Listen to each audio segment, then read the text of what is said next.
It's a great movie. I do. So yeah, it was. Well, last month, everybody said we are now streaming on Twitch and everything. Everybody said at the end of the meeting, everybody said what recommendations, and I didn't. I hadn't thought of any, so I didn't know what to say. But the conversation popped into my mind. I just blurted it out. I don't know if I had prepared, I would have chosen that one. I'm not sure, but I'm really hoping Perfect Blue is going to be the movie next month. But he's going to do a poll for that. Yeah, I finished reading The Integral Vision. Cool. I haven't read that one, but I don't need to. So Yeah, The Integral Vision. I thought it was The Integral Approach. Uh, well, I picked it just because it was one of his more recent ones, so I figured it would be up to date, or for him. You know, some people they revise their whatever as they write stuff. Sometimes the more recent stuff might be a better summary. anything from Brief History of Everything, I think that came out in 92. I mean, he started writing in the 70s, but start with Brief History of Everything. That came out 93, something like that. I don't know. But anything past that, that's you're okay. Hmm. I Yeah, did wake up. Oh, sorry, what? I haven't read Integral Vision, We had a lot of books. but I don't need to. So it's a good map. It's just a map. I don't make more of it than it is. It's just a map. It's not an answer to anything. But a map is a useful tool. A map is a good thing to have. Anything you're trying to do, it's nice to have a map. That's all. Doesn't tell you how you use it or what you do with it. That's up to you. But it's nice to have a map.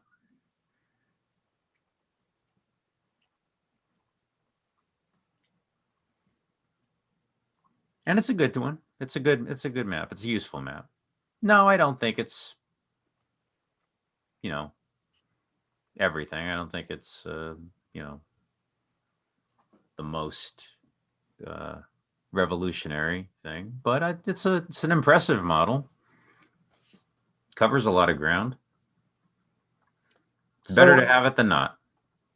so I thought of a handful of things. I didn't want to like write down everything and with a fine tooth comb. I remember a handful of things. So I liked at first the idea of like pre-rational, rational, and trans-rational. I liked it at first, but I don't know.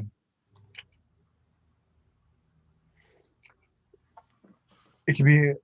I feel like the third step might be a little unnecessary for me, just because I use the I don't know, like Daniel Kahneman. He's got his two system approach, which is we've got the fast system, which is our unconscious automatic autopilot, uh, mostly unconscious part of the brain, and then we've got the slow thinker, the critical thinker, you know, and yeah, you could call that rationality, but I don't think the critical thinker is always rational. It's the problem solver and like reprogrammer, so that like if say your automatic pilot is out of whack, when you run into problems, your conscious mind, your slow thinker, your critical thinker steps into gear and starts trying to negotiate a novel situation. But then once it's done its job, and you've got like I don't know a new program beginning to formulate, you don't have to worry about it anymore. So I don't know if I would call that trans rational, but so like I use like I like the model. You start off with unconscious incompetence, and then you are conscious of your incompetence. No, no, no, no, no. That has nothing. That has nothing to do with transrationality. It has nothing to do with it. No, that's the unconscious mind. It's not at all what Wilbur's talking about. It's totally different. Well, he talks about the pre-rational. He Yeah, talks about, that it's true. That is non-rational. That's true. yeah, well, he talks about the mythic imagination, the archaic, the magical. He uses Gibson's. Yeah. It depends on how deep you want to go to this. I mean, it's like, what do you do with this? I mean, are you going to go deeply into that? See, this is the problem. Is I did actually go deeply into it for no good reason. I just wanted to soak it in. I just wanted to absorb it. But there's nothing on a daily basis. I mean, how do you apply it? And you can, if you want to. Yeah, true. You could apply it to a project if you want. But what's the project? I didn't have a project. I just wanted to take it in. I just was absorbing it. It's been called crack for autistics. It's soaking up useless knowledge. I mean, I found it fascinating for years. I went a lot of years taking in integral and working exactly what you're doing right now, working it out. How does this is this and this and that? And I was right there with you. I was right there with you. Years. I spent years doing this. But ultimately it's just knowledge. It's just, okay, now what? What are you going to do with it? You know what I mean? Yeah, well, I like having a system. I like having a model. I've just worked mine out for Yeah. myself. Like I've said a handful of times, like I prefer cybernetic language. Like for me, it's been like because like no cyberneticist thinks or talks exactly the same, but they just have so much overlap in their language and it's translatable from so many different fields. That's the one that I use. So like if I had just like I know I would have eaten the integralism up before I got into cybernetics and possibly before neurolinguistic programming a little bit. But I don't know. Yeah. I feel like they do it for me. But still though, it's just if I'm gonna read something, even if I think it's junk or it is useless knowledge or something, or it's just another way of doing something I do already, I still get into it. Yeah. So Yeah. like I thought a lot about what you said about like spiral dynamics. Huh. So I'm gonna like I said, I'm gonna read it. You Okay. know, All right. so not just because Ken Wilber references, not just because there's other references, and you use the color spectrum of it. So I like had to think about it because there was one thing I didn't mention. Like so, first off, I just get into it. I'm not necessarily just looking for. I'm not necessarily looking for something I don't already know. Like for me, it's also entertaining. But no, what That's really is, cool. That's what cool. really is. So like, I don't think I've said this yet to you. I sometimes say it to people. So I think everyone's stupid, right? Not just you, me too, but not just us, everyone. So I got I think it's a matter of style. You know, I prefer my style of stupidity better than others. And you. I imagine that everyone I meet, they think their style of stupidity is superior to everyone else's style of stupidity. Very So Socratic. Very do what? Socratic. Very Socratic. So no, so I just take it for granted like I'm going on a ride in someone else's. So like if you were to write a book and I would read the book, yeah, I might find some of it stupid, but I would give it the time of day. The same way if I were to write a book, it would like hurt my feelings if someone didn't read it. You skipped the introduction or you mean what do you mean you just skimmed through chapter 5? Like I put my blood, sweat, and tears in it. So even if it's stupid, I feel like if someone went out of their way to write it, like it may not be Alan Moore, but it's still in a sense a kind of a work of art intended for a certain thing.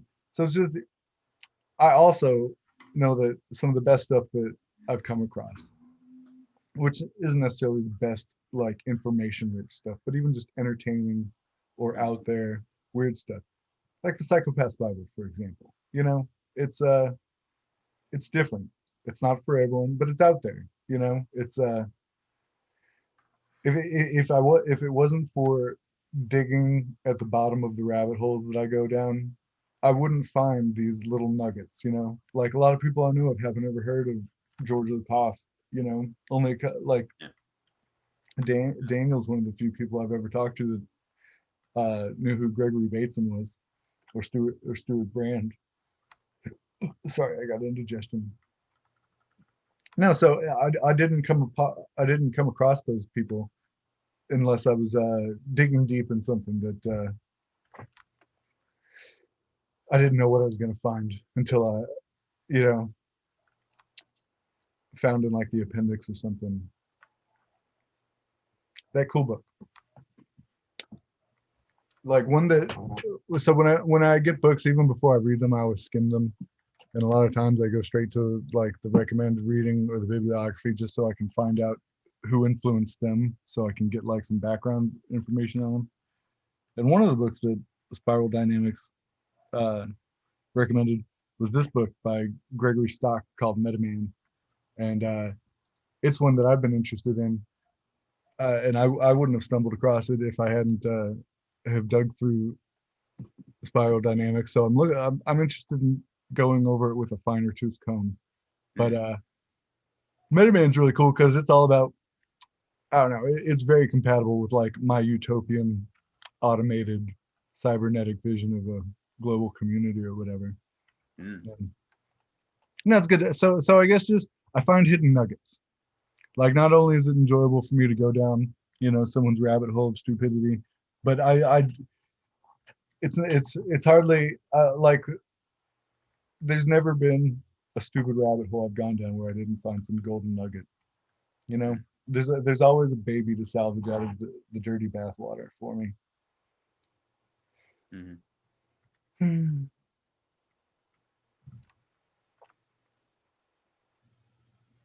Yeah, and I like the saying that a wise man can learn from a fool, but a fool can't learn anything from a wise man. Do you take notes or do you take quotes? Do you Do I write write down them? quotes Do I from? write them down? Yeah. Not generally. I usually repeat them in my head when I think they're cool enough, or I save them on my phone until I memorize them. Uh, Yeah, it's hard for me to take notes. It's hard for me to multitask. Like it's easier for me to just think my stuff over and over instead of. if I came across like a really good sentence, I would write it down, and I eventually came up with created a long collection of quotes that I loved. Um, Yeah, I've got a way of thinking where I try to associate an idea with as many other ideas. It, make it sticky. You know, like I told you how like I used meat as an example. Muscles.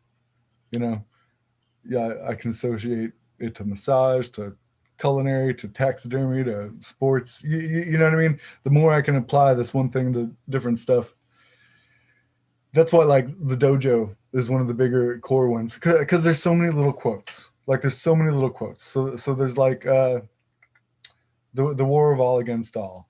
Omnium bella contra omnes. Uh, so if everyone's in a war against everyone, then I think of things like you know, love your enemy more than uh, love your enemy more than your friends, or what is it? Love your you know what I'm saying. There's all those quotes. Keep your friends close, keep your enemies closer, love your enemy. But then there's also like Ender's Game, the enemy is your teacher, and then I think like Sun Tzu, uh, the best way to conquer your enemy is the best way to defeat your enemy is to turn him into your friend, you know.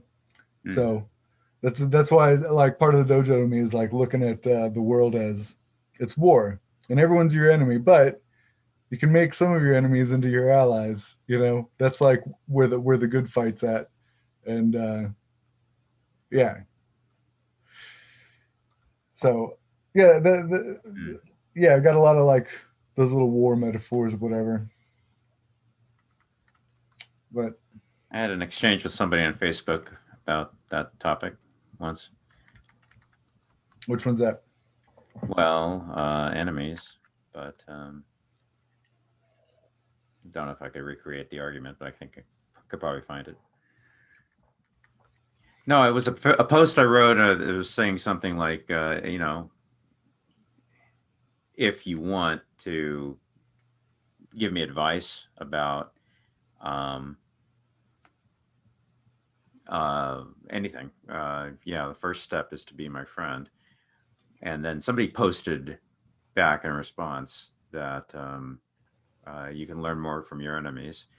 Yeah, but okay, fine. But, yeah, I get the point he was making, but, you know, I mean, what is an enemy really? I mean, what do you define as an enemy? I mean, somebody who's actively trying to do you ill. I mean, do you have people like that? By and large, for most people, just ignore me. I mean, they're not trying to do me ill. They're not trying to hurt me. They just don't care. So who's an enemy exactly? You know what I mean? Yeah.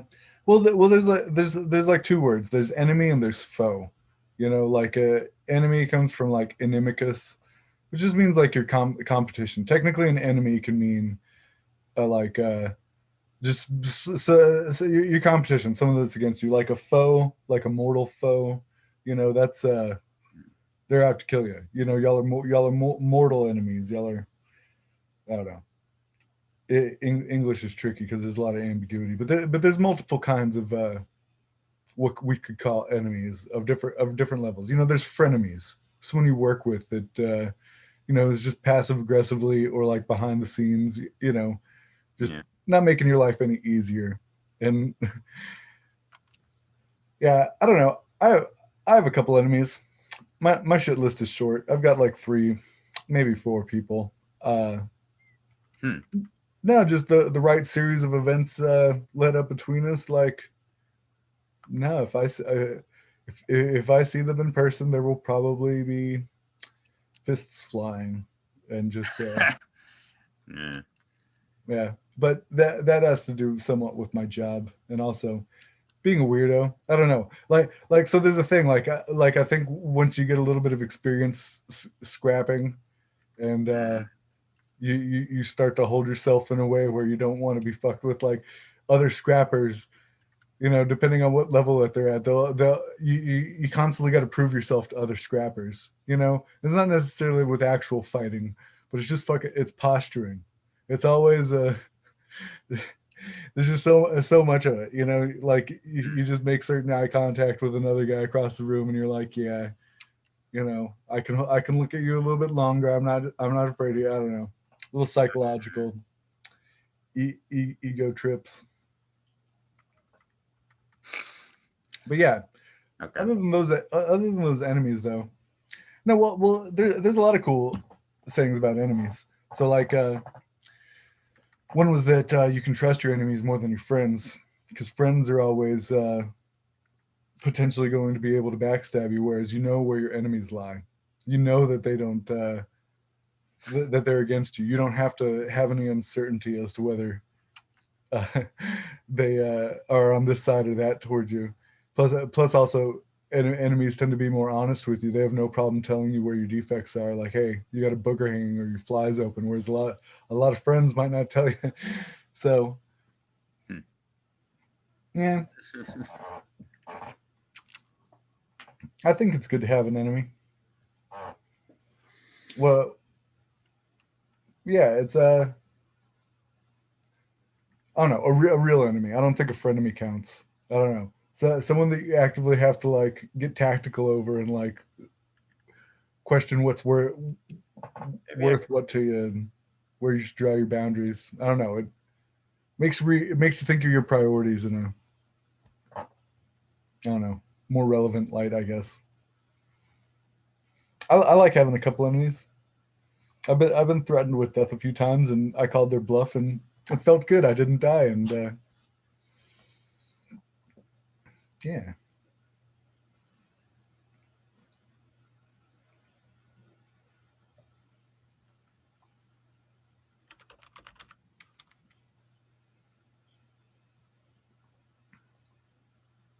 Yeah, so I guess just on one other note, if I'm gonna beat the dead horse of spiral dynamics, Oh yeah, go ahead.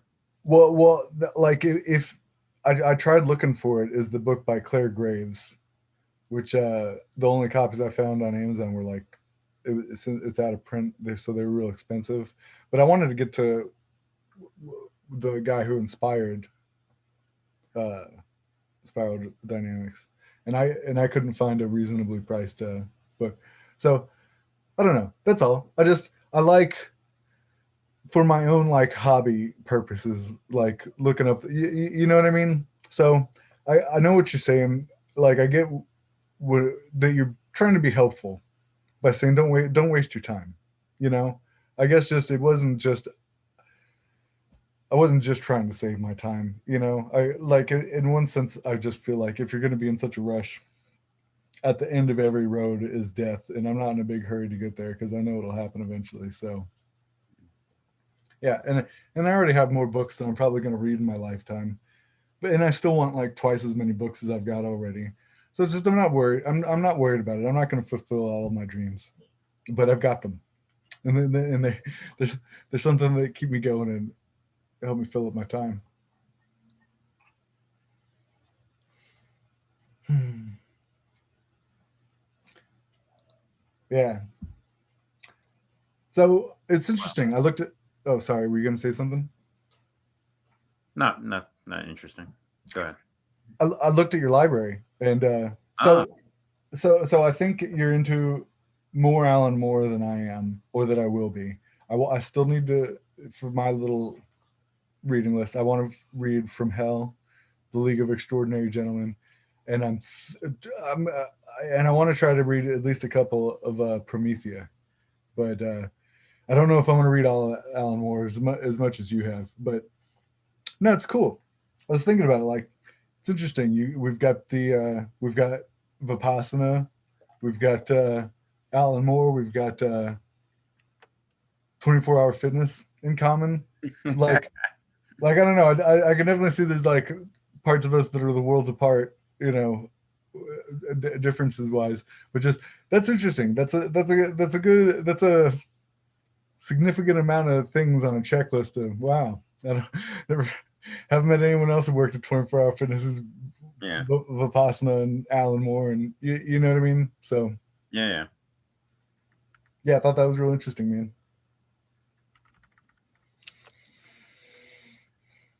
Yeah. So I guess you could probably tell, but I don't know if I've said it. I'm not a Buddhist. Like I guess one thing is that I'm not exactly a pacifist, and I do appreciate that other creatures die so I can eat them and live. Well, the thing about Buddhism is there's lots of different types of Buddhism. There's lots of different people who are call themselves Buddhists who believe lots of different things. I mean, Buddhism is not any one thing. There's lots of different types of Buddhism, lots of different types of Buddhists, lots of different types of Buddhist beliefs. Lots and lots and lots.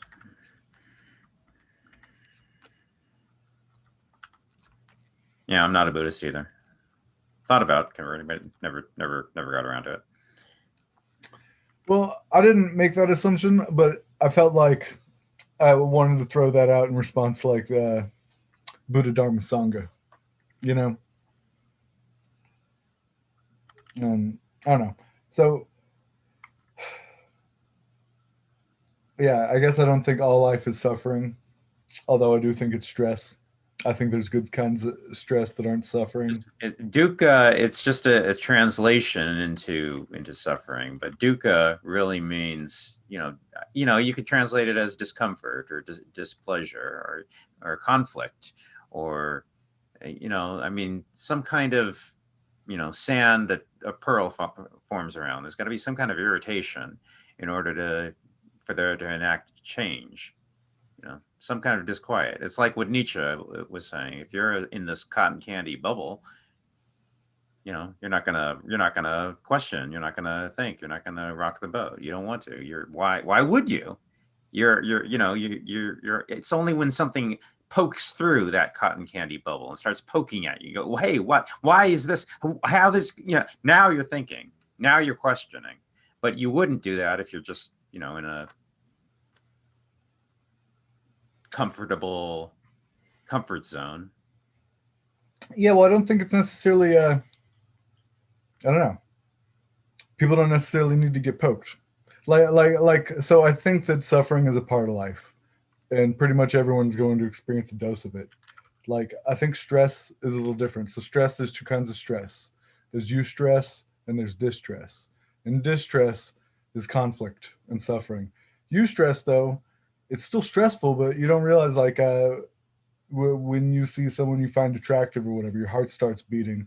It's the same. It's almost the same kind of physiological responses that you experience with fear and anxiety. It's just you're a bit more motivated. You know, it's pleasant for you. You know what I mean. So there's it's still stress, but I guess just it can be seen that even the happiest parts of our life aren't necessarily suffering or conflict, but they're still stressful. So even when we're happy and everything's going right, there's still just natural wear and tear going on, and that's a kind of stress, even if we're running on optimal. That's right. You know, Yeah. Of course, even good things in life are change, and change is always, yeah. Even if it's a good thing, but it's still, yeah, you can physiologically be affected by it. Of course. yeah. So I guess the third thing about Buddhism is I think there's a difference between increasing one's consciousness and going to a higher level of consciousness. So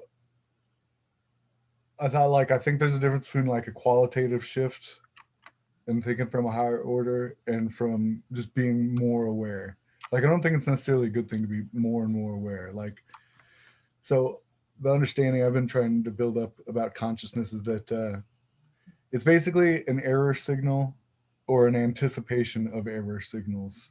And as long as when there's no error signal or we don't see anything out of the normal that makes us think, oh, this might be an error signal, we're basically unconscious and happy.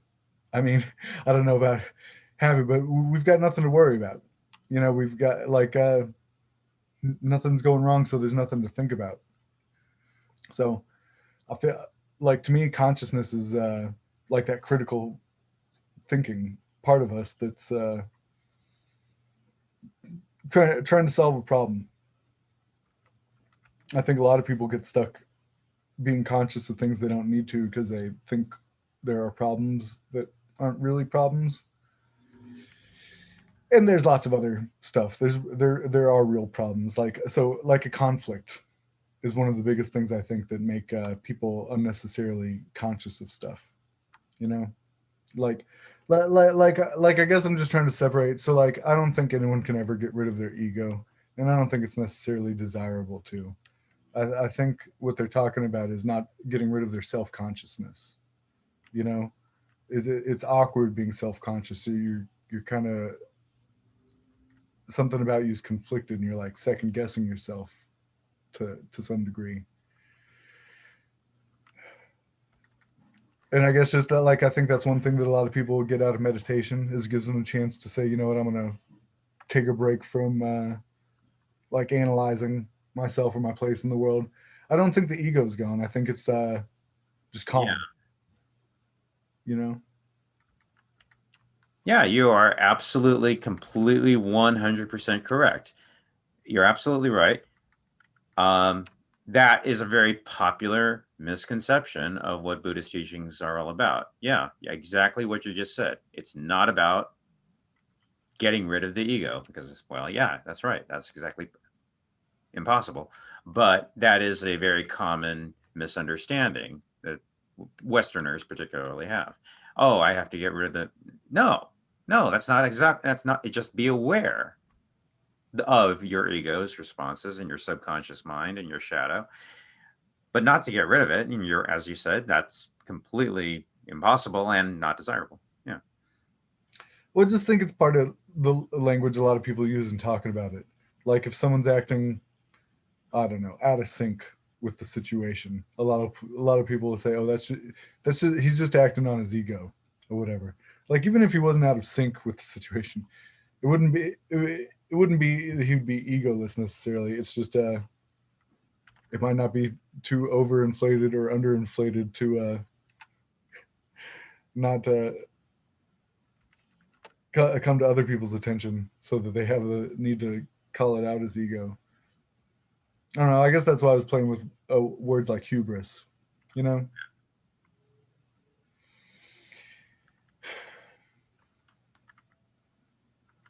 Yeah. Well, just I feel like a lot of people are confused about that. Like they think it's a good thing to just be conscious when I don't know. It's the brain takes a lot of energy. You know, it's a lot of unnecessary work. Like I don't think people need to work that hard to be conscious of a lot of things that I don't know. It's really not going to make them any happier or make anyone else's life easier by being over conscious of stuff. So I guess that's what I was getting at when I was talking about. I believe there's unconscious incompetence, which is you don't know what you don't know, and then there's conscious incompetence, which is you realize you don't know something or you don't know how to do something, and then after working at it, you develop some conscious competence, which is you can do it and you know you can do it, and then if you keep getting good at it, it becomes unconscious competence, and that's where I feel like I like the word grace for it, but I think that's what a flow state is. That's what certain Eastern named mystical perceptual states are. You know, so I don't know. To me, well, just because so many people to say like all life is conscious, and you know, I don't think it necessarily is conscious, or it would be desirable for it to be conscious. I just think that it's if you're pursuing the goal in life and you've gotten so good at it, it's second nature and you don't have to think about it. I think it actually looks like unconsciousness. I think that there's a lack of self consciousness and you're using the bare minimum of consciousness required to deal effectively with situations. So,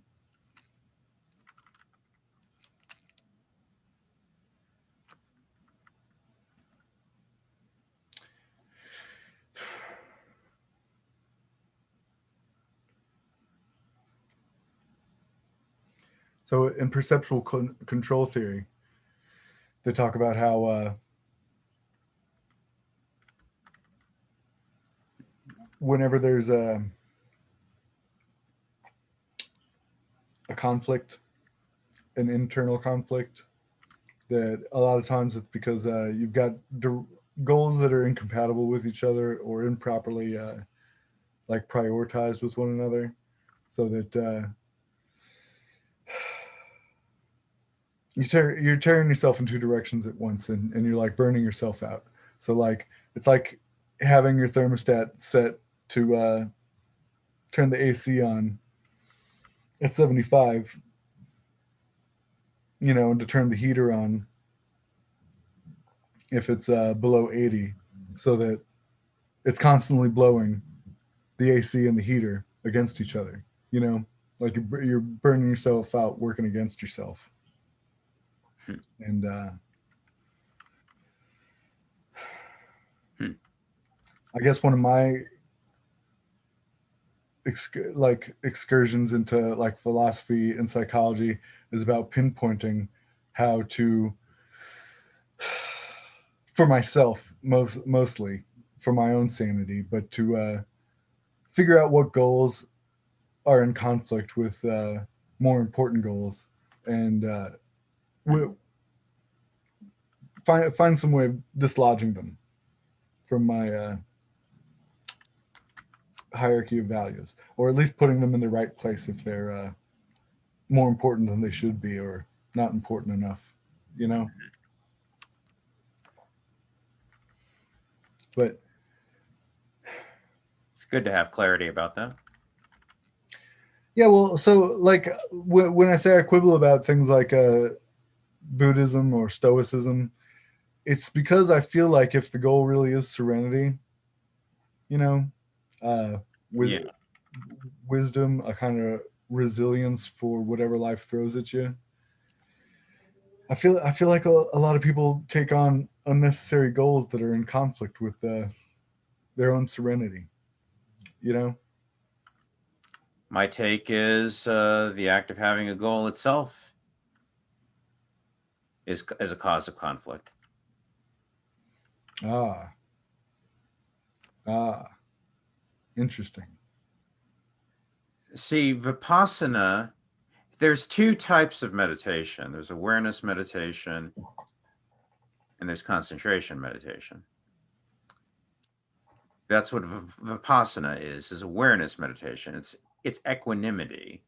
It's not judging. It's allowing what arises to arise, whatever it happens to be. You're sitting there and you're going to observe. You're not going to make a judgment call on it. You're just observing, the circulation of the air conditioner, the hum of the refrigerator in the next room, the traffic outside, dogs barking, the air, the weather. You're sitting in this chair. You're in the room, et cetera, et cetera. You're just witnessing it. You're not getting involved with it. You're not saying good, bad, yes, no, this is right, this is wrong. No judgment at all. That's what equanimity is. That's what awareness meditation is. Just being aware of what there is. Now, that's, yeah, yeah, having a goal, if you have the goal of enlightenment, or if you want to get somewhere with it, and sometimes I would get question when I was a serious meditator, I would get questions. So what is the goal of meditation? There isn't one. There is no goal in meditation. The goal of meditation is just to be aware of what arises. Now, of course, a great many meditators have had a great many experiences and a great many different types of things that have happened. Yeah, bam, extreme states that have happened to meditators. Yeah, those happen, but those aren't the goal. I mean, if you're trying to, it's a Western idea. It's a Western interpretation of this idea. Oh, you're trying to get enlightenment, whatever that means. You're trying to get this high level. No, that is in and of itself another generation of dukkha, because it's that striving for something that's antithetical to what I think meditation really is. But it's hard to tell Westerners this. Of course there's a goal. Well, what's the goal? What's the purpose of it? No, it's just sitting. It's just being aware. What, that's it? Yes, that's it. And you say, well, that's nothing. Well, yeah, try it. Just try it for several years, and you can. It's a lot deeper than you think it is, but that's all it is. It's just being aware. You're not trying to get anywhere. You could, but that's not the goal. You might get higher enlightenment. You might get aware. Yeah, you might, and a lot of people do. But I think if you go into it with that as the goal, that's going to sabotage you. It's hard to tell people that. They don't understand. Well, I got the impression that there was a lot of concentration involved in Vipassana.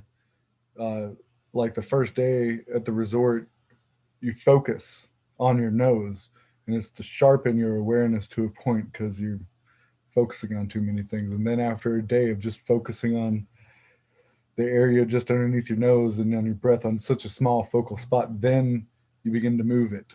That is concentration meditation. I said there's two different types. There's Well, awareness meditation and there's well, concentration. That's concentration meditation right there. yeah, well, that's how they teach Vipassana at the resort in Terrell, Texas, or Kaufman, Texas. Okay. Well, I'm just saying. So, like when I read like The Power of Now, I felt like that was a bit more of a not so focused, just awareness. That's what I was saying. I got the impression that Vipassana was very focused. I mean, Goenka in his talks was very explicit about sharpening the sword of one's awareness to focus on your sensations and Yeah. maintaining equanimity and awareness, and not developing any craving or aversion. The you know Trying to overcome all the buildup of attachment and sankharas that are your bad karma. That Yeah, I get what he's saying. I think that's a little confused because, yeah, I mean, the way the distinction is awareness meditation is okay, if you're sitting in front of a wall full of polka dots. Now, in awareness meditation, you know, you're taking in the whole wall of dots, everyone, you're just seeing them all. In concentration meditation, you're focusing on just one. Everything else falls away. All the rest of them, you don't even see all the rest of them. They all just vanish completely. You just are completely and totally focused on one of those dots on the wall. See, that's the difference. And of course, when I say dot, it means that it's either could be a mantra, could be a dime on the floor, it could be a candle flame, whatever it is you're concentrating on. You're just concentrating on one thing. It could be the concept of the divine, the Godhead, whatever it is you're conceiving of. But you're just focusing on one thing. That undercuts subject object duality. You're becoming one with the object, one with the mantra, one with the desired object. But but yeah, I mean, yeah, those are two different approaches to a meditation. And most all teachings are very definitely concentrating on one or the other. Well, I mean, I also like I don't know. Some people might not consider meditation, but like certain creative visualizations, like more active. Yeah. Visualizations. Yeah. That would be concentration meditation. Yeah. Yeah. Well, so I Yeah. don't think people can be desireless. Like, uh, That's right. but I think the thing is that you can have desires and not be in conflict. The That's problem, exactly right. You got it. well, we'll see if you can have desires if they're either things that you have already or the things that are easily achievable. Like, I'm in my chair and I want to get in my bed or whatever. Like, there's really no conflict unless something is an obstacle to me on the way from here to my bed, and I have to rethink my strategy about how to get from here to there. But yeah, like that's what I understand to be the cause of a lot of people's suffering, is that a lot of people want things that they're either not trying to get or aren't realistically achievable, even if they are possible. A lot of people want things that are impossible, I think. But like having their cake and eating it. But no, well, I guess just that I do think that so there can be an unconflicted person. Like, I don't think of it as like a higher state necessarily, but it's just like a lack of error signals. Like, I do think it has something to do with, if you do have unrealistic desires that cause you conflict and suffering, going through a reorganization that either reframes those goals or lets go of them. But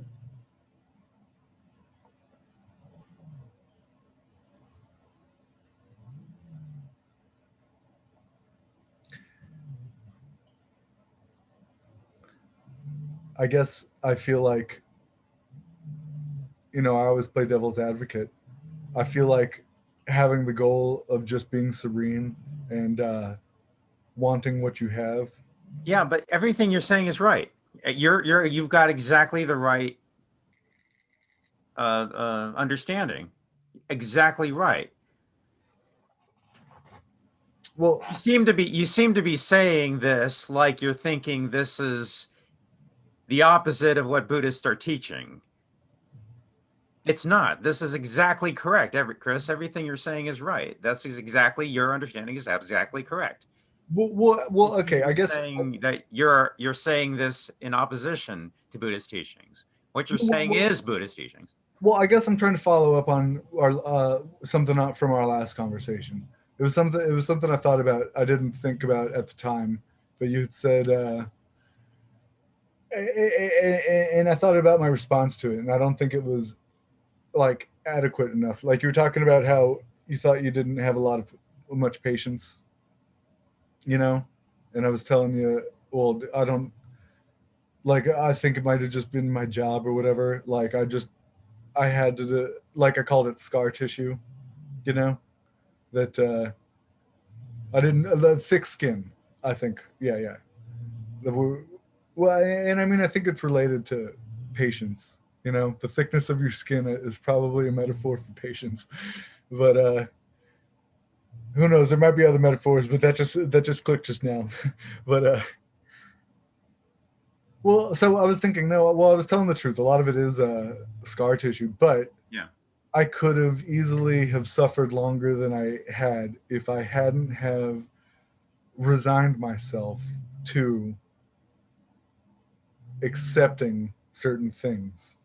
Namely, like I don't expect people to be nice to me. When I, when I do, if everyone's nice to me, yeah, that's cool. But that person that isn't, it can be disturbing. Whereas if I don't expect anyone to be nice to me, when people are nice to me, I'm pleasantly surprised. But when they're not nice to me, I didn't expect any better from them.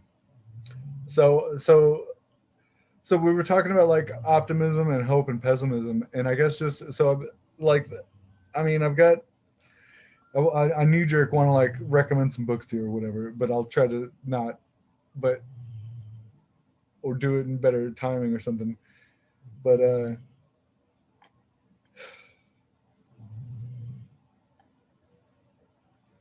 there was a resignation to certain like expectations.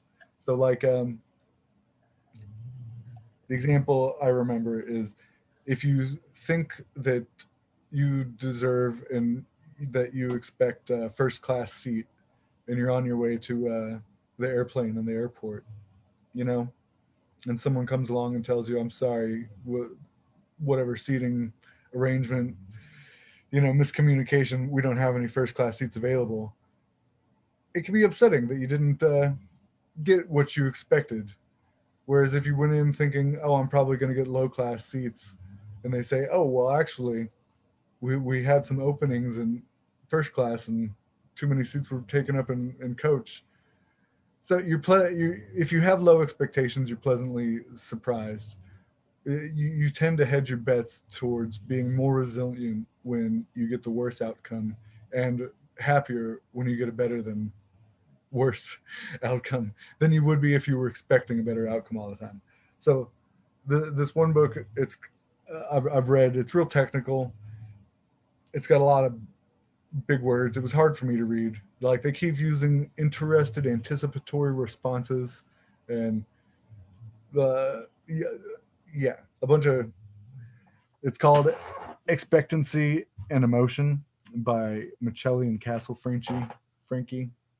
And they wrote this as a psychology book, but it was a psychology book meant to be applicable for artificial intelligence. So they're breaking down how anticipation and emotions relate to each other, not only in the brain or a mammal, but for the purposes of AI as well. So they're trying to be really technical and specific with their model of things, because they go on to say that if you're going to have an AI that learns, it has to have at least a certain amount of anticipatory proto emotions, for lack of a better word, if it's going to be a learning machine. So, like regret, for example, is a learning function. It's an emotional learning function. You think, I don't want to repeat that mistake again.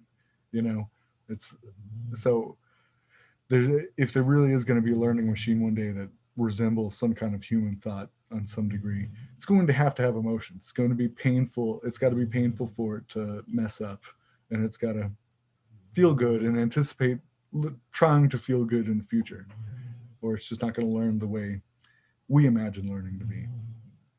But so they talk about defensive pessimism in the book a little bit, and they basically spell out how defensive pessimism has sometimes been looked at as realistic optimism. Because a lot of defensive pessimists want a good outcome. It's just unlike the optimist who just says, "Oh, it's going to turn out good. I'm not going to worry about it." the defensive pessimist says, I want it to turn out good, but it might not. So I'm going to think about all the ways I know, or it could probably mess up, and I'm going to prepare for it by thinking about that, and still try to accomplish the good thing. So technically, defensive pessimism isn't real pessimism. It's actually a form of like realistic optimism, and I guess I believe in a resilient hope that has nothing to do with actually getting one's expectations up about what you or others can achieve. So like if in Buddhism and Stoicism, the idea is to accept what happens. You know, I feel like there's an extra layer where you can want what happens, not just accept it, but like even eagerly look forward to the future. And I think that's what Nietzsche Nietzsche. said. Like this, so this is how I read it. He says, "My first solution is Dionysian wisdom," and I read this as like chaotic and rebellious wisdom, because the way he uses Apollonian, like orderly and authoritarian. Anyways, joy in the destruction of the most noble, and at the sight of its progressive ruin. In reality, joy in what is coming and lies in the future, which triumphs over existing things, however good. So to me, that's not only saying, accept what's happening right now, it's saying, I accept even further than that what's going to happen, even at the cost of what's going on now. You know what I mean? Right. So instead of just like a resilient kind of tolerance for what life can throw at you, you can eagerly get behind it and say, you know what, everything that is going to be swept away with the dusts of time, but I'm into it.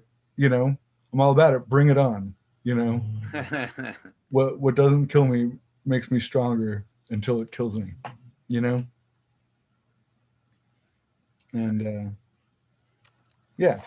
So that guy that I recommended who wrote the Psychopath's Bible, he is a big Nietzsche fan, and he's into Buddhism and a bunch of other stuff. But he basically says something similar. Hey, Yeah, he. you weren't at the study group last week, but you can still catch up. Which study groups? Oh, the Nietzsche. Nietzsche. Yeah. Nietzsche. All right. And Goethe is Goth. Yeah. Yeah, when Stephen had said that with that time that we had talked, I was like, "Who's Goethe?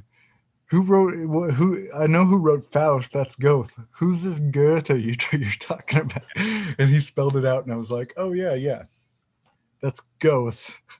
Hey, so I mean, for a few years, because I didn't have anyone to talk to about it, I thought bourgeois was Borges. Yeah. Right. Yeah. So yeah, yeah. So one of his paragraphs starts off with, "The only major requirement is that all manipulators know that their ultimate goal is for the good of the gross force field, which is forever struggling to give birth to new life forms as quickly as possible, regardless of the costs to the older forms." So I feel like that's another way of wording what Nietzsche just said. Like in some way, we're really embracing is the force that's ultimately going to lead to your untimely conclusion. You know, Right. so so I feel like to get enthusiastic and fired up about Zen or Stoicism, you know, to be in the moment, I think is a kind of death that you embrace. You know, you Okay. There's something to that. you know what I mean. You're stepping into the flow of change, and that anytime that you do that, you're initiating your own, at least for the moment, spiritual death, and that Yeah. Yeah. well, I just think that that's the most resilient goal I can think of in life, because you want what's happening, what's happened, what's going to happen.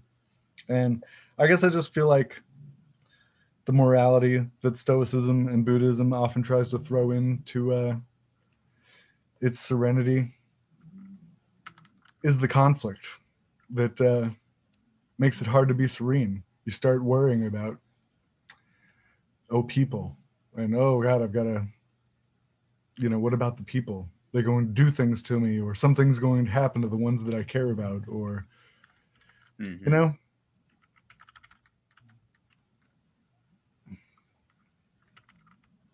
So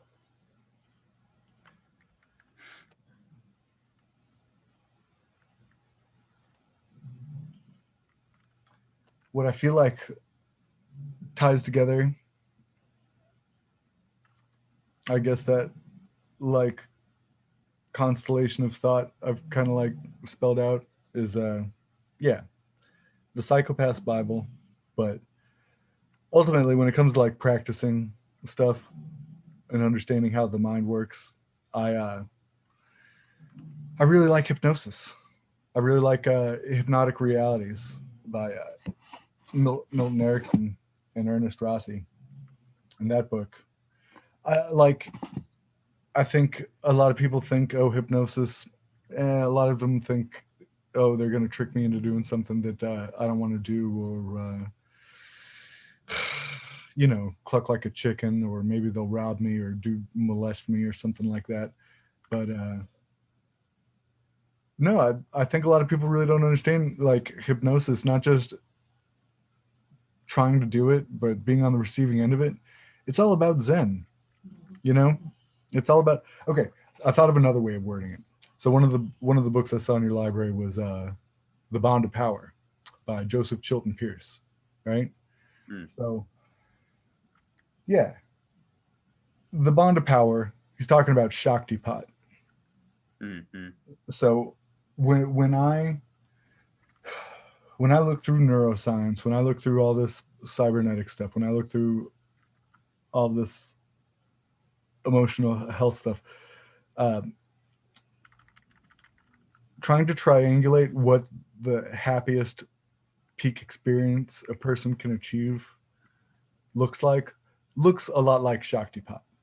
Like I, I spell out how I'm not a supernaturalist, and I wish I could strip Joseph Chilton Pierce of his, dabbling with supernaturalism, but Yeah. it really tries to give a somewhat scientific and analytical like framework for what the process is going on.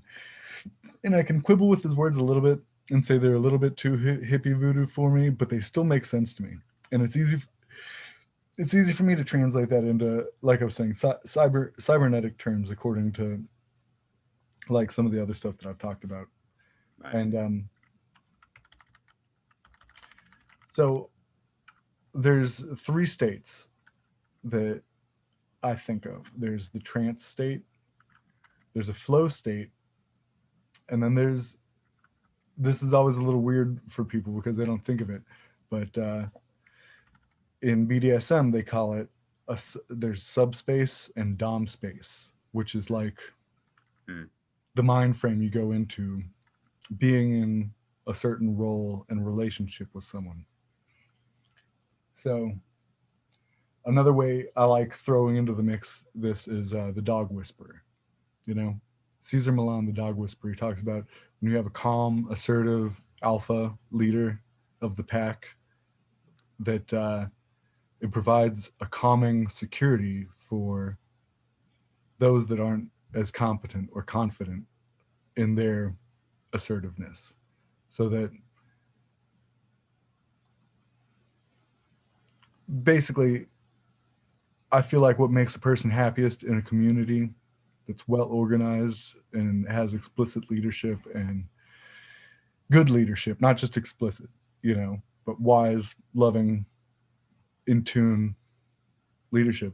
Uh, If I were to scientificize Shaktipat a little bit more, I'd break it down. It's a mix of a flow state where you have an opportunity for the perfect amount of challenge for your state of skills that you're you can achieve something close to selflessness by being so involved in an activity.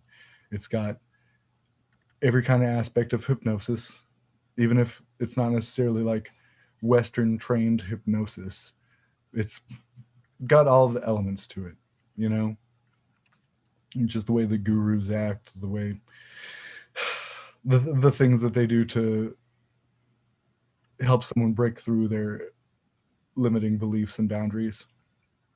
And also, it's got a lot of elements of subspace and dom space, so that in a lot of ways it provides the most fulfilling, integrative, and like securing, you know, it's touching all the angles, you know. So yeah, I'm all about trying to figure that out because I think that's what people need. I think that's what we evolved for, you know. I think we were in a community where we had our shaman and our chief, you know. They took care of things. They our spiritual plumbing was working well, you know. We felt secure on the front lines and on the territorial borders and stuff, and we were with loved ones, and we all were in the same collective trance, that we were all in the flow of trying to accomplish the same mythic vision or whatever. Mm. And yeah, man. Okay. Yeah, so I was thinking if I did want to give you like a longer list of books to if you eventually were interested in trying to read, Mm. definitely at the end of that list is, I think you should read Hypnotic Realities. Like, it's not necessarily to try to convince you you should be a hypnotist, even though it would be cool if I found someone who wanted to like practice the skills or whatever. But just it's really awesome to me. It No, Chris, nothing you're saying I'm unfamiliar with. I'm very familiar with everything you're talking about, actually. well, have you read No, Hypnotic? I haven't delved deep into it, but I'm familiar. I mean, you're not presenting me with new information that I've never heard before, is what I'm saying. So one of the books that I also want to recommend to you is Mind and Nature by Gregory Bateson. Like there's a few books of his that I'd love to recommend, but that's a good book that ties together a lot of the stuff he says in his other books. Yeah, He talks about, again, I mean, I'm familiar with a lot of things. I mean, I'm well, familiar with Bateson. I mean, I don't have any the deep dives I have are, integral Wilbur. We've talked, and the specific philosophers, but, I'm at least familiar with everything you're mentioning. you know, a wise man can learn from a fool, but a fool can't learn anything from a wise man. So No, for when we were doing the personal growth, personal development phase of these meetup groups, I was, you've heard me mention Steve Barnes wrote that one about the smoking that we read together. I was sending out one Steve Barnes, one of those emails, like that one, a day to the members. Just everybody globally would get one of those. Steve talks a lot about all the stuff that you're mentioning: Bateson, Erickson, hypnosis, neuro-linguistic programming, all this psychotherapeutic programming. Steve has been talking about this for years and years and years, and we were doing a show together, he and I, every Saturday. Well, not every Saturday, like once a month, and yeah, I've been listening to Steve since he was on KPFK in 1980s. But yeah, I don't have expertise in anything you're mentioning, but I'm aware of everything you're talking about. well, the reason why I thought of Mind and Nature was because he specifically talks about how you can look at something from another angle that doesn't actually give you any new real information, but looking at it in a different way actually does give a chance for new information. He talks about how the Pythagorean theorem is a handful of mathematical tautologies. You know, if A is the B, you know, if you just apply the certain logic, it's tautological. You can tease it out from A is A, B is B, if all A's are the.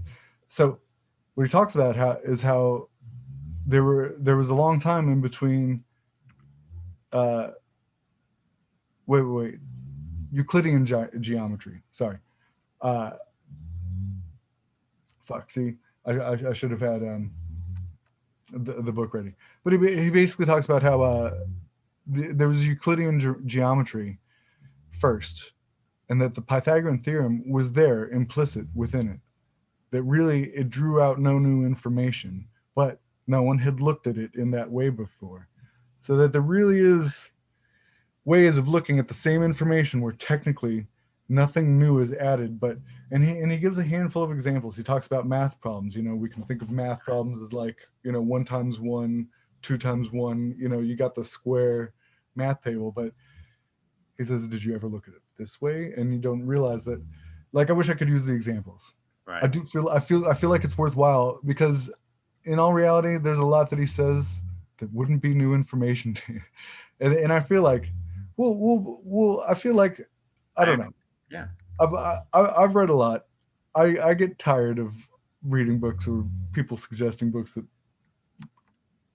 could arguably be a waste of time or whatever.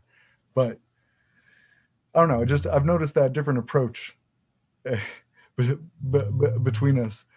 That I don't mind that I'm not getting any new information. I mean, in one sense, all I'm looking at is a shoe tumbling around in a dryer.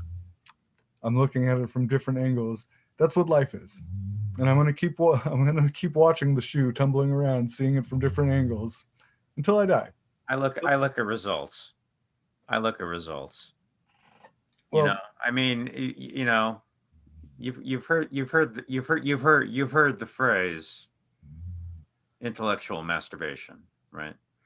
yeah. I guess when we were I talking look about at results. Where are you going to do something with this information? That's what we talked about earlier. It's just soaking up knowledge, well, which can be fun and entertaining, but there's two different kinds of results. One are like intrinsic results for the individual. The other is like, hey, look, I built this castle, you know, or look, I got a girlfriend or whatever. You know what I mean? Look what I can do. I can juggle. There's different kinds of results. There's extrinsic results and there's intrinsic results. Like with the other day, I was saying so like one way to measure results is look at what someone's selling and then look at, do they buy their own product, do they get high on their own supply, like seriously, the psychopath bible, he gets high on his own supply and look at how his life turned out. So look, it's a fun read, but it's not necessarily something worth basing your life on, even though I think there's definitely monkey wrenches of philosophy to make you think of things from a different angle, and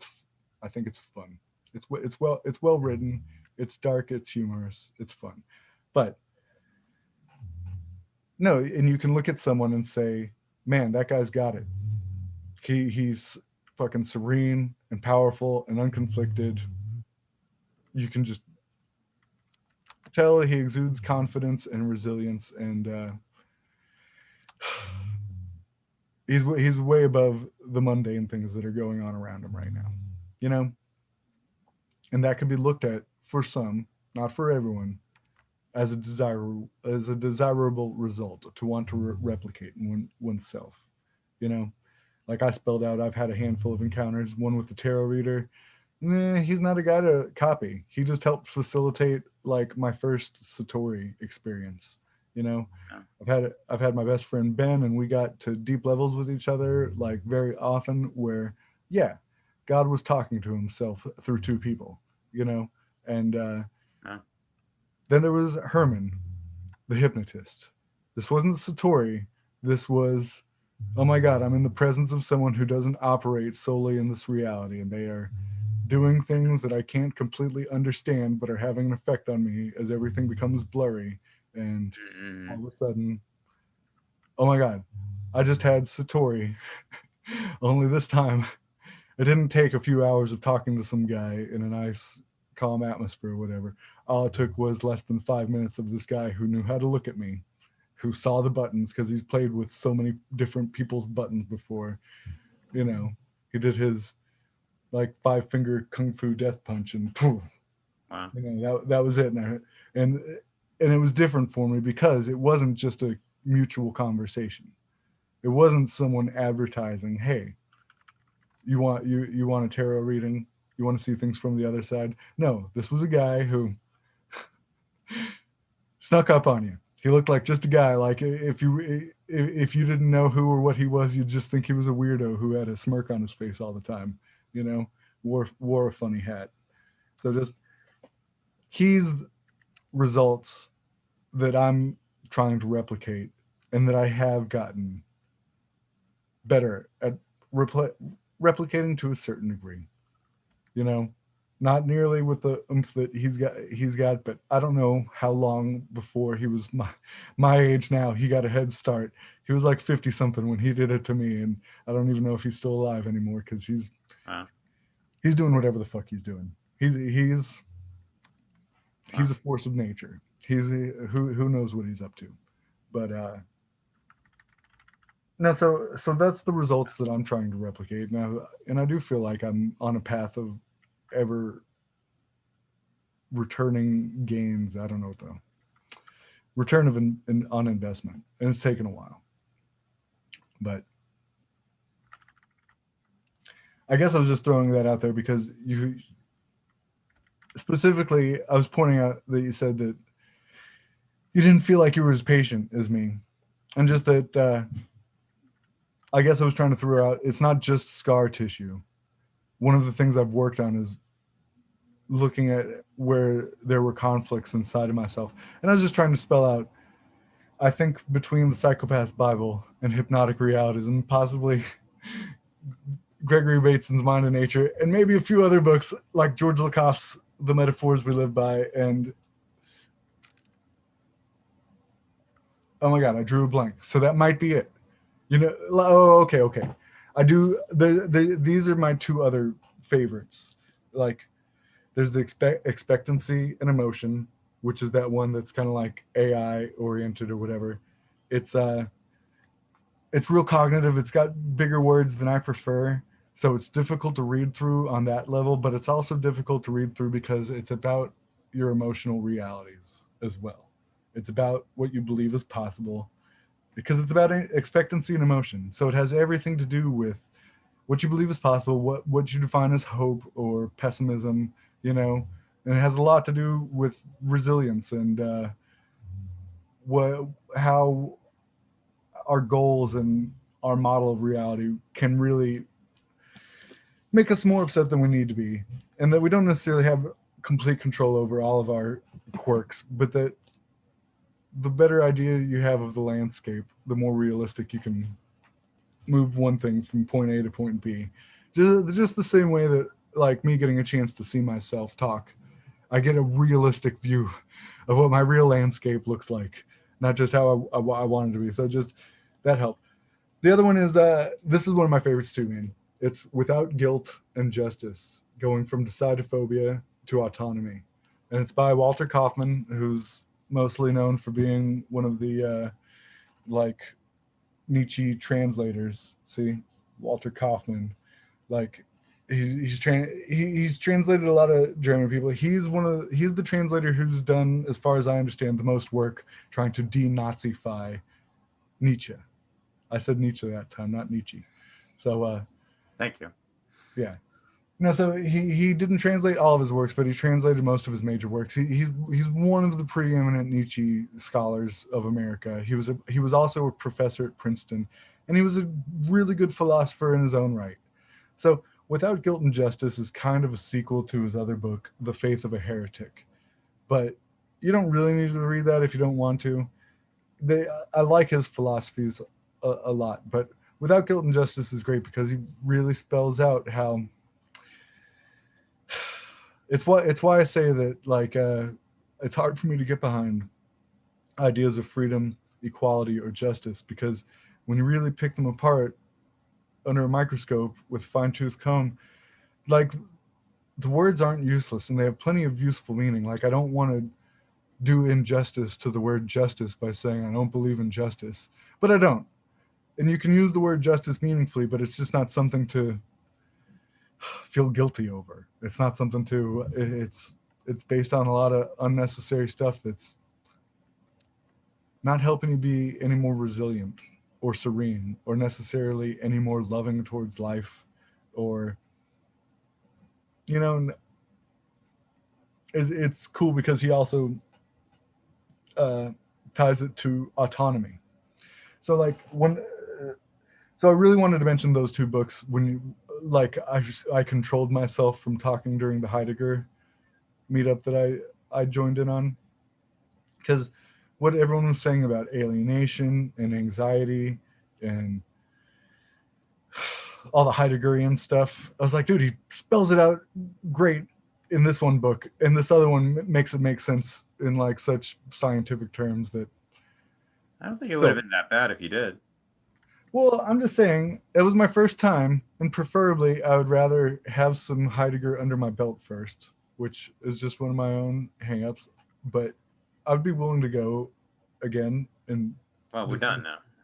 do what? Oh, it's done now. Is that what you said?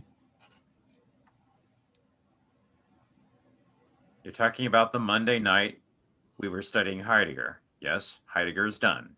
We're doing Nietzsche now. Oh, But I'm sure a lot of the people are still there. If you show up early, I'll give you the floor at least for a few minutes at the very beginning to mention what you just mentioned, if you'd like. well, I don't know if I need the floor. You know, I was a psychology major at one point.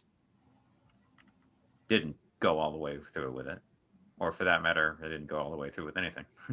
But I was at one point. I've read a lot of psychology. Uh, to repeat myself again, yeah, no, you're not giving me a lot of information. I'm sure all those books are really, really great, but I've read a lot of psychology. I know a lot of different psychology. You Um, you read any Albert Ellis? no, I If you feel like it, A Guide to Rational Living is great. Whatever. I suggested it. That's out of the way. There, I did actually uh, queue up in my web browser. I specifically thought of two more videos. If you're interested in watching them, I don't know if you watch the other ones or feel like watching I these. haven't yet. I'm I thought if you watched those, this one would be like a good put a bow on everything trying to keep that I on gave top you. with The next one is uh, the that Monday one's about Robert afternoon. Moore. That has to do with the Minnesota Men's Conference and the other stuff that I gave you the other day. By the way, I would mention, since I looked at your library, that you had James Hillman in there, the Jungian, who was a member of Minnesota Men's Conference. So that's another little name drop to let you know that they're good guys. They're not just machismo guys. Like they're very poetic and emotional and endearing, but I don't know how else to describe it. So the other one I want to send you was it was called the Gloria tapes. I'm just giving you the link to the talk with Albert Ellis, but it's great. It's a half hour. He might give like a small introduction, like, look, I'm just going to sit down and do this with her. He might not. It might just her sit down and they have a session, and then afterwards he explains what he does. It is the best example I've seen of what I call the philosophy dojo in action. This guy is a master. He sits down with the girl and he picks the irrational parts of her philosophy and her model. He picks on them and he challenges them and he gets her to think about things and he makes her life better. He makes like you can see it in action. It's within a half hour, and he even says, "Listen, this is brief. I would normally follow it up with all this stuff. I want to see her next week, but just as a demo, here's what I did." What's cool about it is it's part of a longer video. You Mm, mentioned when you were going through the colors of the spiral that I got you. Rogerian therapy. So the Gloria tapes were awesome because it was part of an hour and a half long video with Carl Rogers, Fritz Perls, and Albert Ellis. And Carl Rogers is first, and Fritz Perls is second, and Albert Ellis is third. And man, so I've learned a good handful from like Rogerian influenced people and also Fritz Perls Gestalt therapy. I like their models, and I think their models are useful. seeing them in practice was nauseating. Carl Rogers doing psychotherapy for this girl Gloria.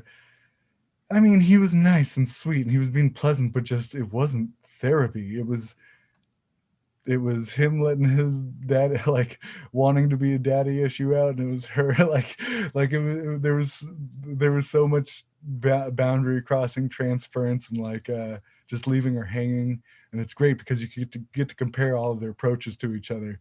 So Fritz Perls was an asshole.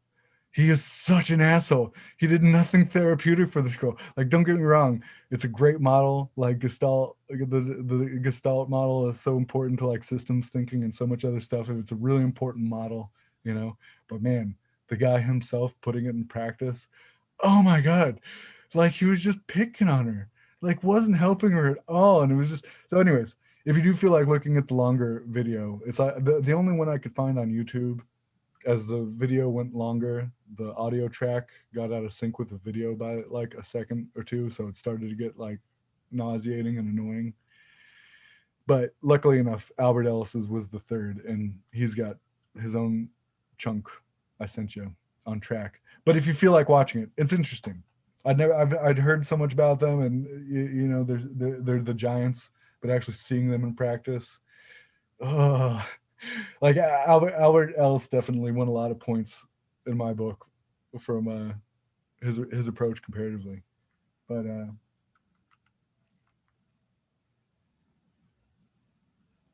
yeah, I'm sorry. So you were talking about psychology. Well, I wanted to ask because I specifically thought of those two videos beforehand, just from our last talk, that I had them up before the talk. So it was a good in, and I didn't mean to interrupt you. So you're talking about psychology. Um,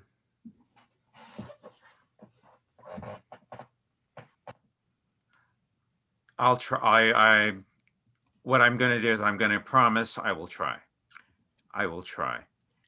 I'm trying to keep on top of. We got the Monday afternoon Kenneth Smith, which I have to do at least read the essay beforehand, and those are long, and the Monday night now Nietzsche class, which I do have to prepare for next week. I gotta edit those into MP3s to give to everybody, and et cetera, notes and stuff, and readings. And the Friday night comics reading group. And, so far, three weeks in a row, we've been doing 200 plus page comics, graphic novels, which I need to read. And I chose them because I haven't read them before. So I got to read them. And, I'm on page 80 now of Stuck Rubber Baby, and I got to read the whole thing by Friday, et cetera, et cetera. Yeah, you don't have to, you don't have to promise anything. Yeah, I'm promising I'm going to try to watch them. You don't need to promise. Like don't promise me anything. And we got stuff that we're doing. Believe it or not, we're buying a car sometime this week. I'm just letting you know. I understand. I'm just offering stuff. Like I said last time. I gotcha. I'll try. I will try. Yeah. And occasionally I like to eat sometime during a day. That happens too. I thought you were a breatharian. One thing I'd like to say, I was trying to say this like 15 minutes ago. I don't believe I used the word patience. I don't believe that was the specific word I said. I think I might have said sensitive. I don't believe I said patience. I said that I can be sensitive to, taking hits from other people. I think that's what I said. I feel like you used all three. I feel like you used thick skin or thin skin. I thought you used. I think I'm a very patient person, actually. I'm pretty sure I would not have said I don't have patience. I actually think I'm very patient. I think that's that's one of my best qualities, as a matter of fact. But I think what I said the other day was that I feel I'm overly sensitive to how, and it's a lot better than it used to be. I'll say that. I'm a lot less sensitive now, but probably the same scar tissue you're talking about.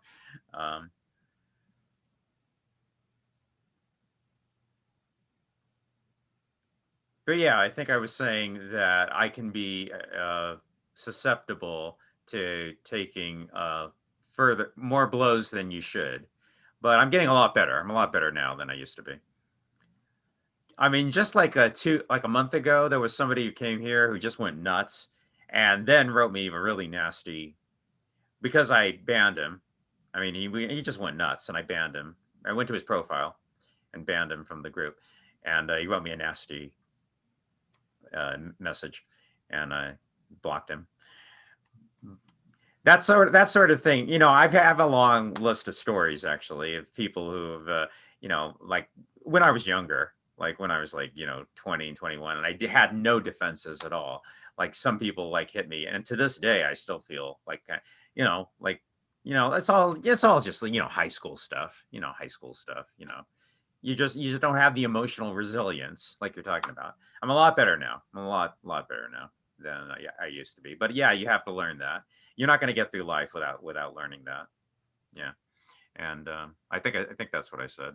Yeah. Okay. Well, if I was wrong, excuse me. I very well might have heard what was not said.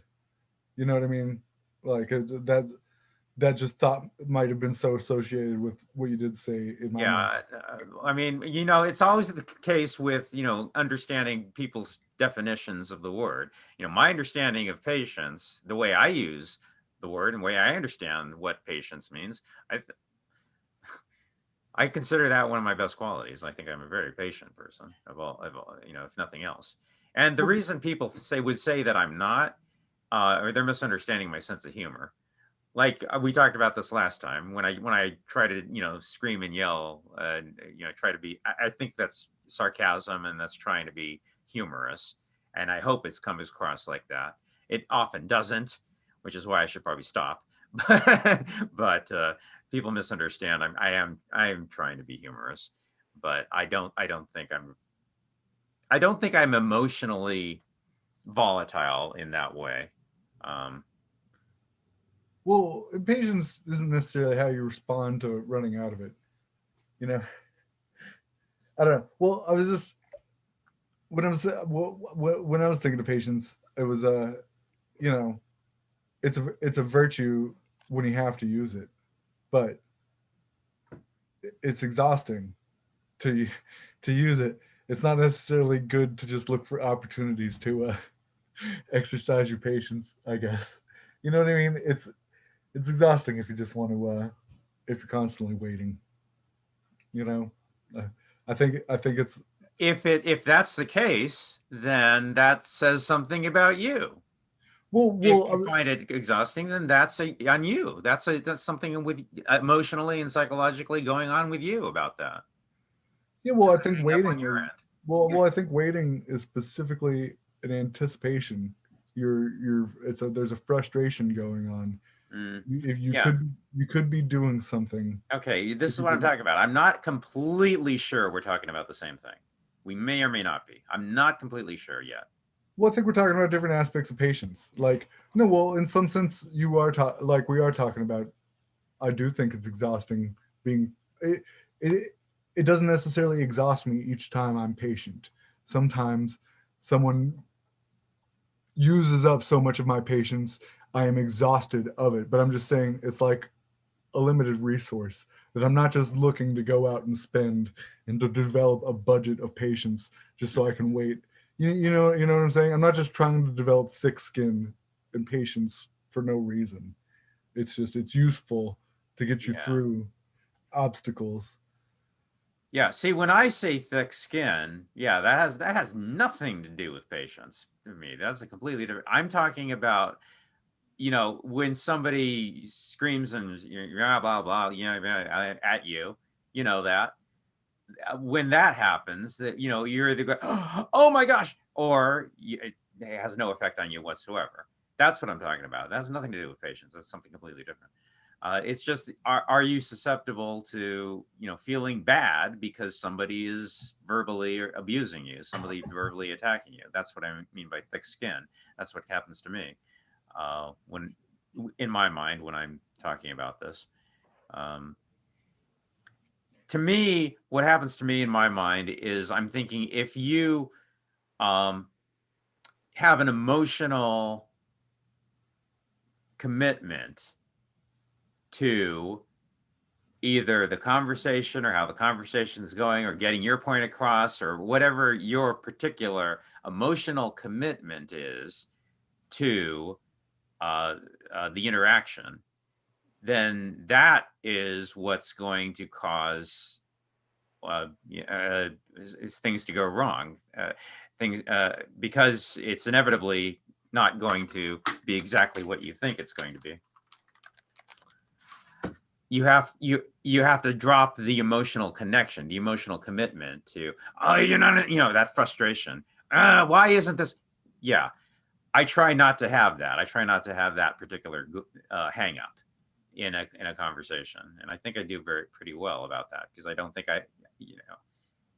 people would say otherwise actually, but no, like somebody just the other day, like a month ago or so, Heron and I were talking to this one guy, Hey, and he said I said at one point, well, I don't have any emotional commitment to. We were totally disagreeing. I don't have any emotional commitment to you agreeing with this point, and he said, no, I think you do. No, I really don't. I really have no emotional commitment to what you believe. I'm a Nietzschean in that respect. I'm a Nietzschean in most respects. And we can say what we think a Nietzschean really is. But what I think a Nietzschean is I mind my own business. What you believe is what you believe. What I believe is what I believe. We can have a conversation. I don't have an emotional commitment to you believing what I believe, which is what I think most conversations are about.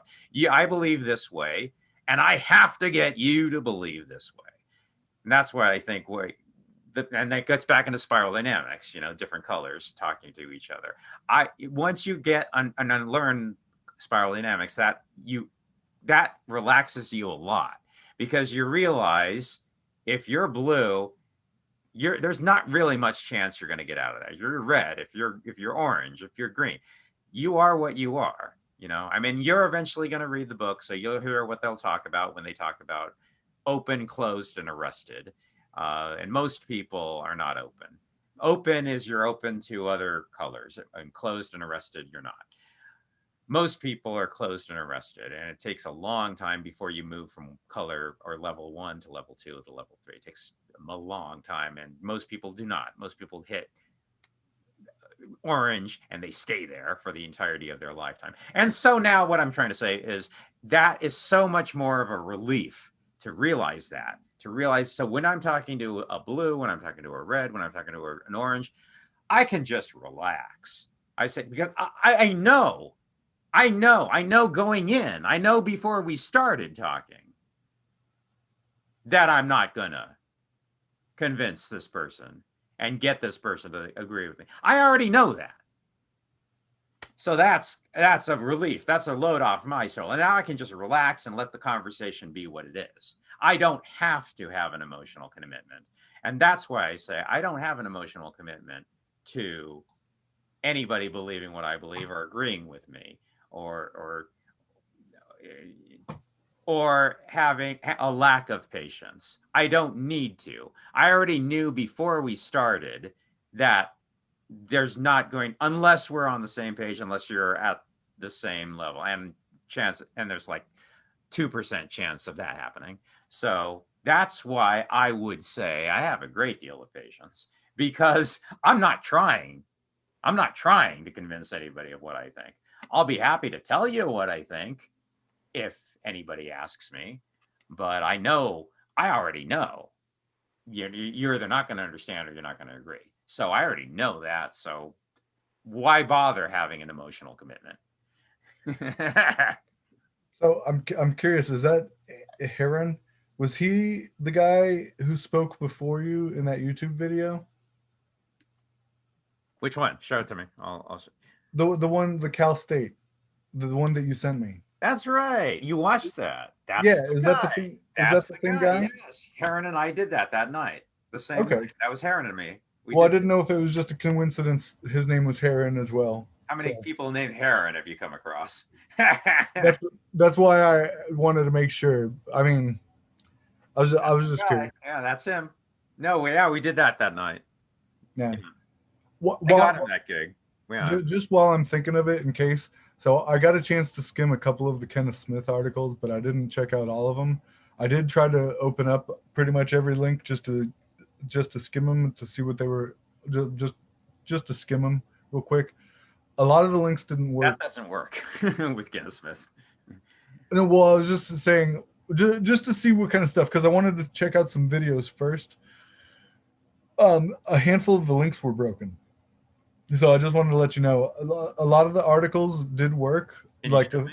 the first list of articles, Oh, all you're talking about. Oh, I know what you're talking about. Yeah. just on the page. I was just letting you No, know no, if no, you no. would, It's the web page is an ongoing project. okay. I have. If you didn't know, I'm aware. Yeah. I tried looking up the videos and But like. point out to me which one you want to see, and I'll get it for you because Okay, the web page is an ongoing project. Well, I want to go through the articles first. I was looking through them in order when I saw the video and a handful of the other ones around it. You Anyways, don't have to go in order. There's no order actually, but other anyways, than chronological. But even that doesn't matter. well, But anyway, I guess I was tying the patient thing. So we talked a lot the last time we talked, and it was a long talk. And also, I did start getting tired. And of course, like I said, I'm still working on my communication skills. you and Like, me both. You and me both. well, there's a handful of things. There's how I talk. I want to be more concise, and like you give me the opportunity to say something that I might be saying way longer than it needs to be said. When I get the chance, once I've said it, I get the chance to go, okay, this is how I could have said it better, because a lot of the stuff I've just never had a chance to. I got you. I got you. So, Same for me. A lot of time. A lot of well, time. Same for me. well, the other angle of it is too, I'm also blinded by my thoughts while I'm listening to. So anytime you say something interesting, I might miss a few seconds of what you just said after that, or, and so like that's also one reason why like I rewatch stuff Have you slowly. heard the famous Mark Twain comment where he wrote in a letter? I may have done it. I would no. He wrote, "I would have written a shorter letter, but I didn't have the time."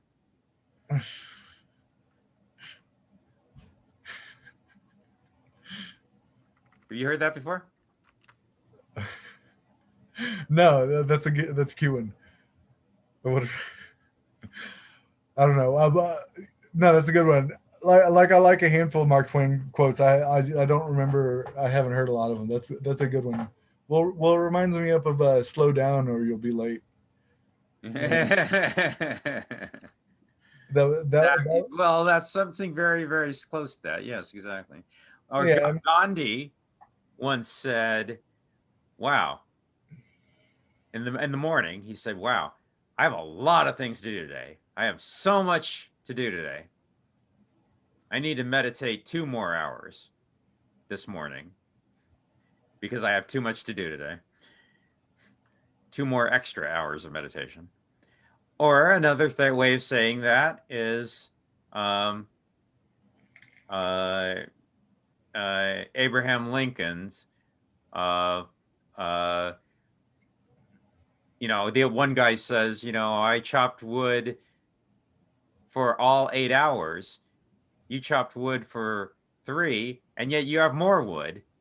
And he said, during the same hours that you were chopping, I was sharpening my axe. Yeah. Yeah. Well, it's tortoise in the hare. Yeah. All right. Yeah. Yeah. The slow down or you'll be late. It came from, I think it was a little Japanese story maybe. There was a messenger carrying an important set of scrolls to the town. You know, it was a walled off town, and they closed their gates before night to keep the bandits from coming in. And they pass an old man along the path, saying, "Oh no, it's getting late. We better hurry." And the old man says, "You better slow down, or you'll be late."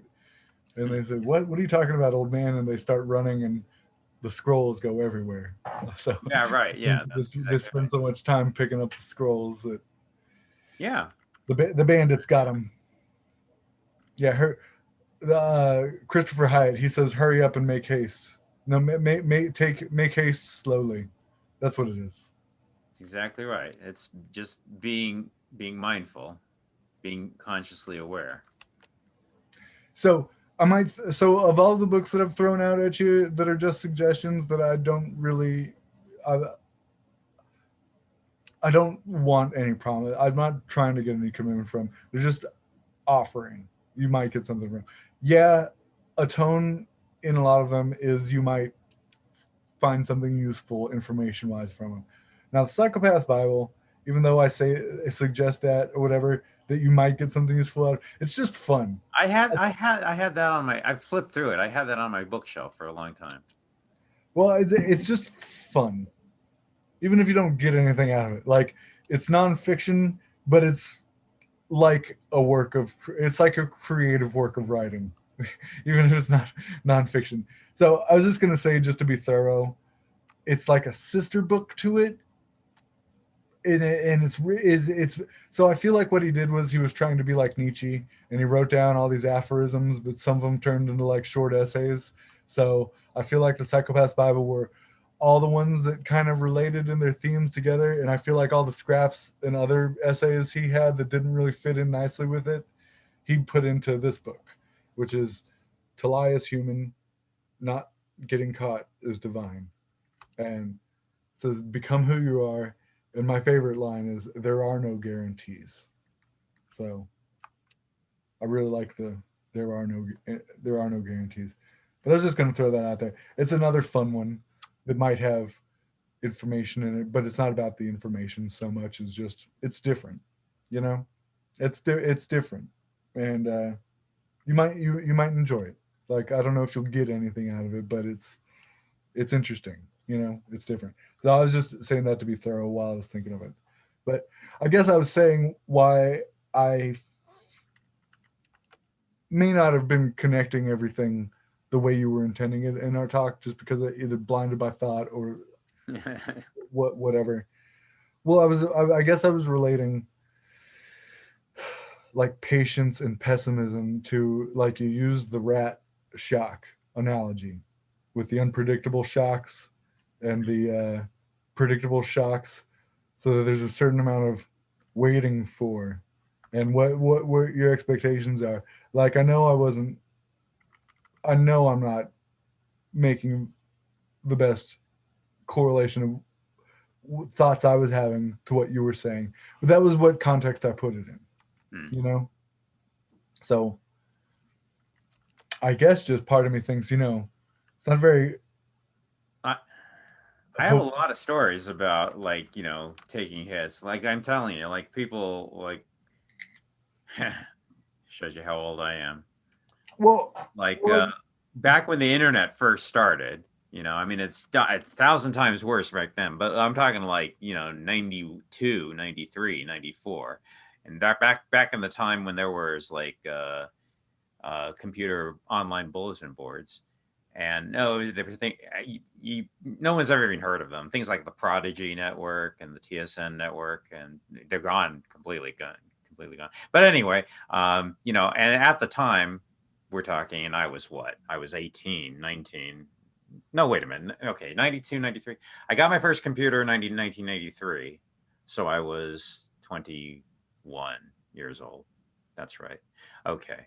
So, and I got involved in some, I don't know if I'll tell you the whole story, but some guy really, really, really, and this was a guy who he was posting on boards and I liked him, same thing I said before, I tried to ingratiate myself with people and I really liked the guy's posts. He was intelligent and well read and I liked him.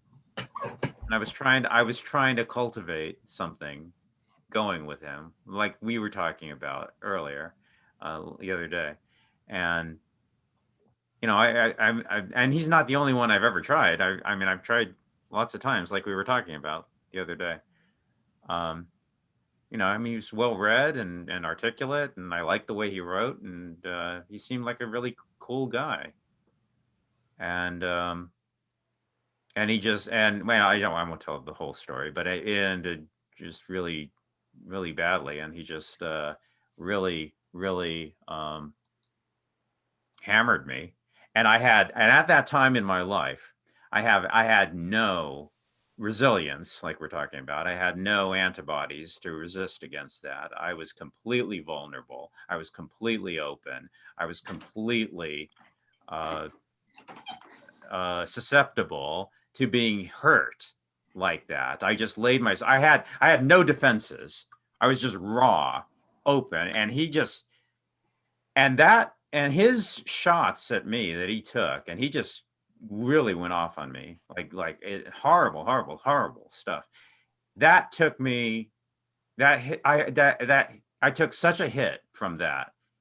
It lasted years. I was wrecked for a number of years after that. A guy I'd never even met in person, a guy I only knew online, and I had no psychological defenses for that, and it really, really hurt. I really took a hit because of that. And I was just you know how that it just that turmoil that just goes, you just, it's like trauma. It's like trauma. It's like PTSD. It just happened like, walking in the store, walking, every waking moment. It's just in your mind, in your thinking. It's just all that emotion. It's completely irrational. It has no rational reason for it, but it's just you're psychologically, emotionally raw. And that's what I mean when I say I'm a whole lot better today than I was back then. But, I still think about that. I still think about that guy. And I actually found him just a few years ago. I mean, I still know him. His name's Brian Hard. I remember him. But, but, and, other stories like that where I could talk about. Well, But well, I think that's one of the things I was trying to say last time is like, so if we were to like get a regular philosophy dojo going on, if it had something to do with being also like an intentional community and a support community, the like pulling in the parallel of Alcoholics Anonymous, just because it's all the way it can provide a framework of support that can help you get over like defects or flaws or whatever. No, Alcoholics Anonymous, it's a lot of war stories. yeah, So so a philosophy dojo, even though there might be a lot of like verbal jousting and sparring going on, if it's really a dojo and it's also like a gang and a support group where we're not just trying to knock each other down, there's bound to be like war stories, yeah.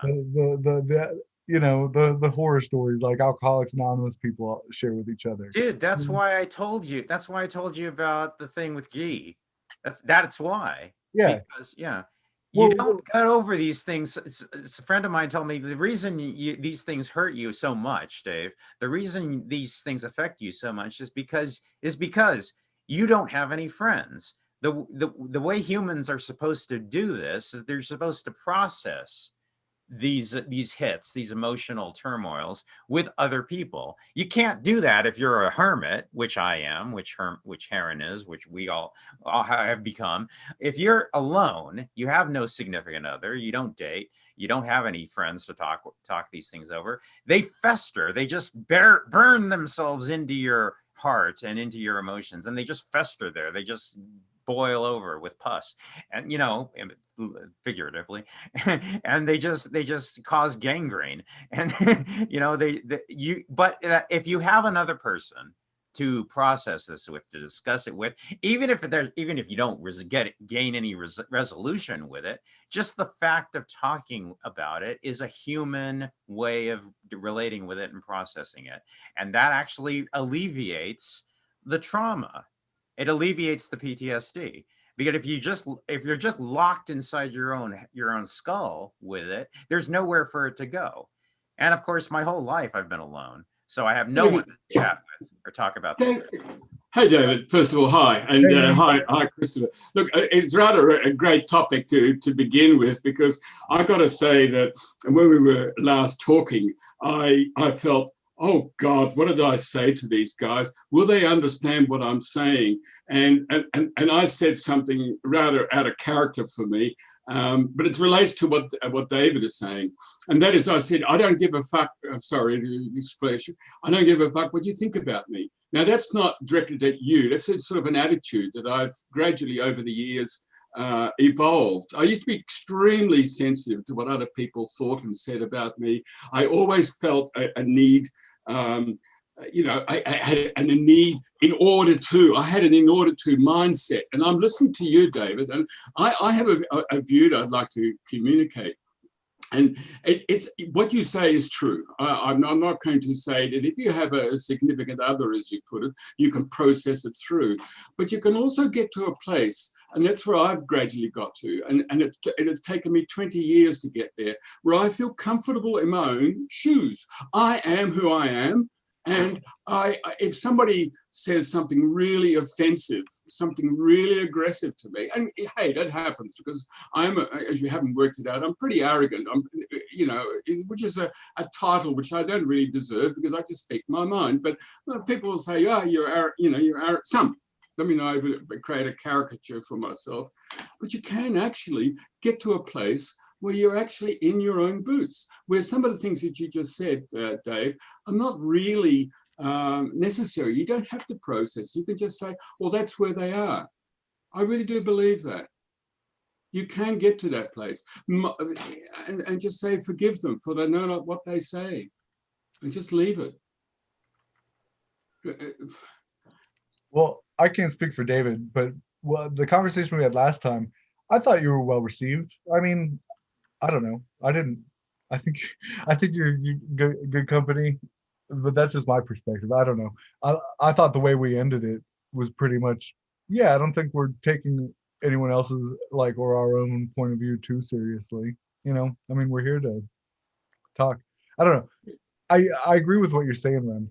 Like the thing I was gonna say to David, for one, I might have taken, and I'm not sure, and you can correct me if I'm wrong, what you said about predicting that there's the rat that if he can't predict when he's going to get shocked, he's going to be a lot more stressed than the rat who's got like a predictable routine of shock. And I guess just I was thinking it's bleak sounding. Like there's got to be more to it. Like we aren't rats in a cage, and the shocks that we get aren't completely predictable. But even then, even the shocks that we can predict, we still need more than that. So before I go off on what I wanted to say to you personally, that's why I recommended that first YouTube video. Like that one following up, it has everything to do with like a viable hope for the future, but also when he's talking about trying to keep a community together or friends together, he talks about tending that flame. It's a fragile flame, and you got to be gentle and delicate with it. So I think you'll just appreciate it from that angle. But this is one thing I want to say. So like, if we are in a dojo where we're helping each other, like lick each other's wounds from, the battles that we've fought, right? There is something in disclosing what have been our real life experiences that might like stop us from taking another chance to reaching out and making a connection with people, whether we agree with them or not, or however well spoken or smart they might be. But I've got this to say though. You do have plenty of connections, even if they're not friends in all the criteria that you might want a friend from. But you've got people, like, and not just me, but you know what I mean? You've got way more Facebook friends than me. Like you have connections. You might not qualify them as being your friends, and you say that you have no friends, but you really do have more people than I just personally wouldn't want to take for granted if I had that many people. You know what I mean? Like I don't take you for granted. This is only like the third time I've seen Remco, but he seems like a decent guy. Like I don't know, like just I don't want you to take for granted the resources that you have and say you're lonely, and like I can't give you too much pity is what I'm saying. Like you don't have nothing going on. You're not completely friendless. You know what I'm saying? It's not like you haven't tried again or achieved success to a certain degree in submarine is when it comes to interpersonal stuff.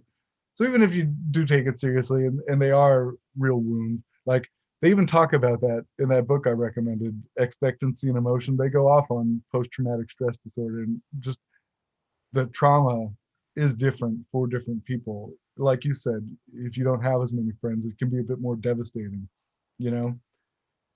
But yeah, that's all.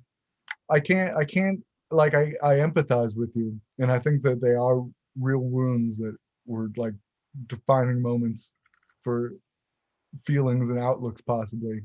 Mhm. But there's more to it. You're not just a lonely bastard with no life. That like I can't concede that to you completely. You've got more resources than you I think you're giving yourself credit for. So that's I don't know. Wasn't trying to get too pep talky, patronizing with you, but I wanted to throw that out there. I don't think you're as lone as you might say you are sometimes. Can I throw my bit in here? Look, I've got a plate full of work. I've got a huge, I may be retired, but I've created a mountain of work, and I'm sitting here a little bit on hot coals because I've got a lot to do. But I wanted to come back this, for me, it's morning, it's Monday morning here, 10 o'clock.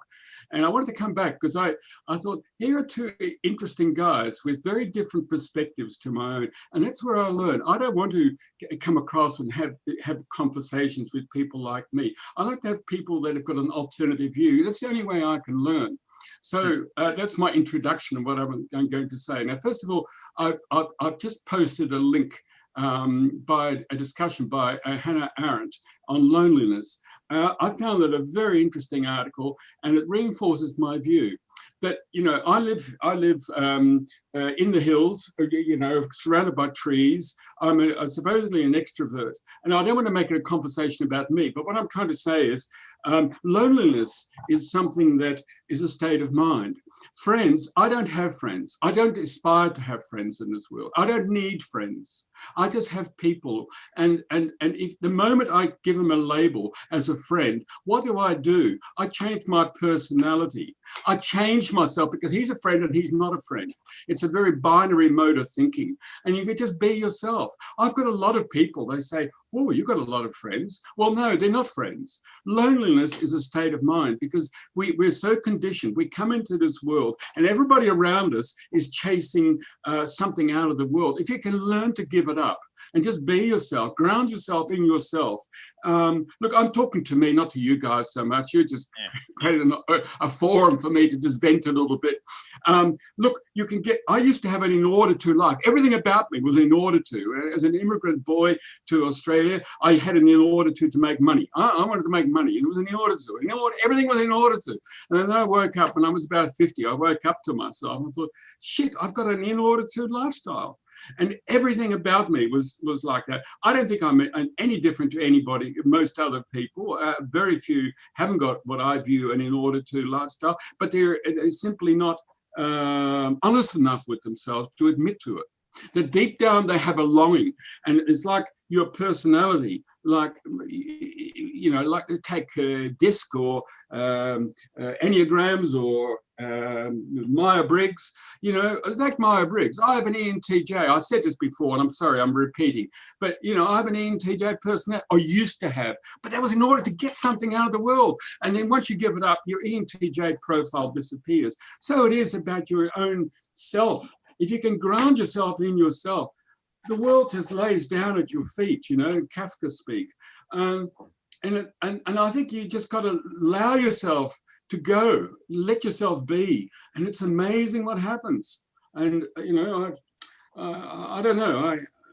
I'm very passionate about it, if you haven't, about this sense of just be yourself. Get it, that you shape yourself to get something out of the world. It's hard to discover what you want out of yourself. Do you want esteem? Do you want to feel good enough about yourself? All of those things are things you might chase through friendships or whatever it is. But it takes another person, an aggressive person. So bounce it off me because I'm aggressive. No, I'm not aggressive. I'm just me. And, you might be chasing something, David, and you've got to find out what that is. It's something that may have happened in your past. I was bullied at school, and that was a big change. I'm an immigrant, before I learned to speak English, I learned to stick up to myself. Bloody took me 50 years, nearly 40 years to wake up to my personality that I had adopted to protect myself. And so once you get it, and gee whiz, I didn't get it without a little bit of sadness, without anger. Anyway, that's my beef. So I'm gonna check out that article you put on there. Just so you didn't feel out of the loop, I reposted the two links that I gave David before you joined. One of them's by a man named Robert Moore. It's Right. talking about mythic imagination. Another one's by Albert Ellis. It's a little half-hour uh, psych, psychotherapy session, I guess, but it's interesting. He's just got a really, like you were just saying, aggressive kind of style for Thank you. helping someone snap out of themselves. But with what you were just saying made me think of, while I was adding those links, I added the third one, which is a link to polyvagal theory, and it's just a little summary of it. And I won't be butthurt if you don't look at any of them. Just offering them, you might find something useful. One thing that's interesting about polyvagal theory is they talk about how our capacity to self-soothe is something that we get from socially safe interactions.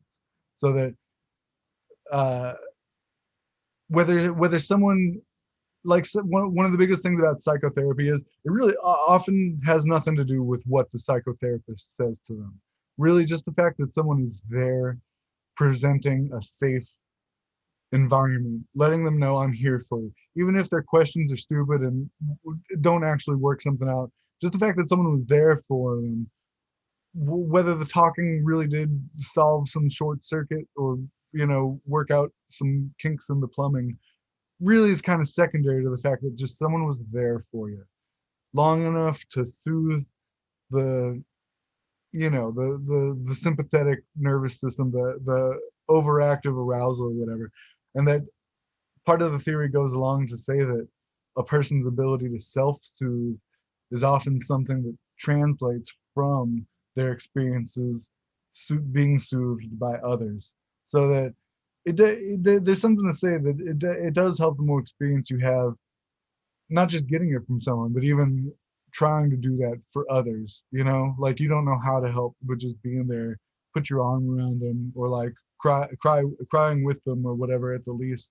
You know, well, it's something that goes to say that even if you are alone, whether you're talking to God, whether you're having an I thou relationship with the cosmos, or even if you're just imagining those pleasant conversations you had with someone who did help pick you up, or just a happy moment you had with your dog or something like that.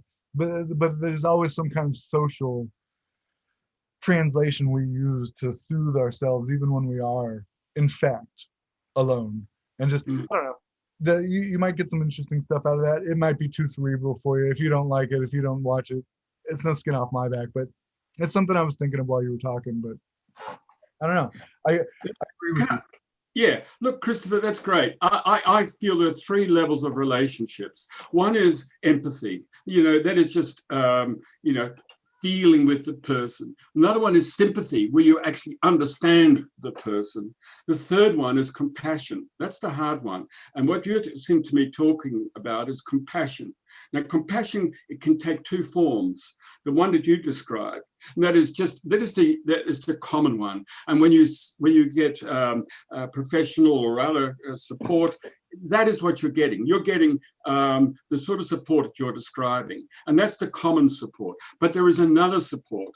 That's to me, the real compassion. That's the compassion where you're strictly honest, where you communicate and say, actually, what I get is you're dealing with something, and in the process, you really anger that person. You really sadden that person. You take that person beyond the place where they don't normally go. Because you know what happens? With most service providers, they want to be your friend. They want to have you to come back. They don't give you what you really need to learn, what you really need to get. And what time and time I got, it was like the time I did meditation. I did 10 days of Vipassana meditation. And when I came out of it, this guy, he looked like he was a druggie. You've done it too, have you? Uh-huh. Yeah, twice. Yeah. Well, anyway, I did it. And I come out of the meditation, and this guy came to me and he said, geez, you're an interesting guy, but you got this arrogance about you. You really are amazing. I think he sort of gave me a double hander there. You're this and you're the other. I remembered that, and 2 years later, I ran into him in the street. I ran into him, Mark, and I went up and shook his hand, and I said, "Thank you, Mark. That was the most valuable thing that you gave me." But it hit me right hard. See, what's what people need? They need to get beyond their repertoire of all their lovely stories. They need to get beyond the repertoire of all the fixes, which you can get anywhere. And you listen to the people, the philosophers, or whatever realm you're in. There's a lot of huge suite of reference stuff that they can pull out. But is it actually getting to the core? No, it's protecting them. They're religious. All these supposedly enlightened people, religious. All they got is just stuff, and they can talk. But you get them to get a personal with them, and you can bring them to the point of crying. I've done that on a couple of times, and I could, that's when you get to the core. You're talking about a real encounter, not just Yes. not just egos colluding with each other. Yeah. So first off, I love that you made a distinction between empathy and sympathy. I do have difficulty with trying to relate compassion to those two. And I appreciate your model because you're talking about there's two different kinds of compassion. I completely agree. Because like for one, so if we've seen each other 3 times already, right? It makes me think of like there's a balance between going straight for the jugular and possibly alienating someone. But there's also but it's something that you can do occasionally. You can do if you think that the timing's right, you're in good company. You know what, guys? Like for example, I'm a heretic. I know I think so many things that are just so out of most people I talk to. Even though I can relate to pretty much everyone on some level or something, I don't feel like I can always be completely myself and just say, hey, these are all the wacky thoughts I think about all the time. So I'm accustomed to a certain dance of disclosure where the more comfortable I get with you and you understand that I'm not just trying to set off your security alarms or you know what I mean? I'm not just trying to say things for shock value, but I really do think different things that if I just blurt it out could be taken out of context. So you're right. I think sometimes it takes time. I mean, depending on the situation, if y'all are going through some kind of catastrophic ordeal with each other, you can get to know someone on a really deep level a lot quicker than it would take otherwise. But who wants to create that ordeal-like situation that'll get you bonded in a warrior brotherhood within a few hours? I'm not necessarily looking to create those situations. So I agree with you. I feel like it takes a certain amount of time, but it also takes a certain amount of risk. You've got to go because you can have like the way I heard it last was like the Thanksgiving conversation where it's just polite, nothing, no real connection from any deeper levels are attempting to be made, and there's always risk, and it's like a poker game. How much are you willing to how much of what you're putting behind what you're saying is at stake? Is it worth it right now to do that? It's a game you got to get good at, and everyone's got their own styles. Well, everyone's got their own styles, but it's important to take those steps. If not, you're never like. So one thing I like to think of, and I think it had to do with some of the last our parting words is that it takes time for someone to understand me, whether they agree with me or not. I want them to, if they are going to disagree with me for who I actually am, not how I could be misconstrued or misrepresented. But once you actually understand me, then you can disagree with me, and then we're getting somewhere. Then I'm learning about who you really are. Now you're talking to me for who I really am, not just how we could easily misperceive each other or even help ourselves be misperceived by just staying shallow, talking about the weather, talking about sports. I completely agree, but I mean, it's only now in this version of my meetup groups that people are coming more than once. I mean, this is new, and I've been doing this for 12 years. But yeah, the fact that you're coming here repeatedly. I mean, this is something I've always hoped would happen, and this is the only way it can happen. Spending that, whatever I said, hundreds and 500 hours before you actually forge a friendship. Let me see. I'm gonna look that up actually. Well, I'm not a psychotherapist, but I do think it's interesting that conversation that you recommended to that movie group the conversation as 50. a topic, and and just that I noticed Oh. the theme I was going with along that is this is a man breaking out of his shell. You know what I mean? That regardless of how the ending may have been tragic and ambiguous or something. No, well, I don't know. Because it's not just work casting nets trying to get people into philosophy groups. If you're not, if you can't also put in the extra work on top of that, just I don't know. It's work, not alienating people, even if they Yeah, I mean, actually becoming a friend was like, you know, uh, a pie in the sky goal. I mean, the first goal was just let's see if we can have more than one conversation together, and usually the answer to that is no. But How I know about? you're Oh, just saying, sorry. yeah. I spend a lot of my time trying not to alienate people, and usually failing. well, and maybe work isn't necessarily the right word. There's a certain amount of risk and discomfort or pain, maybe even in tolerating someone else's difference of opinion long enough to try to make a bridge between yours and theirs. So I don't know. Like I like that one video. If you feel like watching it, the Mythic Imagination, he talks a lot about the flame and about how much hard work it is, not even to just reconcile between different points of view, but just to cooperate long enough. Even if you're not making friends, like that seems to be the direction we're going, but it doesn't need to be a friendship, even just a cooperative interaction. Personally, the terminology I use is teammate and partner. There's a partner, and there's partnerships, and there's a team. Yeah, a team. Yeah, you may not have emotional commitments to your workmates, to your coworkers, uh, your teammates, but you're there for a goal. You're going to cooperate and work together to accomplish whatever it is you're there to accomplish. A partner, yeah, that would be a friendship or a relationship. Then the two of you are together going to be dealing with a much wider, broader spectrum, not just one specific goal, but you're partners in the sense that you're together going to go through this thing called life. And usually that's a relationship. It doesn't have to be. It could be a friendship too. Yeah. Well, I think what I think I'm listening to you two, and you're quite, sort of in the same on the same rails. And I don't mean it in a disparaging way, but I think there's a common theme throughout everything that I've said today and everything that I've said in previous conversations, and is that it relates to where can I start? Christopher, you started to talk about getting to know you.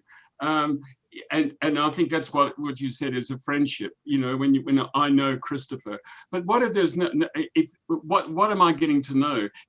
Am I getting to know your facade, or is it really what it is about? And this might sound off field, but when you say what is a friend? I said I don't have friends, but I do have friends. These are people that are authentic, totally authentic. They just totally taken all the facades away, and I can say whatever I like to them, and they can say whatever they want to. That is what I would call a friend. But I hesitate to use the word friend, because whenever you use a title, the moment you use it, you lock out something. Like J.D. Krishnamurti said, the moment you teach your child the name of a bird, it will never see that bird again. Get it? Get it? No, it's so important, because we carry all these friggin' labels through life, and we stop with those labels. Well, like, okay, if I met a woman that everything that I ever dreamed of, the dream wife, right? she seems like she'd be a good mother. She's got a good head on her shoulder. She likes me. Like, we get along. We love doing enough of the same things with each other. Not perfect or ideal necessarily, but you know what I'm saying? If I met a girl where we did all of those things with each other, if I never called her my wife, if we never made it official, if we never put the strings attached, the expectations that go along with those labels, we would still be doing the same thing. So I feel like friend is another one of those words that often comes loaded with more expectations that, you can have ongoing, recurring interactions with someone that, for all intents and purposes, they're your friend. You don't need to, doesn't need to be an officially formally made like commitment or anything. Like it can be organic. Like, I don't have that many people, like you say, that I feel like I've gone through the motions enough, long enough with them that I can be completely comfortable around all the time. Like, there's just always more about me that, like, we need to talk about that more. And, and I'm okay with having one person that I'm comfortable going this arena with. One person, as long as you get all your needs met, you're known to people. You know what I mean? Because do we have time in the world to be completely known to another person? I like how you're saying being authentic, because really, you don't need to say you don't need to have a label attached. You need to be authentic, and you need to have people authentically okay with you being authentic, regardless of what you call it. Like, if we don't get that met, I do think it gets lonely. I think life is a lot harder when you don't have someone who can accept you for warts and all. I think that's the hard part. I think a lot of people a lot of people don't want to talk about their warts. You know what I mean? And I don't know. They can be an important part. They can be an unpleasant but important part of your life if someone's going to get to know you for what you're really going through, whatever your warts are. Yeah, I think, to me, I think the big breakthrough in life is that you can learn to be authentic, to be absolutely, draw your own moral compass. And the second thing is to learn that there's two sides. There's the one side, which is your outer side, your persona, your adopted. I love that Alan Watts description about the persona, where it's, have you read that description by Alan Watts? It's when you're on your deathbed, and, like the Greeks had a play, and they used these masks, but these masks were made out of clay, but they had a hole in them, and it was the hole for the sound to come through. And that is where your persona comes out. And it's a facade. And when you die, you're on your deathbed, as Alan Watts describes, is when you doff, in his words, you doff your mask, you doff your persona, and all the people standing around the bed applaud you for your act through life. And I think it's so important. I mean, to me, it was just one of those mini hits, I think, yes. And so a lot of conversations that we have is through the persona. And if you can doff that before you die, I think this is where the great awakening comes, where the great freedom comes, to be able to connect and be totally at one with yourself, and not be vulnerable in how people think about you. And, I off on a little bit of a tangent again. My wife, I've been married, today is my anniversary, by the way. We've been married 7 years today. It's my second wife. Thank you. My first wife was my complement. She was a classical soulmate, a soulmate who you say, oh, she compliments you. My current soulmate, Di, and maybe she'll come on some stage, is a person I've known for 15 years. We married after 7, 8. But the point I want to make is, who is my soulmate? Di is a person that destroys me. She is my soulmate because she engages any of this shit that I carry and destroys it. She's my soulmate, therefore. And hey, it's a tough journey. Some people come in and say, oh, you're always arguing, you two. Well, that's a bit over the top, perhaps. But the point I want to make is, that is what I mean. That's the alternative. That's the alternative way. So a lot of the things I say might seem a little bit out, why the hell is he talking about this? There's a common theme, and it's that to get past that persona, get past that facade. I know Christopher, but well, I can see Christopher, and I'm increasingly seeing, and I love the guy. Like with David, I begin to see David. I think, yeah, he's a lovely guy. But you've got to get beyond that facade. Otherwise, you just get caught up in all that blah. I don't. So this is great. I was even thinking of the facade. I was trying to, whatever. I was thinking Jungian stuff, and I was thinking about how the shadow is the shadow cast by your persona. People only get to see through the window what you show through the window of your mask or whatever. But so I can see myself in the mirror or in my own mirror, and I'm okay with taking my mask off for me. I like finding people that it's okay taking my mask off around. It's hard facilitating a reciprocal thing in kind, because when you expose yourself and it's not returned, it can be, you can feel vulnerable and disarmed, and it's easier to be hurt that way if you don't feel like it's reciprocated. See, that's the difficult thing, because so I feel like there's a handful, it's to the repressed stuff, it would really, because there's all kinds of stuff that really isn't something to be embarrassed about. It's not something that you would blush if someone found out or if you told about, but I feel like it's exactly those things, the ugly parts. And I like them, and this is where I need to control. I feel like I need to get better at controlling my tact in introducing the dark side. Everyone's got a dark side, and it's not necessarily what they've done, but it's that, but also evil thoughts we think all the time that you're not really getting your whole self out of someone, that you're not seeing their whole self out of them if they're not owning up to the evil that lives inside of them and lives inside of everyone else. You know what I mean? It's not just the evil. There's the chaos and the ugly and the deformed and the deficient, but just the evil, I feel like, ties it all together. It's probably the most taboo of what, because that's what they all are. They're hidden things, the things you don't want people to see. But how can you be really loved and feel confident that you're being loved for your whole self if you can't be loved for the ugly parts too? And I think that's hard. I think there's a bit of the same way there's risks in exposing yourself, there's a kind of seduction in letting others, especially multiple others. I feel like one-on-one, it's a lot easier to get, devilish confessions out of people and what they've done and what they think. But it becomes increasingly harder the more people you're worried about judging you without your mask on. Have you heard of Brené Brown? Yeah, I think you mentioned her last time we talked. Yeah, I did. I put it up again, the little TED talk.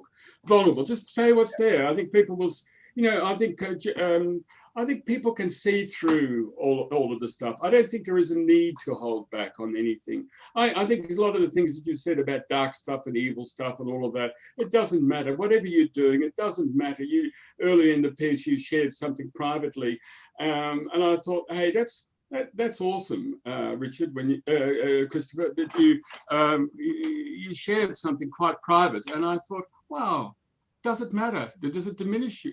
Am I respectful? No, it doesn't. Does it elevate it? Yes. You were honest. You were getting to the point. I think it's. Yeah. Well, he may not want me to bring him in, but Heron often said that he spent a long period of his life deliberately trying to be abrasive and combative with other people, and just recently has realized maybe that's a little overstating. That's a little overstating my position. Okay. Well, what specifically was it? Well, I mean, I try stuff on the edge, and I can see how people respond, and depending upon how they respond, that would determine how I'd respond. And being a little off the wall is good, because it got people out of my life that really wouldn't contribute to my life. I wanted people who could handle stuff. So I just put stuff out there, and if they were offended, good. You know? Just cleared up some space for other people.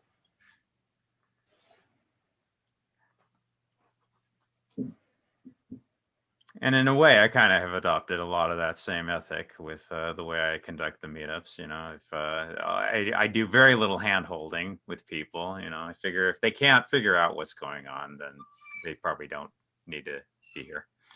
Yeah, there are plenty of places where people can go and get their hand held. You know, that's fine. Well, that's just it. Like, so as I've been getting to know David lately, and I've been seeing Rem more often. This is like the third time I think I've seen him. I don't know if we've talked the first time we saw each other. No, well, I feel like I'm in good company. Like, I haven't seen you in a chat yet, but your reputation's preceded you. I've heard of Heron before, so. Uh-oh. I've got a fucking reputation now. He watched your Fullerton talk. Oh, okay. All right. Yeah, David mentioned he was in a YouTube video. He sent it to me, and I watched the whole thing. I don't think he was expecting that. I'd heard the name Heron mentioned, and I was like, "Is this the one you?" So even though you're hiding your face, I've seen you. Now you get to see. Hey. Yeah. I liked what you had to say about language there. Well, that's my obsession in life. I mean, basically, I'm obsessed with debugging English so that we can not be under the spell of the voice in our head. I like language as well. I don't know if I'm a linguistic determinist in the sense that the words determine what I'm doing, but they're features of my model. I don't know. Sorry. I feel like that'd be a fun rabbit hole possibly to go down with you sometime. But let's do it now. I don't care. That's fine by me. Well, I was saying that I was going to say, just related to what we had just been talking about, that I worked hard for years on kind of, after I had like no bounds and just swam in the infinite ocean of light or whatever, I realized that I was a bit of a doormat and a softie and didn't really have a spine or couldn't stand up for anything or myself.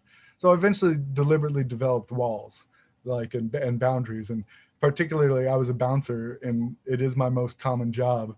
So being a bouncer for over a decade really helped me on steroids develop boundaries and prickliness. Yeah. But so that's why I was saying specifically, I don't often have the chance to it's usually not worth the gamble to risk self-disclosure and possible ostracization, like, because I just know so many people in town. It's much easier for me to smile and nod and not alienate others than it is to risk the investment and possible consequences of of being authentic in every encounter that I've come across. That's why I was saying with this format in particular, y'all have pretty much proven yourselves already as good company to be around. So I've been a hermit for almost 30 years, and I can't imagine living any other way. I mean, I like being social, but I like being social in situations that are of my choosing, not just what the world happens to thrust upon me. And that's worked out really well. I found that when I had roommates or when I lived in the same space as other people, that I really couldn't examine myself very clearly because there was so much other stuff imposing itself on me. And it was only when I chose to start living alone and live in a situation where there was nobody to blame anything on but me, that I really began to, make some progress in the directions I was hoping to make some progress. And I still, again, actually, I've been more social in the last few months since this pandemic than I have in years. Because I used to go to a lot of meetups and stuff, but not that much. And I always preferred online communication. I've done podcasting for 20 years now, or 15 or something. I don't know how long. And, and now everyone else is online. You guys are all here with me now. And so I've had more opportunities to meet and share stuff with people in the last few months than I have in the past few years. It's been great. Yeah, I don't know if I qualify as a hermit, but I'm definitely like a loner type. My best friends I don't usually see for months or years at a time, and I don't have my best friend's number or Do you anything. live alone? I live with my parents right now, but so I'm definitely not a hermit Yeah. Okay. by the true Yeah. sense of it. I'm just saying I have a loner lifestyle. Yeah. But I agree with what you're saying. I think something about the pandemic has to do with, when you've got the option of people, it's easy to take for granted and appreciate your alone time. But Yeah. when there's so many restrictions on your availability of other people, then you realize how much you take the possibility of others for granted. So Well, normally in that world out there, you don't have much choice about what kind of people you're going to spend your time with. You sort of get thrown into situations where, I mean, when was the last time out in what I call squish, in physical reality, have you found yourself in the company of three people like you are right now? That doesn't happen. There are probably a lot of people within 10 miles of me that would be great conversationalists, but how am I going to find them? Go to the market, look around, go to Starbucks. Starbucks, okay.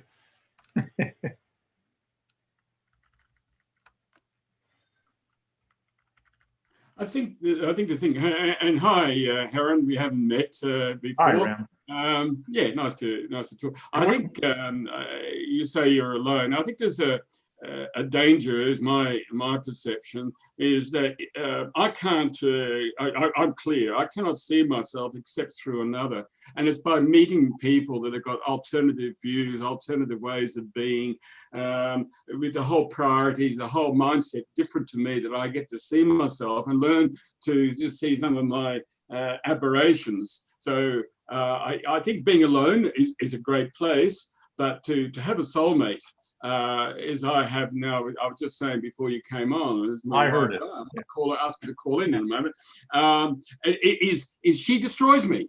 She's actually, she's my complete antithesis. I'm not suggesting that what I'm doing is for everybody. I know it's not for everybody. Right. It's my path, and it works great for me.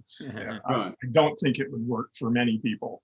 So yeah, you're welcome to your path, and and that's great. So I think that's what's a great thing, and particularly conversation like this with complete strangers, in another culture. I'm in Australia, by the way, and I think it's great because it's, and particularly if I give permission and it's to say what you like, whatever it is. I think this is where the growth, this is where the juice comes out. This is where I come away thinking, you assholes. When I flick the thing, I think, you asshole. But a little bit later on, usually an hour later or whatever, I think, hey, I've got a point, Yeah, I hadn't thought about it that way. That's when I get excited. An hour to come to that? You need to do some more work. Shouldn't take more than 10 seconds. Oh, well. Depends how deep you go, mate. Depends how deep you go. Yeah, well, that's the thing, is the 15, well, more than that, 25 years of self-examination has put me pretty far down the rabbit hole. Yeah. So yeah, I still get into all sorts of crazy states, but I usually notice it pretty quickly. I mean, almost immediately when I notice that I'm tense or angry or fearful or something's going on, I just stop. I mean, I've been trained to do this now. I just stop and listen to the voice in my head and what it's rambling on about. And inevitably, I find that I've gotten sucked into some damn story about what's going on and totally lost all perspective and just was sucked into a story. And then it usually only takes me a couple seconds to get to that point now after all these years. It took a long time to get here, but it works pretty good. Yeah, but what if you're only scratching the surface there? When you said, quick recovery, how about, you need to go, I found in my case, I just before you came on, I was describing that I'm an immigrant to Australia, and I learned when I got bullied as a 7-year-old until I learned English, and now I carried that through for 40 years. And in the chemical industry, Australia, I became the bully. I became the number one guy. But it took me a lot of coaching, and I went through landmark education to discover that Yeah. I was still I playing did it it when out. it was called Est. Yeah. You know what? Yeah, right. Okay, so that's what I'm saying. It's like getting beyond Everybody the has a different path. Your path is obviously very different than mine. And like I say, I don't think everybody has to. I don't think everybody should follow my path. My path is right for a few people, and I'm finding those people, and I can be very helpful to some people who are, set up for the kind of path that I'm on. So you're reinforcing yourself. You're nurturing yourself. Well, I am the thing is, listen, I'm 74. Yeah, 74 now. I've been doing this for more than 50 years. For 53 years, I've been doing this. So, I've been through some stuff. I don't need to beat myself up anymore. I did that for 35 years. I'm only 2 years your junior, by the way. I'm 72. So. Oh, you're just a punk kid. Yeah, right. Well, when you get a little older, you may understand what I'm talking about. Yeah. I mean, there's so many different ways. A little bit earlier, we were talking, there was a discussion about heroin addiction, just briefly. And there's what's his name? Gabor Mate. Gabor Mate, a psychologist, Hungarian psychologist. And he says, there's no such thing as addiction to chemicals. What?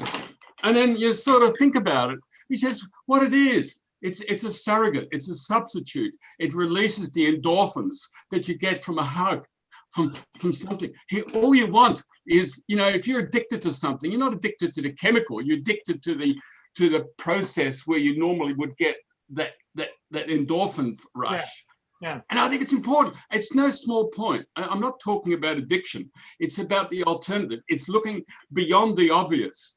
Now, he may not be right. He may be getting carried away. Let's be open. But there's, just about everything I can think of in life has got this perverse alternative. Most people don't go there.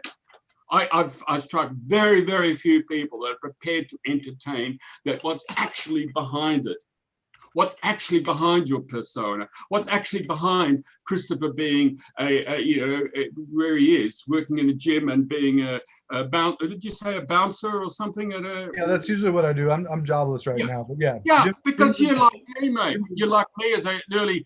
I became an NTJ. Don't fuck around with me because I'll punch you on the nose. I remember giving Patrick. You're doing that right now. If you're in your career, you're protecting yourself. There's another Christopher. Well, you got it all answered, don't you, Remco? Well, tell me I'm wrong, mate. You're wrong.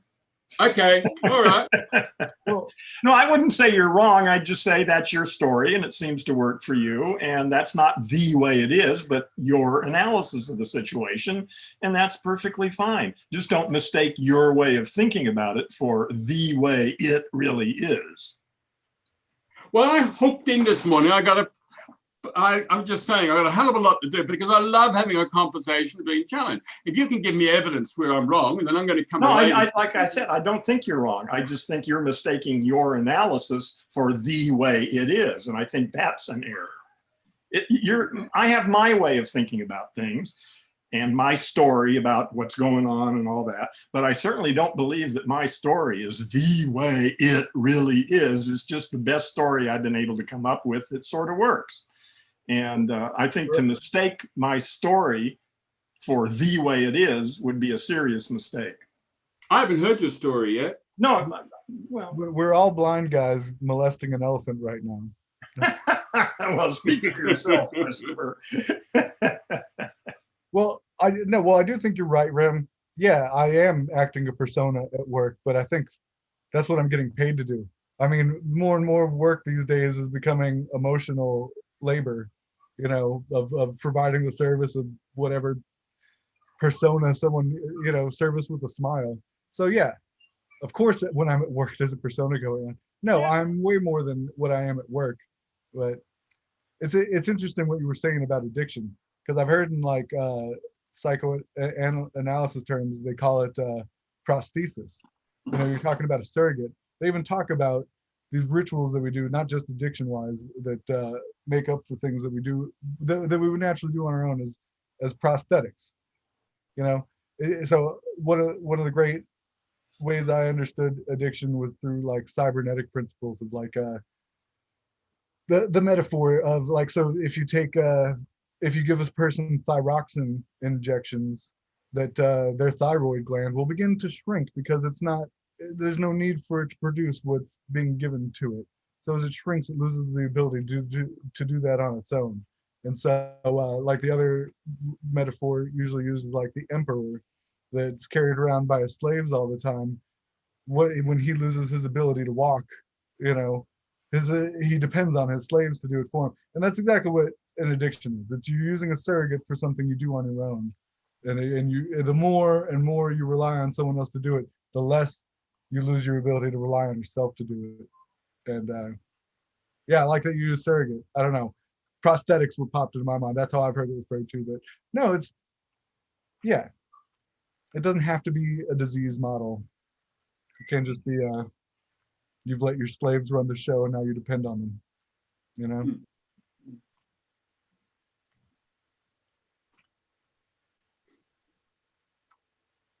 So yeah, how about the weather, huh? Sorry, I felt it was fun. We were talking about masks and yeah, anyways. I draw a lot of strength from Daniel Kahneman's book, Thinking Fast and Slow. Good And book. you have a system 1 and system 2. And you know, the system 2 I call the sycophant. You know, it just backs you up. You know, it gives you, you know, why did you say that, Rem?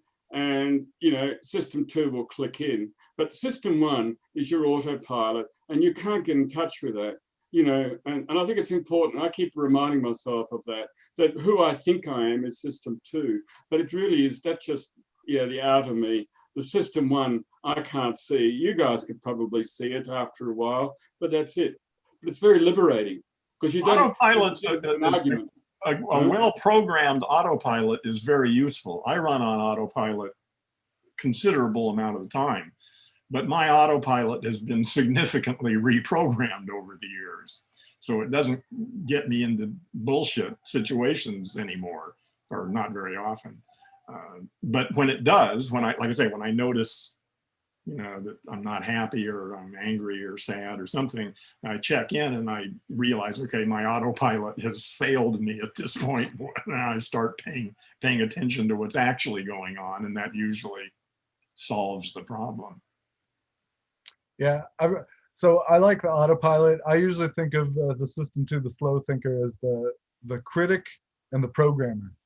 So if the autopilot is the programming running smoothly, whenever it's not running smoothly, that's when we've got to think critical and do some patchwork with our autopilot programs. Honestly, I do think the ultimate goal of our brain or life, if you want to, is to be unconscious. It's to have such a well-oiled autopilot that you don't have to think about anything anymore. Yeah. You can just relax the thin layer at the front of your brain.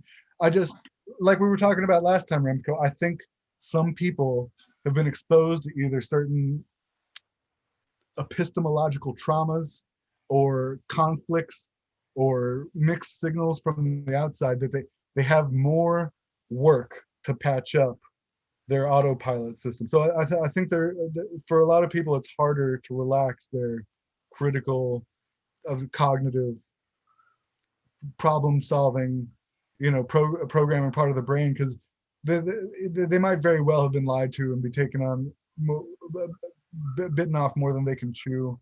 You know, there's all kinds of things that could go behind it, but that it really does have the kind of, I guess I felt like when you were saying, you know, me and David were being too cognitive or whatever last time we talked, I thought it was funny because the talk that we had before with another guy was basically we were talking about him as if he was being too cognitive, and so I was, when I'd use the term personality type, I didn't intend to go off into typology.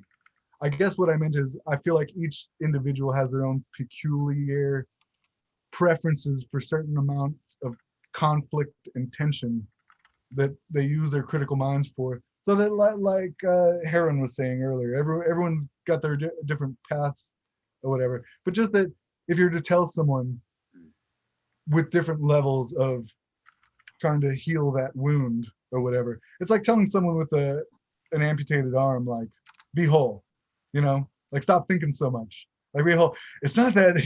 I feel like it's not that easy. Like there's some kind of metabolism going on. The process isn't, because I agree with your sentiments.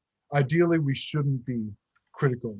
We shouldn't have an inflamed, you know, fevered consciousness, you know, constantly trying to make problems where there isn't some. I just think that it's, yeah, it can be as difficult as, like, for the person telling them, like, be whole, when, like, dude, I don't have an arm, I can't.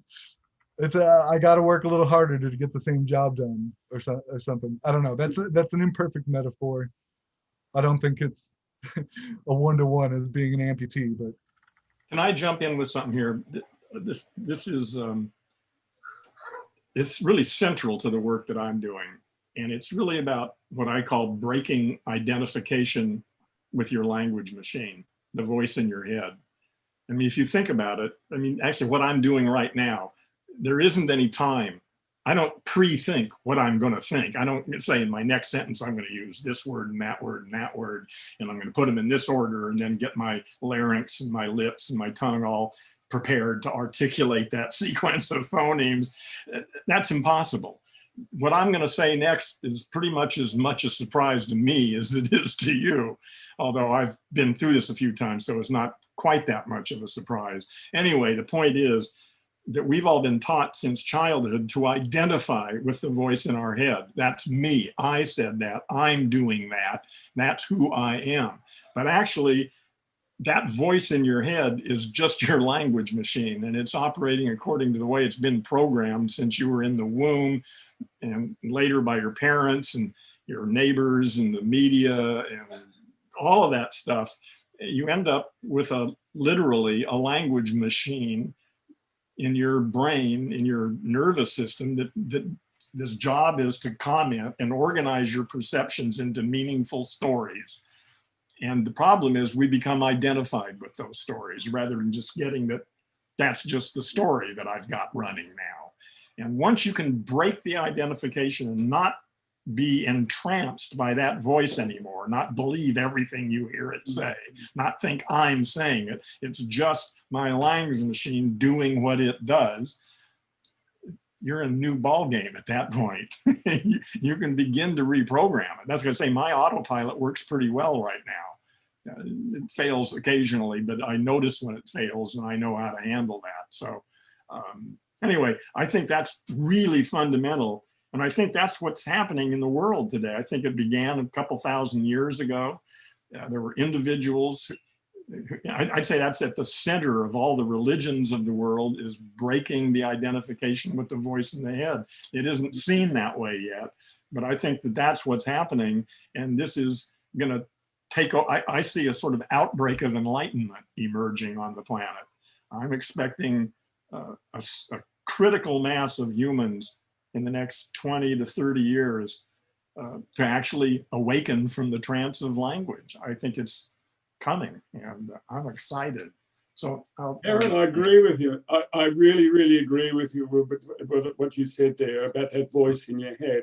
Be able to divorce yourself from that voice in your head. Be able to place that that voice. And I think in particular in the journey to unpack what the origin of those words are. And it's very liberating, because then you can just jump.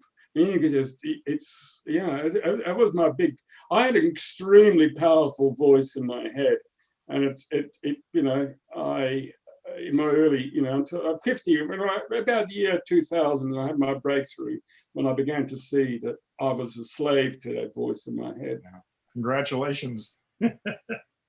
It's a game changer, it really is. Yeah. Yeah, I totally, I don't know if I agree, but so, well, I'm curious though. It does sound, is this, I mean, I've heard similar lines of thought. You articulate it uniquely. I'm curious if this is informed by Julian James. Well, it certainly has, yeah. Okay. I'm well aware of James. Yeah, it sounded like it.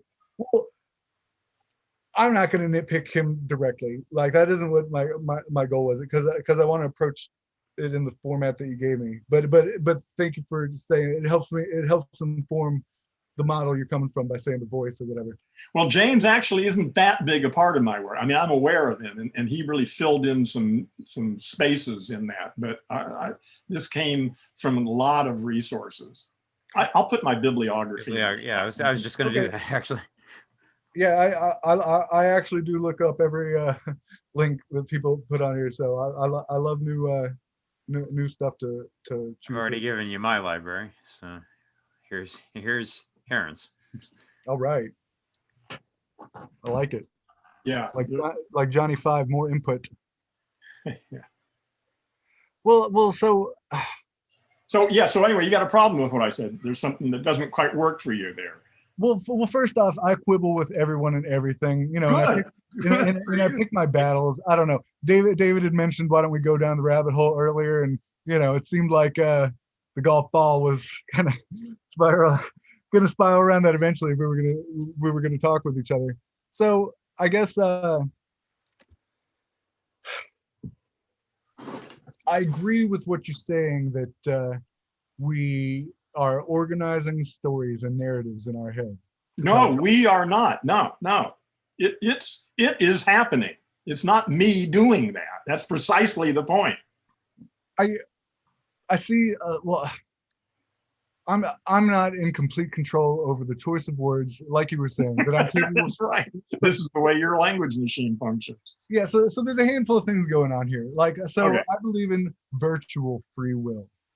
That because of our ignorance and our incapacity to predict whatever is going on, we have freedom of not knowing exactly what's going to happen, and that gives us an illusion of freedom of will. Even though if you were to have, I forget which philosophical demon that knew where everything was at every given moment, that you could reverse, you know, calculate whatever how the machine is going to react. But that being said, we don't know. So there's that element of chaos and unpredictability in the uncontrollable things that we do.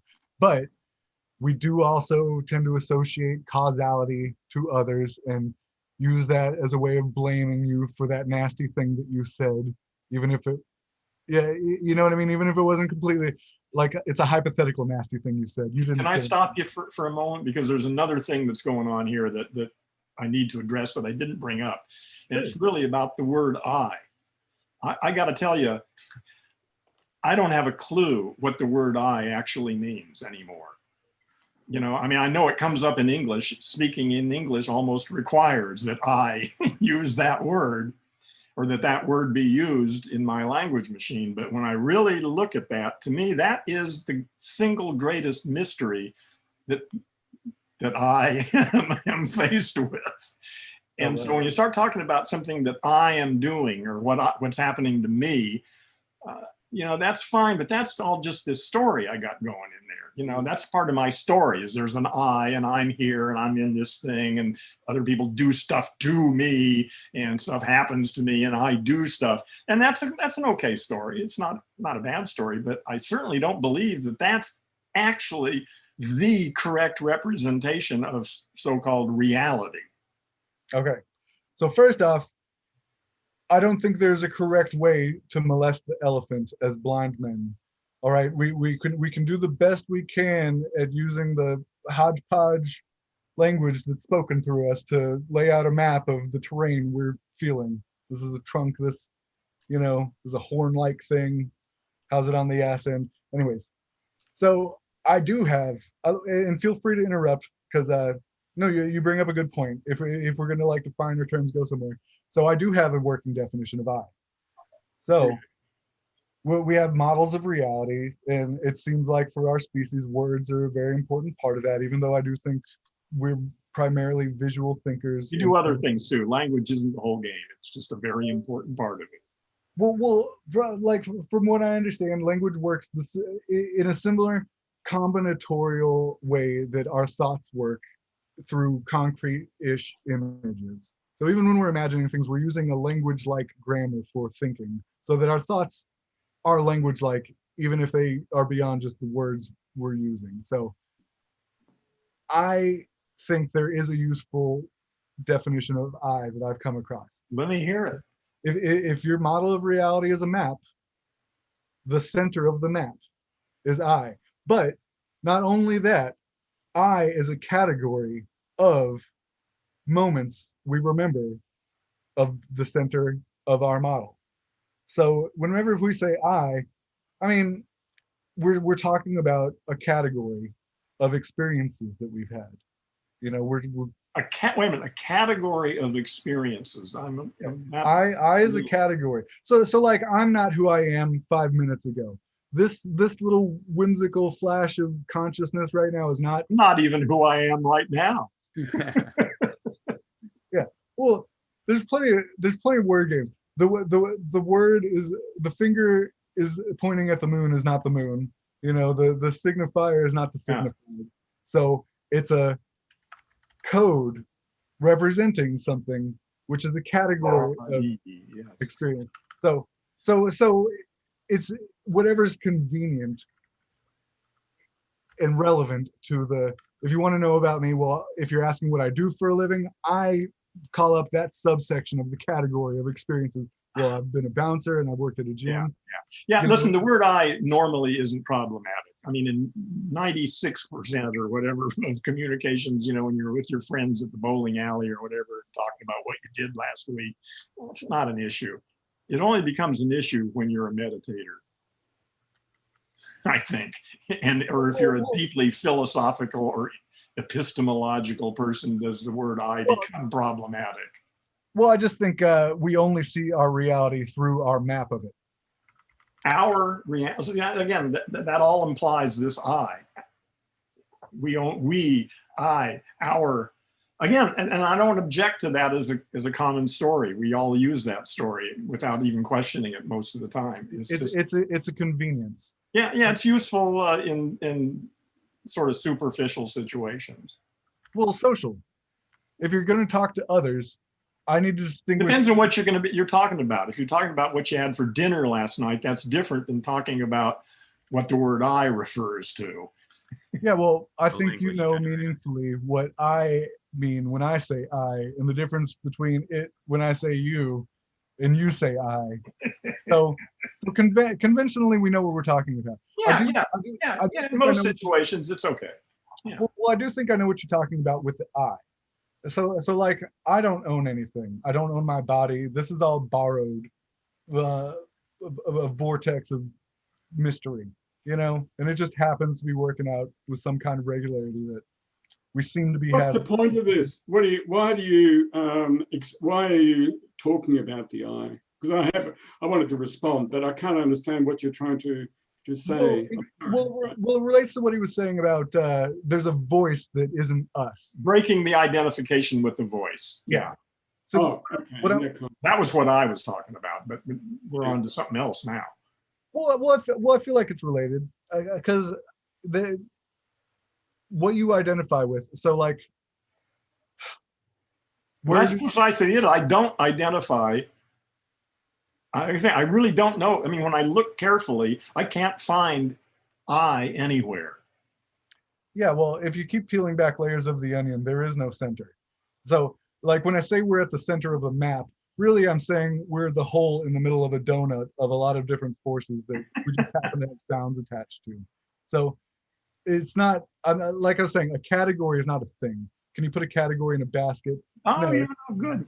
Know about reification. Good. So by that conversation, is there an I that does things? Does your I, is that associated with what happens in your life? Who are you asking? Oh, look, anybody. It's actually leading to something I wanted to say. Oh, sorry. I think the whole purpose of our consciousness, which conveniently falls into the category we conventionally use as I, is meaningful in creating an effect in the world around us, even though the amount of control we have over it is illusory and negligible. To some degree, it does correlate to things that we arguably do. Like and that story, I have no problem with. The only question I would ask you is that story the story you've come to that makes sense for you in your life, or is that the way it really is? My model is unique, and I know Okay. that whatever It's your is story.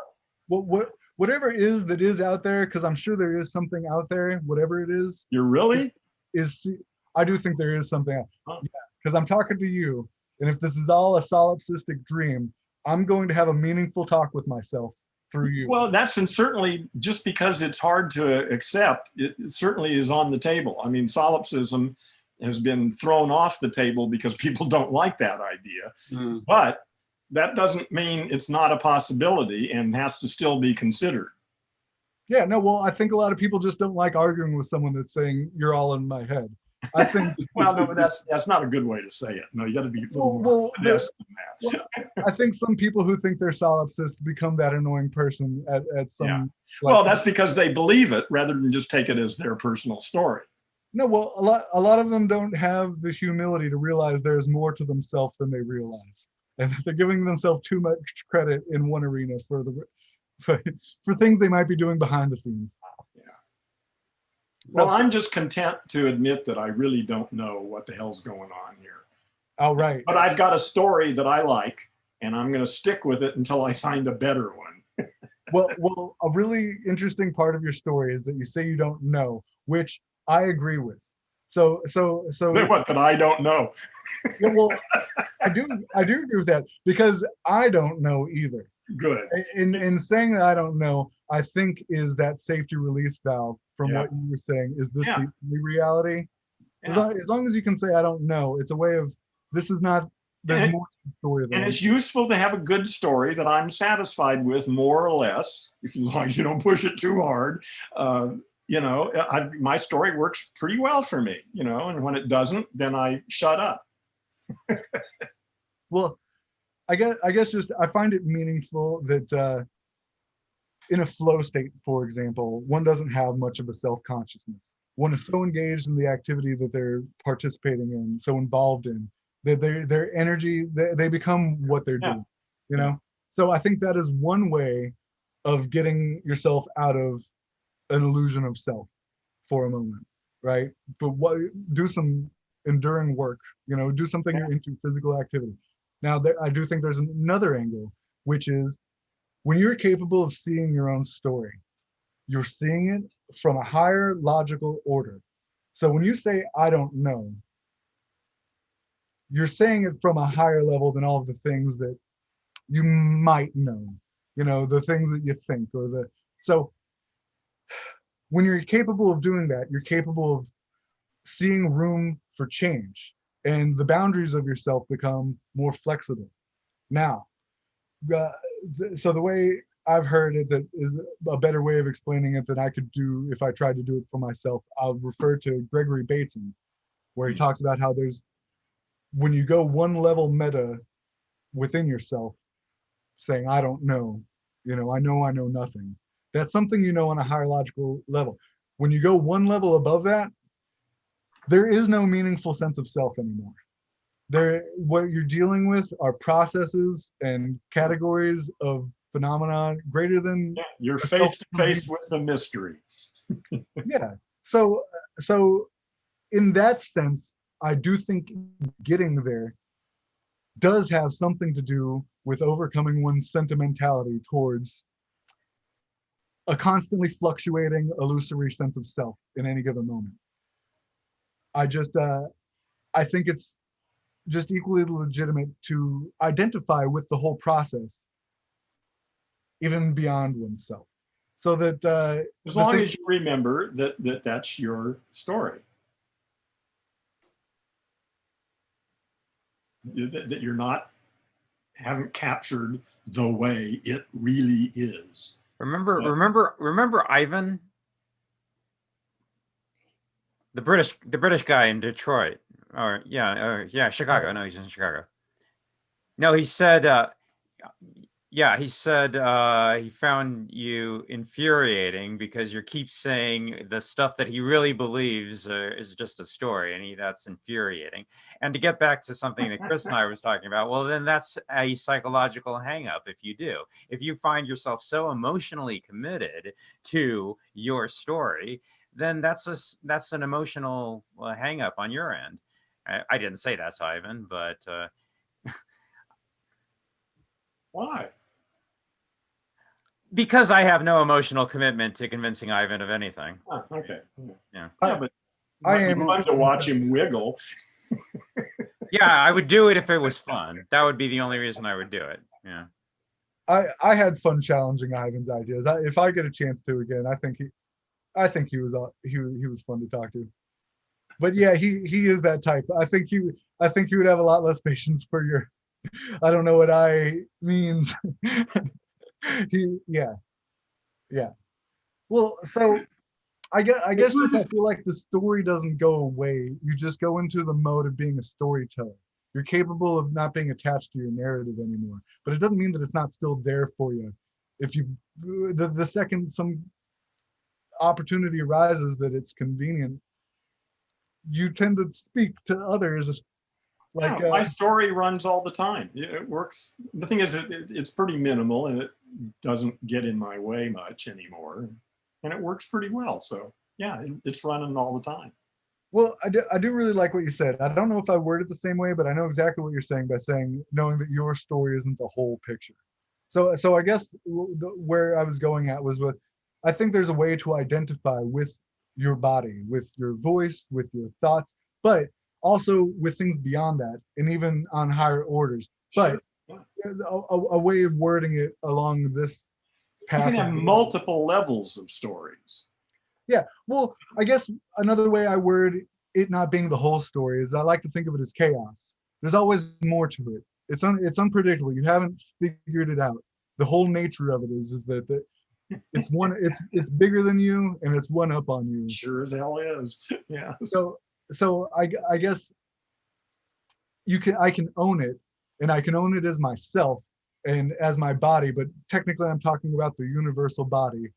And if I'm getting at the uncontrollable nature of it, the way that we don't necessarily have control over the voice in our head, I call it chaos. We can own our chaos body, and that it's going to surprise us. That it might not do something that's best for us, but So both of you are saying, both being Heron and Christopher, both of you are saying, I am just a story. Is that what I'm distilling from what you're saying? No, that's not what I'm saying. Oh, good. I've got a story that I use. I is a mystery to me. I haven't. I mean, I have not yet found a story that satisfies me that deals with what I is. Yeah, I heard you say that earlier, and I guess I overrode it by questioning it. Yeah, I put a couple of links up.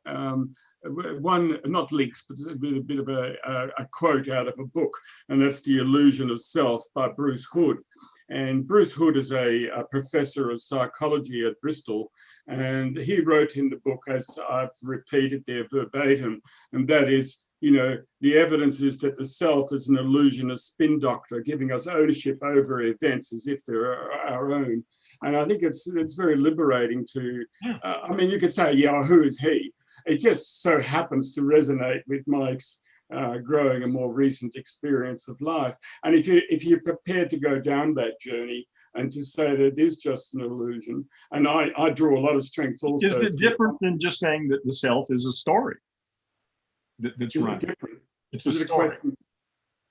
That's what I'm saying. Well, it seems to me I would rephrase that and say self is a story that's running in my language machine. That's it. Nothing more. Yeah. Yeah. Okay. And so when you say it's a mystery of who I am, you know, you're left with the word I, and you can answer it and say, well, I, Heron, is just a story. And that story changes, you know, all the time. You could say that, couldn't you? Yeah, well, yeah, that's sort of what I guess that is what I'm saying is that, yeah, I've got my story about what I is, but if there's anything beyond that, it's a mystery to me. Yeah, and then once you're on that, once you're going down that journey, and you say, well, look, it's one thing to blah blah. It's one thing for me to say it, and perhaps for you to affirm, but with some caution. It's one thing. It's one thing to blah. It's another thing to be it. And I think you've got to give yourself permission to go down that road of being. That's why I make that distinction between the epistemology, which is what a lot of these meetups are about. It's blah, but there's another thing about your ontology, and that's very challenging to get there, and to give yourself permission to really go down that journey. And I find that that's where the juice comes. That's where it gets really interesting. It gives me the freedom to see what, for example, looking at Trump and looking at Hillary, and look at these two people and say, yeah, okay, they're blind, and that's what's causing the offense. But I heard Hillary talk on, there's a program here running on our television, and I heard Hillary talk, and I thought to myself, God, she is fake. Yeah, she's fake. She's lying all the things, but I got this profound feeling of fakeness, and I got to see that why people were drawn. Sorry, I didn't want the white enter conversation drag it to something which might be unpalatable, to talk about politics, and it isn't about politics, but it's to see beyond the person and to actually see what the person really is. And I can see Trump. And I see him as a damaged little boy who's trying to make it. But people can see that. They see him as an actor. They see him with all the bullshit, but they still want him over Hillary. But look, this is beside the point, and I think you're probably about to jump on this. But anyway, so I think once you get yourself that freedom to make the distinction between what's said and what you're being, you can go down that road. And to me, the ultimate is Nisargadatta Maharaj. Nisargadatta Maharaj died in about 78, 79, and he wrote a book. No, he didn't actually write it. He was dictating it. I Am That.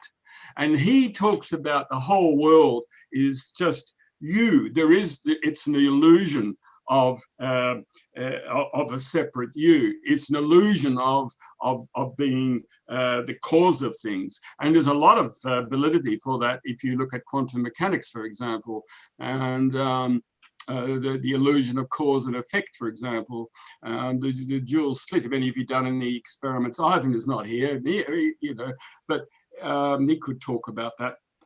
And so that's where you can go to. You can eventually go to that place of I am that. And it's really a fascinating book. It's about so thick, by the way. It's quite a heavy tome, but he takes you down his journey and then gradually you get it.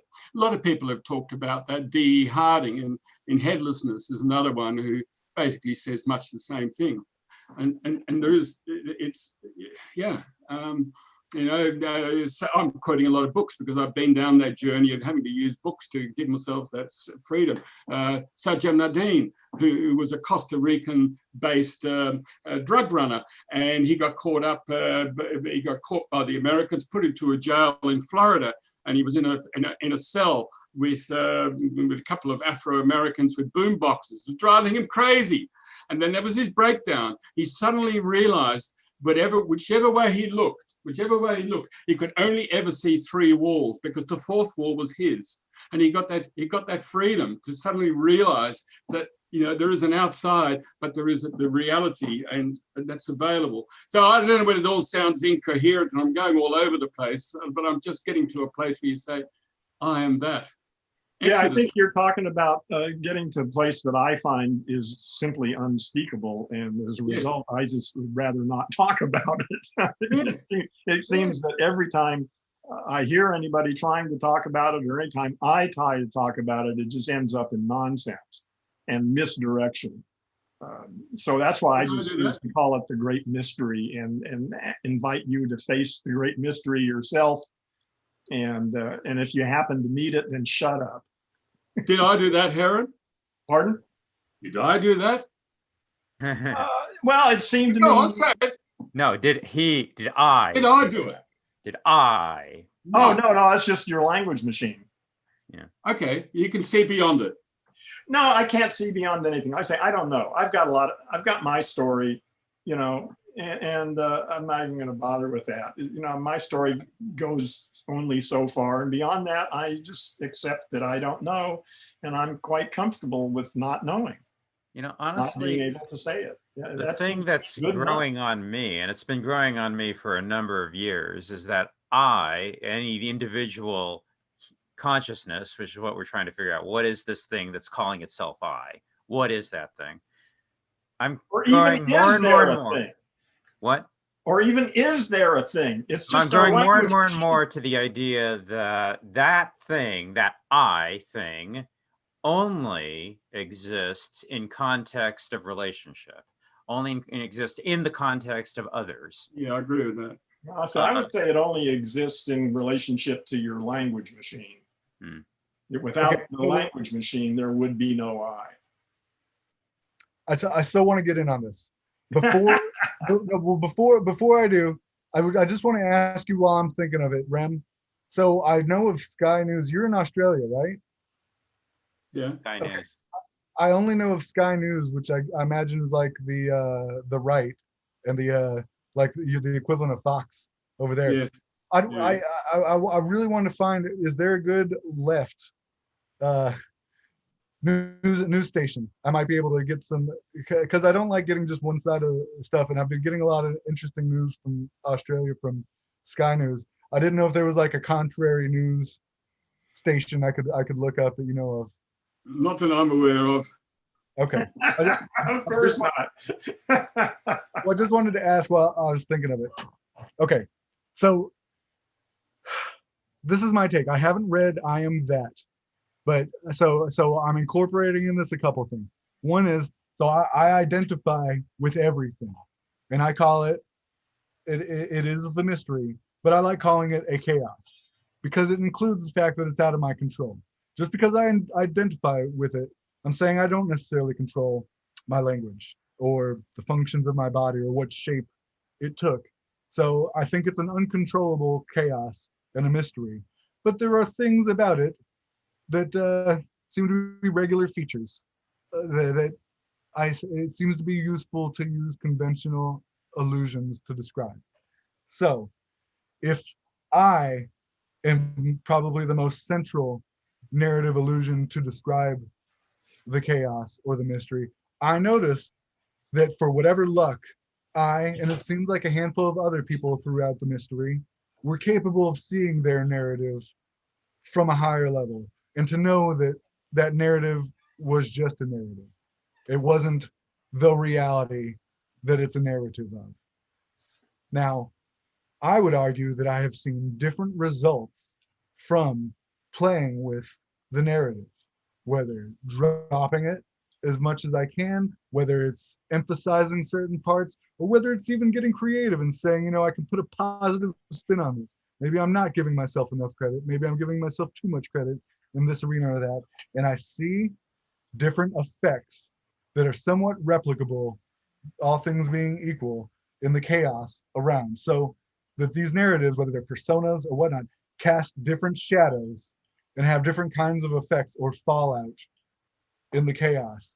And that I do think there is a kind of experimental progress towards a happy optimum for me, which I think everyone's trying to do. But I think for whatever luck that chaos has up its sleeve, some people don't ever experience seeing their narrative from a higher perspective. I can't attest to why I or y'all have experienced that. I mean, God, that would be a great new realm of science if we ever lived in like the being of light utopia that we all imagine. You know, we're flying around naked and growing computers out of crystals and stuff. But until we figure out that science, it is one of the arenas I think about.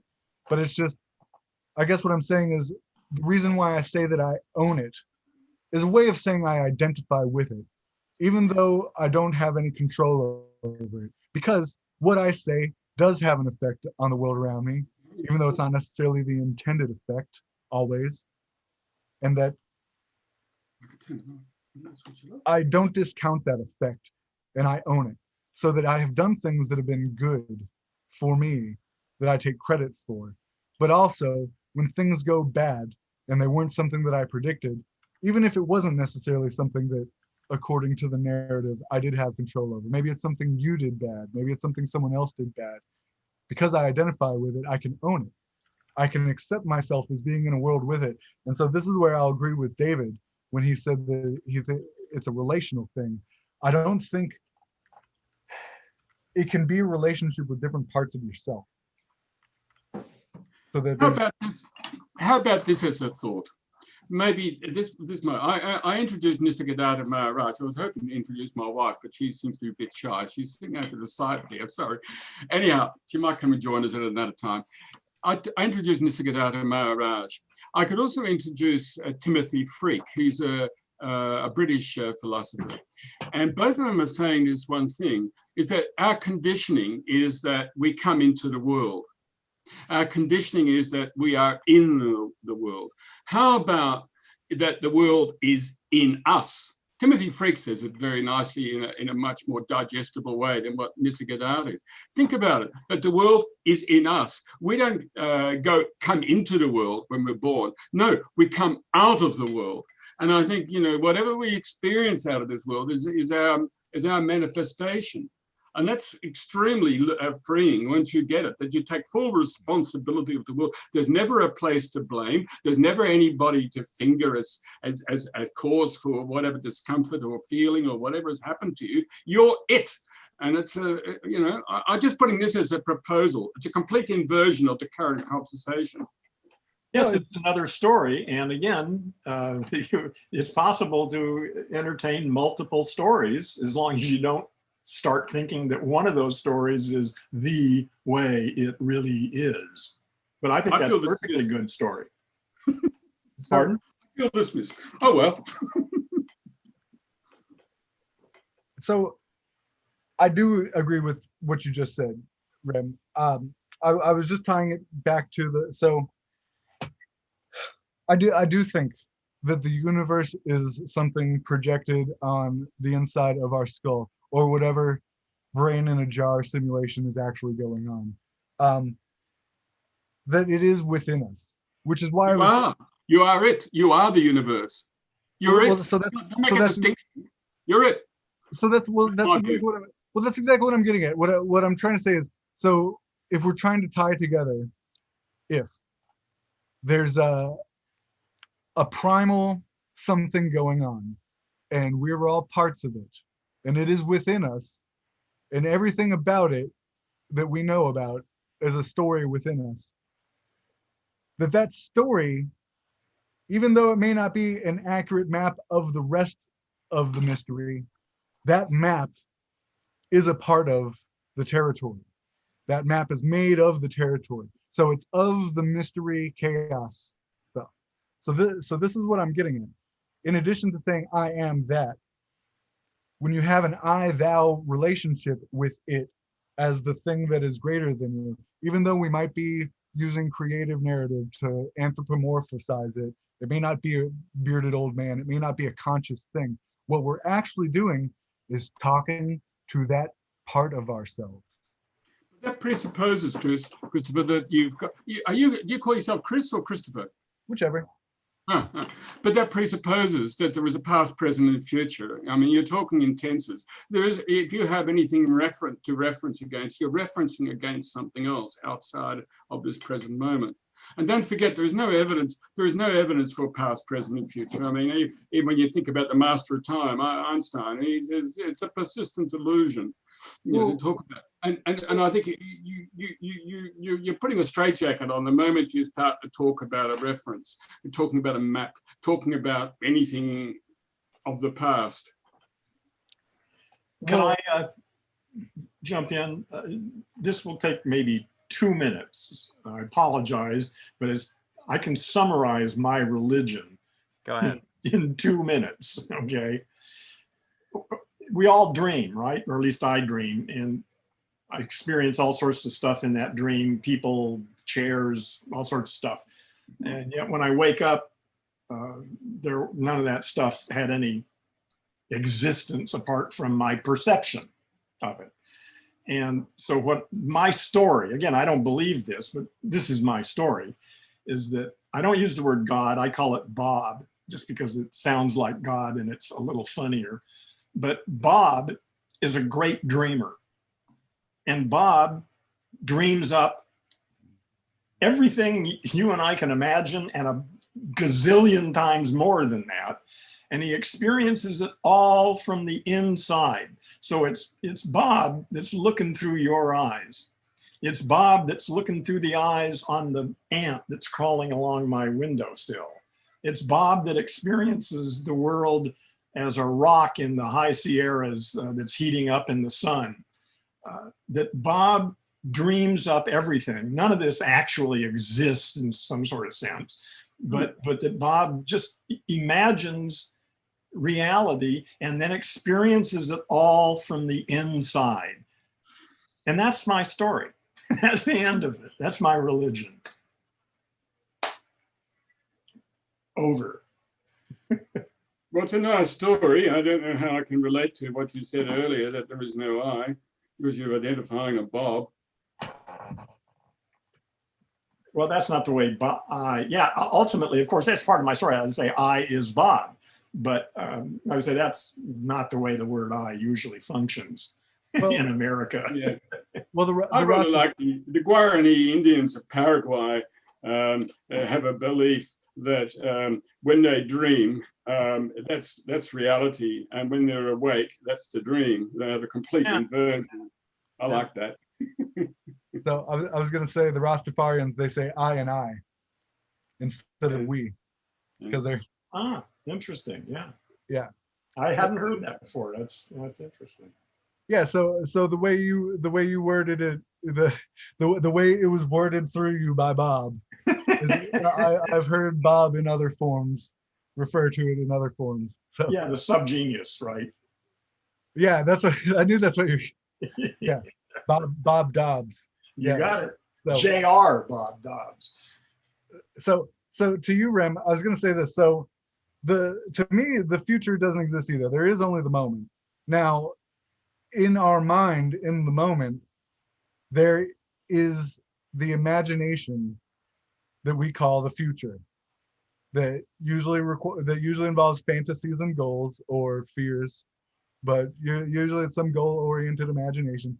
Then there's the past, which is really just memories, which often are distorted by our imagination. So I think it's past and future are just as useful conveniences as I or Bob.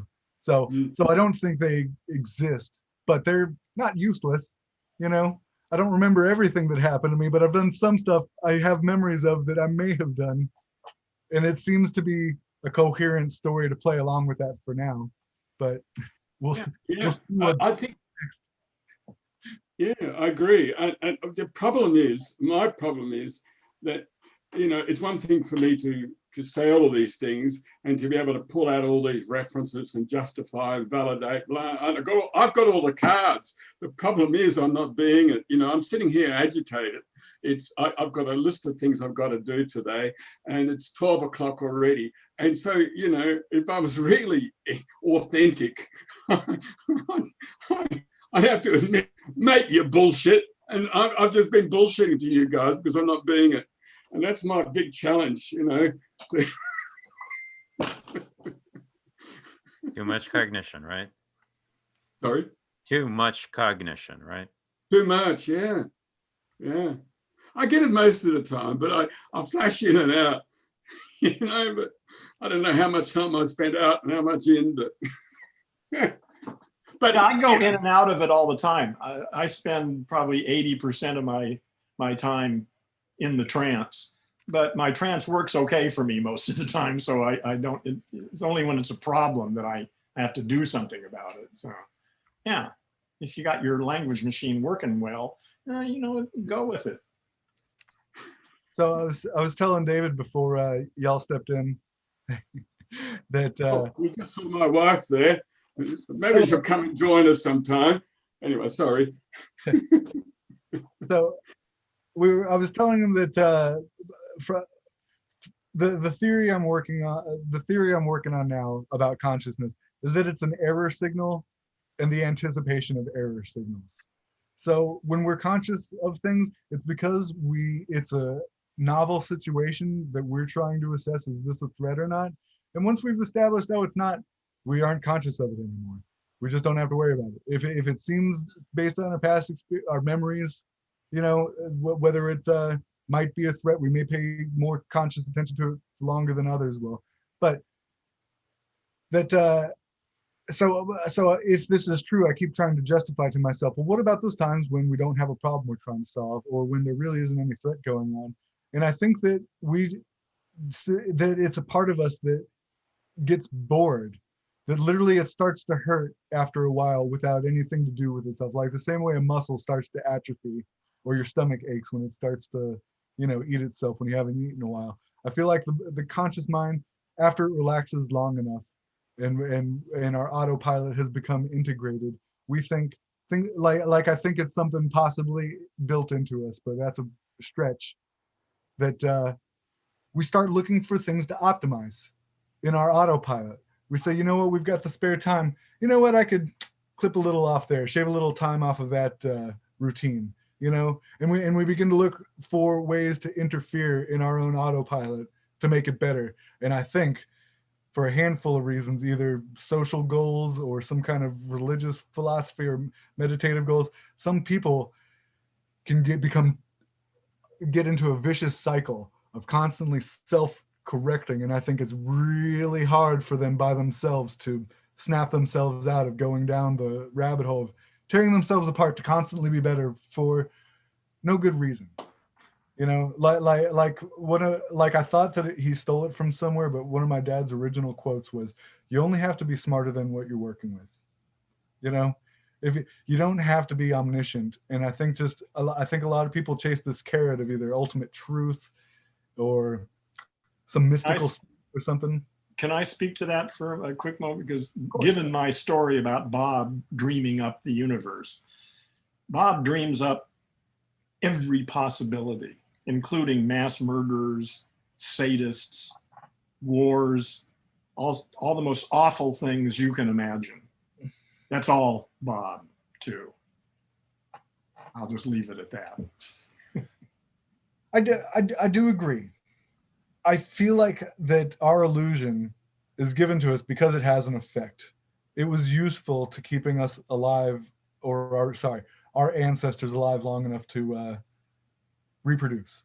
You know, that's all it took to pass on the equipment to the next generation. And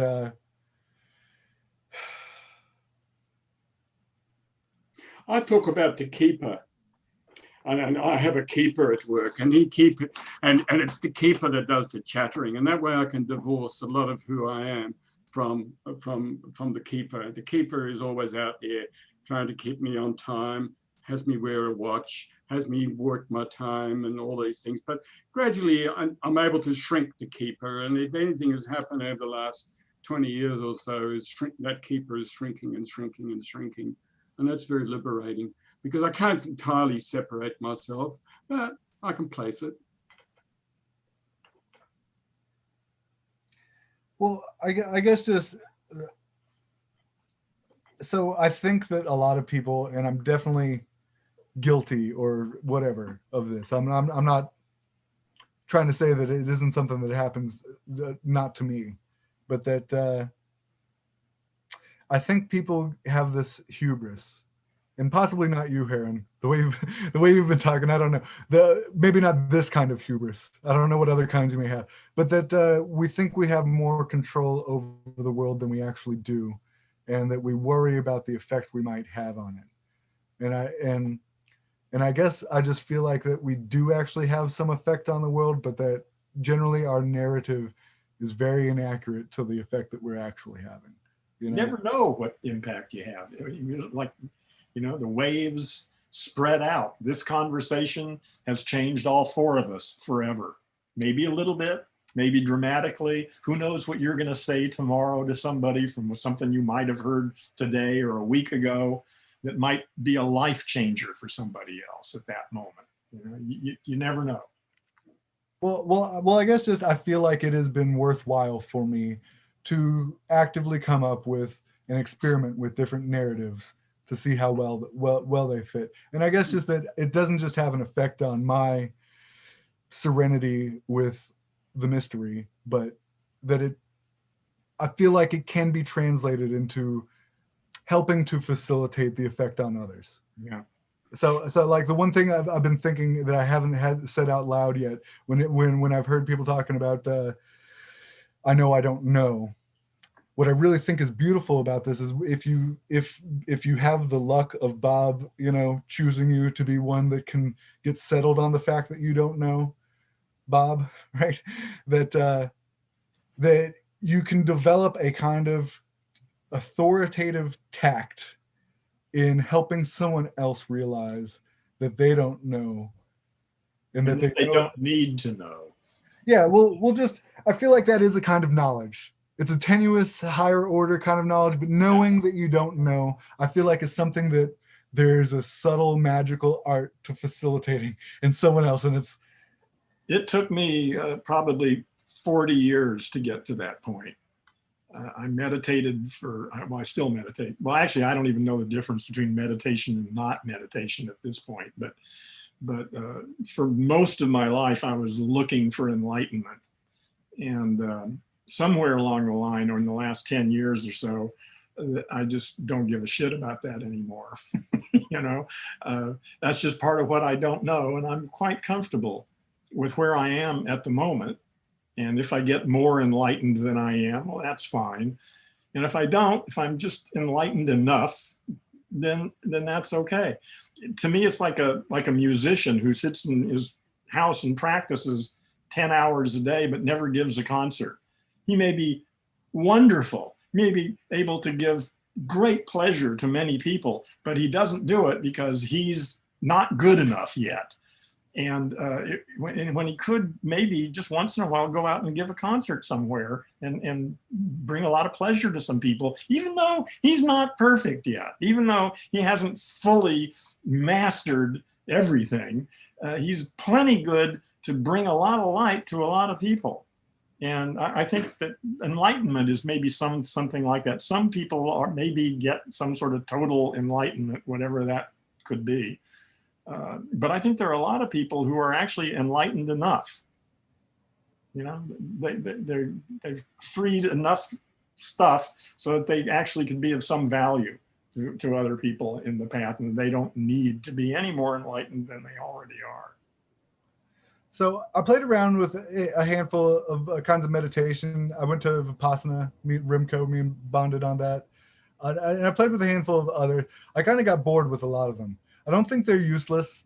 I just don't want to see myself becoming a stone Buddha meditating to death because I'm one. I feel like the tastes I've had of it were so awesome that it's worth chasing the dragon again and maybe even getting others hooked on the dragon too. Yeah, I would say that one of the primary benefits of meditation for me anyway was becoming aware that language machine wasn't under my control. I mean, when you try to take it under control, the first thing you discover is that it's got its own inertia. And it took me maybe 30 years to actually take that to heart. I mean, I struggled against that for so long before I finally got, okay, that's just what it does. And I don't have to pay any attention to it. I totally agree. And, that was the thing about Vipassana. I mean, I'm a pretty jumpy sort of guy, but I took it on because I wondered whether there was something there. And I think what I got out of it was exactly what you just said, is that the mind is discretionary. It's a resource. I hate to use the word mind. Yes, all right. Language machine really nails it. Yeah, and that was the gift. And I think the other thing I got out of that was the feeling about the mind-body connection. How, the first few days I was anxious when I locked up the apartment then, and there was a lot of, and I felt physically uncomfortable. It's like my body was telling me to get out of this place, this hall. I'm just going into a bit of detail because what I'm saying is that the benefit was indirect. And I agree with you, Christopher, that, I no longer need to meditate. I meditate. I try. My aspiration is to meditate 24/7. And that is what ultimately what I think it's, just to conclude, one thing, there was a talk there, you probably had him as well, this S.K. Goenka, and he was the master, and he was talking about training the mind. And I thought, no, I thought afterwards, no, this is just teaching the mind tricks. And Krishnamurti says that as well. And I think you can go and sit there and meditate, and they've done studies, with monks in the Himalayas, and they showed how the brain changes and how blah, blah. Oh, this is all bullshit, hey, just be. And I think that's all you need. If you get to the place of being, and then you're meditating, you're it, you're there. Well, I didn't actually have much intense experiences at Vipassana. It really helped me become a lot more serene, but my standards had adjusted over the time of practicing awareness, so that it was just as much hard work maintaining serenity, overcoming you know what I mean? So I didn't have like one of those, well, I mean, I had a couple interesting moments, but I don't know if they qualified for, a Buddhahood-like, a Satori-like experience or anything. I will say this about Vipassana while we're talking about it, is that when I got done, when I came back into town and I first saw someone on the bus and I looked at them, I had spent so much focusing on my senses and my abilities. I had been sharpening my awareness so much. It was the first time I looked at a guy, and just the simple act of making eye contact with him, I saw his heart through his chest pump harder. And I saw the blood flow in waves to his extremities, all from, like, it wasn't a spectacular moment. It was simply just making eye contact with a stranger. And I realized this happens every time strangers make eye contact. I just happen to have such a heightened, focused attention that I'd been practicing for weeks. I could see so much more detail. Like, so for me, meditations have awesome effects. Like they can give you certain kinds of superpowers in many respects too. But I just, I guess what I'm saying is I think meditation's useful. I think to a certain degree, practicing it long enough to get a kind of second natured ability to call upon when you need it is very useful. And I think that a lot of people who've gotten there, sometimes it takes longer for them to get there. But it's not something that they need to do every day or constantly. They realize, oh my God, I'm getting out of sorts. It's time to get centered. Are you prepared to accept that what you had on the bus, that seeing, is something that we all have, but you gave yourself permission to experience it? That meditation gave you that freedom to do something that we all can do. I think I was working out a muscle. I think I was working out a muscle that was a lot more out of what we all have. Like if you touch a hand over and over, that part of your brain is going to get more developed. If you're focusing on your sensations for weeks, get so much more out of your sensations. So so I'm not knocking meditation, and I'm not saying I've hit a dead end and it's useless. It's just I reached a certain point where I realized that if I'm going to make progress in the direction I feel like I'm trying to go in, if I want to share this experience with others, I'm going to have to work on a certain amount of art to develop. I need to develop other muscles to help other people develop that muscle. And I guess, so what I was talking about with David, I think maybe before you came in, Remco, and definitely before you did, Heron, is that the direction I've been going in is hypnosis. If we're talking about our language abilities being out of our control and unconscious, hypnosis really has a great framework for describing exactly that. Our unconscious mind isn't just doing our conscious thinking for us, because our conscious thinking is being completely projected by all these unconscious processes. But even beyond that, if we learn to trust our unconscious processes, that art has a much better chance of not being interfered with by that critical part of our mind. So that, so I feel like where there is a kind of skill that can be developed or a muscle that can be strengthened, I've been finding it lately in hypnotic research. So, because it's all about this. It's all about letting go of your conscious mind, going into that deeper unconscious, allowing your unconscious resources to integrate your experience for you. You don't have to pick it apart with your critical, conscious, cognitive hubris. What you're saying is right in line with my general approach. When I started off at is that 95% of people, 95% of the time live in a linguistically induced hypnotic trance. They're literally under the spell of the voice in their head. And the job is to awaken people from that trance. Yes, So I totally agree with that, Heron. And before you came on, I quoted an aphorism by J.D. Krishnamurti, and he says, "Today you teach a child the name of a bird, it will never see that bird again." Yep. I love that because it takes you into a realm where you say, yeah, because we just see the labels, we just see the symbols, we see the map, and we call that reality. Yeah. Yeah. so if you name a bird, you'll never see it again. Correct. Okay. Well, See, when you it's a little overstating it, but the general idea is right on. You don't really know anything when someone tells you what something is. You've learned nothing about what that Yes. thing is. All you've learned is a label. That's what we call that thing. And if you mistake knowing the name of something for knowing anything at all about that thing, then you've completely missed it. Yes, like a rose. I mean, you say, that's a rose. You'll never see the stamen. You'll never see the pistil. You'll never see the beautiful detail. You'll never smell it again. You won't see the hues of the reds and the beautiful. It's not necessary. That happens often. That doesn't necessarily do that, but it certainly does happen often. Well, it's your choice to see the map or to see the reality. But I would suggest from my own experience, I've generally seen the map. Well, yes. But again, we all speak to our own experience. So the metaphor I heard was, it's beautiful. It's wonderful to see a beautiful stream of butterflies just floating past you and all around you. But when it's pinned to a cardboard piece of corkboard and has a label in Latin next to it, it's not as pretty. It's not as. So I added a link. I often recommend it to people. It's about an hour-long talk by a guy named David Rock. He's a neuroscientist. He's got a lot to say about System 1 and System 2, and it's about your brain at work. And basically, the better of a model you have of your brain and how it works, the better you can use it, the most of it. Y'all might find some of it useful or not.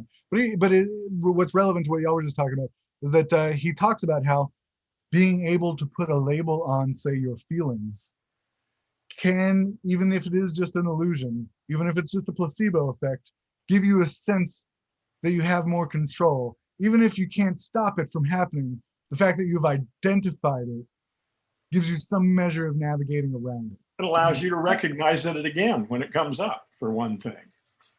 Yeah, well, if you can't recognize when you're angry and you just go around half the day pissed off because you weren't able to put a label on it at the time, if you were able to put a label on it, you could say, oh, okay, there's something I can do about this. I've got to get away from the people that are pissing me off. Take about 20 minutes doing something different to metabolize the adrenaline or whatever. But I do agree with what you're saying. If you're talking about something no one knows, like you haven't been exposed to before, I think the danger there, Christopher, is that it's all very well to recognize the minefield is what you're doing. You're putting a little flag on the minefield and say, don't go there because and Kahneman actually does exactly that. He said, you'll never get rid of it. And all you can do is recognize the minefield where you will feel that discomfort. And he says you'll do it, but you'll make the same mistake over and over. But my concern is that both Kahneman and you just said there then, as by that talk, which I'll take a note of and I will watch. I think the danger and the downside is this, that you don't go and explore why there is that minefield there, why you do respond to those sort of people, why do you react? And I will, because my experience is that I will create a story around why I will avoid that person or why I don't like or dislike. And it's all right, do that if you must. But it's a cost to your well-being, cost to relationships, cost to your connection with the world. And I think this is where the discomfort is important. I think jump into the minefield and explore it. Get somebody else to help you and get confronted and to find out what actually is happening for you. Why do you feel that way about that person? And that's where the juice is. And that's not where people want to go, because you'll create a blast story why you should avoid it. I say jump, go. I completely agree in a measured way that so I want to test my narrative of the minefield against the minefield. It's much easier lesson to learn that fire burns, not being told, but by sticking your hand in the fire. So that being said, it isn't necessarily productive. Just stick the tip of your finger in the fire. You don't have to put your whole damn hand in. Yeah. Yeah, No, but no, that's no, a bad analogy. That's not a good analogy, because you're talking about something substantively damaging, physiologically damaging. I'm talking about the labels you will put on a particular person or a particular situation, and we'll use that for a future reference on how you relate to that person, relate to that situation. That's physiological too. Well, see, I like this because it makes me think of a real world example. Like, I often think it is best that if people should learn on their own, they learn better that way when they find out for themselves instead of being told. And also, they're not dependent on some constantly believing the authority of others and not thinking for themselves and just being gullible. There's the metaphor I always think of, though, is that in all situations that isn't always the best thing. Sometimes you do need to control and kind of put up barriers against possibilities. I always think of, if you're training soldiers to throw grenades, you have to be in a very controlled situation. You know what I mean? You've got to have a pit ready for the grenade to go down. If it falls out this way, you've got to have everyone ready looking for a grenade to get thrown. So it's the kind of situation where it's dangerous to more than just the person involved, to make sure that they don't have too much freedom or leeway in discovering whether that mine goes off. And I'm not saying such a small minority of real life situations are actually like that. Driving a car for the first time, we're learning to ride a bike, which usually we have to fall and scrape our knee or whatever. So I'm just saying there are some exceptions to that, just to play devil's advocate, but they're important exceptions that I do think in some situations the lessons we learn do need to be restricted to. Listen, before you blow yourself and others up around you, literally, we should cover some bases and talk about some labels and some precautions. But I do agree with you. I think a lot of people, especially in our world, especially with news, with politics, they believe what they're told and they think, I'm just going to put up a barrier there. That's a minefield. So many other things I just glossed over. I can't find the exceptions. My problem is I can't discover those exceptions, Christopher, that you talk of. I found that every one that I had and every one that I've created just doesn't stack up in the end. And I think one of the ones, and perhaps behind me, you might see some images that I took. It's in a country which happened to be my 50th country, India. I found it the most abhorrent country that I'd visited, and it was my 50th country. And I spent 2 months there with my new wife back in '77, and I thought, I will never ever go back to that country. It is abomination. Anyway, as a test, I went there in 2004. I went there on purpose, and I don't know where I talked about it. I started a movement there. But anyway, the point is, I love the country today. I love it. It's my favorite country. And you know, and so I had a story running, and it doesn't stack up. I don't find any stories stack up. I find they all melt when I go jump into it. I can't legitimize any. None. I'd love to be. So the way I was saying, I play with different stories and I see what kind of effect they have on the world, the different narratives of the self or whatever. The thing is I can test them against each other and say, oh, that sounds nicer. But you're right. I'm not going to know whether there really is a mind there or not unless I walk through. And I do think that real wisdom comes with stepping on a lot of minds. And why? Ask yourself why. Why did you do that? What is the reason behind your career choice, behind your whatever it is? What's behind it all? Ask yourself. Don't just stick the label up. Don't just jump into it. Go and feel it. And what's going on for me? So this is what I'm saying. When I do that, it does dissolve my narratives that were preconceived before I tasted green eggs and ham. It ruined the narrative I had before I tasted green eggs and ham. But the narrative isn't completely gone. The pieces that remain, I pick up and I add to the new and improved story. And the next time I have a chance to walk through a minefield, I say, let's see what kind of trouble I can get into. I hope I don't blow myself up or the people around me. Yeah, well, that was my discovery in India when I first went there. And as I said, it was my 50th country. I jumped in as an engineer. I was there as an engineer with precision and timing and expecting the trains to run on a certain time, to expect this or all of these various things. But I learned, and then the gift to India to me by jumping in, by going to this horrible country in 2004, was to discover that I was attached. I was attached to to time and outcomes, and that's the beautiful gift the Indian people gave me. They're gorgeous people. They're free of a lot of the burden that we carry every day. And you know, I mean, India is languishing. You know, it's got its per capita GDP is about 1/5 of what China is today. And you know, when you think in '87 when they had a tete-a-tete, they were about the same. And so China's gone on, India's languished, but you know, they have an attitude, and I love that attitude. It's not materialism, it's not things, it's just being, and they're gorgeous, and I've learned that. It was their gift to me. But I had to go in. I had to jump. I had to fly. And I did. I flew from Shanghai to Beijing in 2004 and did what I thought was going to make me really uncomfortable, and it didn't.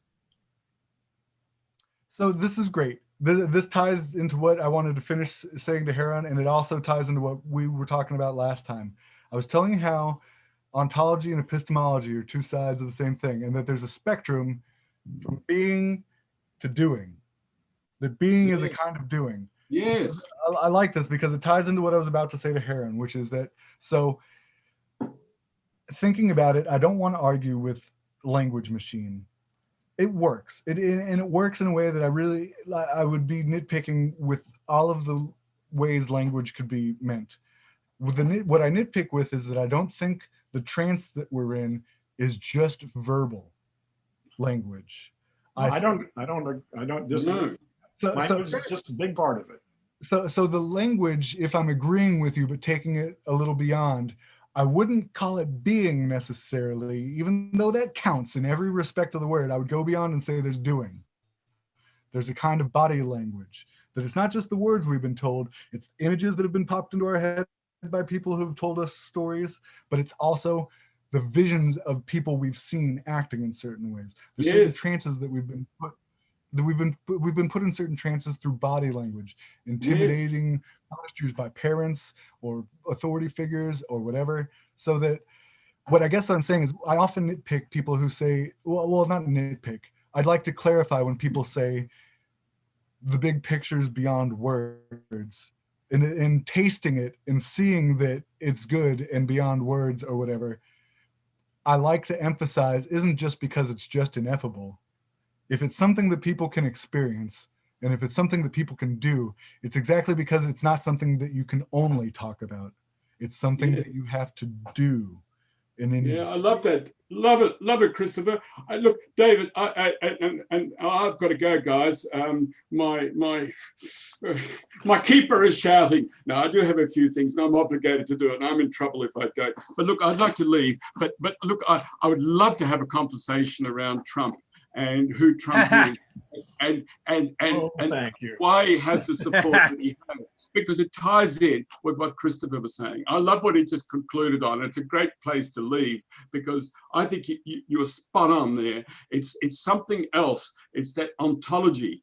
And you could call it what you like. You can call it consciousness if you like. It doesn't matter. I think the word consciousness, by the way, is ambiguous. There's a common level of consciousness, which is unconscious conscious, and there's a deeper alternative universal consciousness as well. And that's something else. I'm just picking up on something you said a bit earlier. But anyway, the ontology and the epistemology, the words and the reality, the beingness, it's something very profound.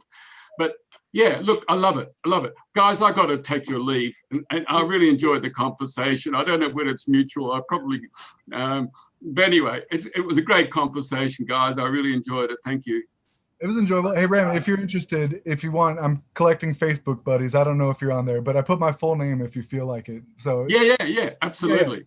Yeah, if you're interested. Good to have you. Yeah, that's great. You're a great guy. I love hearing people that you're being authentic there, and you're not bullshitting. You're actually talking and you're sharing everything. That's what I love. That's who I call friends. Friends who just say, and take me for better or for worse. You just say what's there.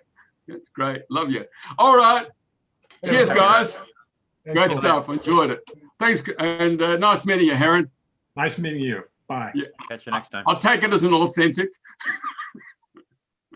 Cheers. See you, Rem. Christopher.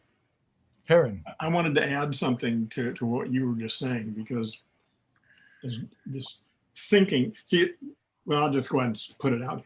For me, thinking in language is a muscular activity. Have you ever considered that? Yes. Okay. Yes. Well, then I don't Not need- not just the hand movements, not just the throat movements or the facial. It's yeah. Well, no, I mean, it literally is a muscular activity. It involves your tongue and your larynx and your lungs and your lips and the motor part of your brain. It's a muscular activity as much as playing basketball is a muscular activity. It's just a very different one. And whether you think in American Sign Language, it just uses a different set of muscles. It uses your hands and arms and face. I mean, actually, sign language is actually probably a superior, more complex language than spoken language can ever be, because it's at least two-dimensional, maybe three-dimensional, whereas spoken language is never more than one-dimensional. It's a sequence, a linear sequence of compression waves. Yeah, well, with spoken language, you got to hope the other person has the right decoding software to unpackage the. Well, they never do. Well, you've heard my podcast about reification. I mean, the fact is, they put it together in their own way, and it depends on whether you're talking about stuff like wheelbarrows and computer screens and rugs, or you're talking about freedom, dignity, and opposition. When you're talking about those reifications, the chances that people actually are on the same page is slim to none. Well, that's why anytime you see two deep enough philosophers talking to each other, a lot of the first few hours of encounters has a lot of, what do you mean by truth? Yeah. What do you mean by, hey, I think we did a nice, sweet summary just talking about I and the mystery and stuff. I mean, we've got like a half a dozen words. We've kind of. Yeah, that's true. And a lot of people just don't have the patience to do that. And well, again, so many philosophical, religious, political arguments just end up in people arguing with one another without ever straightening out what the fuck they're talking about. You know, it's really pathetic. Well, I've seen that there's a danger for that, even in this format where pretty much most people are kind of qualified by the fact that they joined up on something that's intentionally about this. You still get the minority that just has some intellectual axe to grind or just wants a soapbox to hear themselves talk on. For you're in Texas, right? I'm adding you to my Facebook account. Oh, cool. Yeah, okay. Man. Like I was saying that to Rem because he was leaving, but I meant it to you as well. Yeah. Because I'm looking for more buddies to have. Yeah. I'm on Facebook all the time. I post there quite often. So. Well, I've had a few Facebooks. This one's semi-new. That's why I only have a few friends and I haven't posted a picture yet. Yeah. But yeah. So if you don't see a picture, that one's me. Yeah. I've already got it. So. Okay. Yeah. Yeah.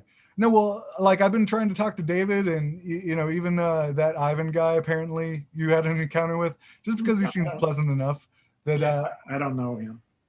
Yeah, David, he mentioned you. Apparently y'all were in a meetup. I don't know. I wasn't there. And even if I was, I don't know. So, no, well, yeah, just while we're talking about it, I have been actively, since I've only been on these meetup Zoom chats, thanks mostly, and almost all of them have been David's. So thanks to him. Chris came from Twitch. I told you about Twitch, Heron. Twitch.com. No, I don't know about that. We talked about that a few months ago. You said you were going to do stuff and you wanted a place where you can meet people. I met Chris through Twitch. Well, I don't remember that. So, I mean, Twitch has its own connotations for me. Yeah. That's how it's a platform for people, mostly for people who play video games and stream it, and people get to watch. And yeah. But it's not just for that. It's mostly that.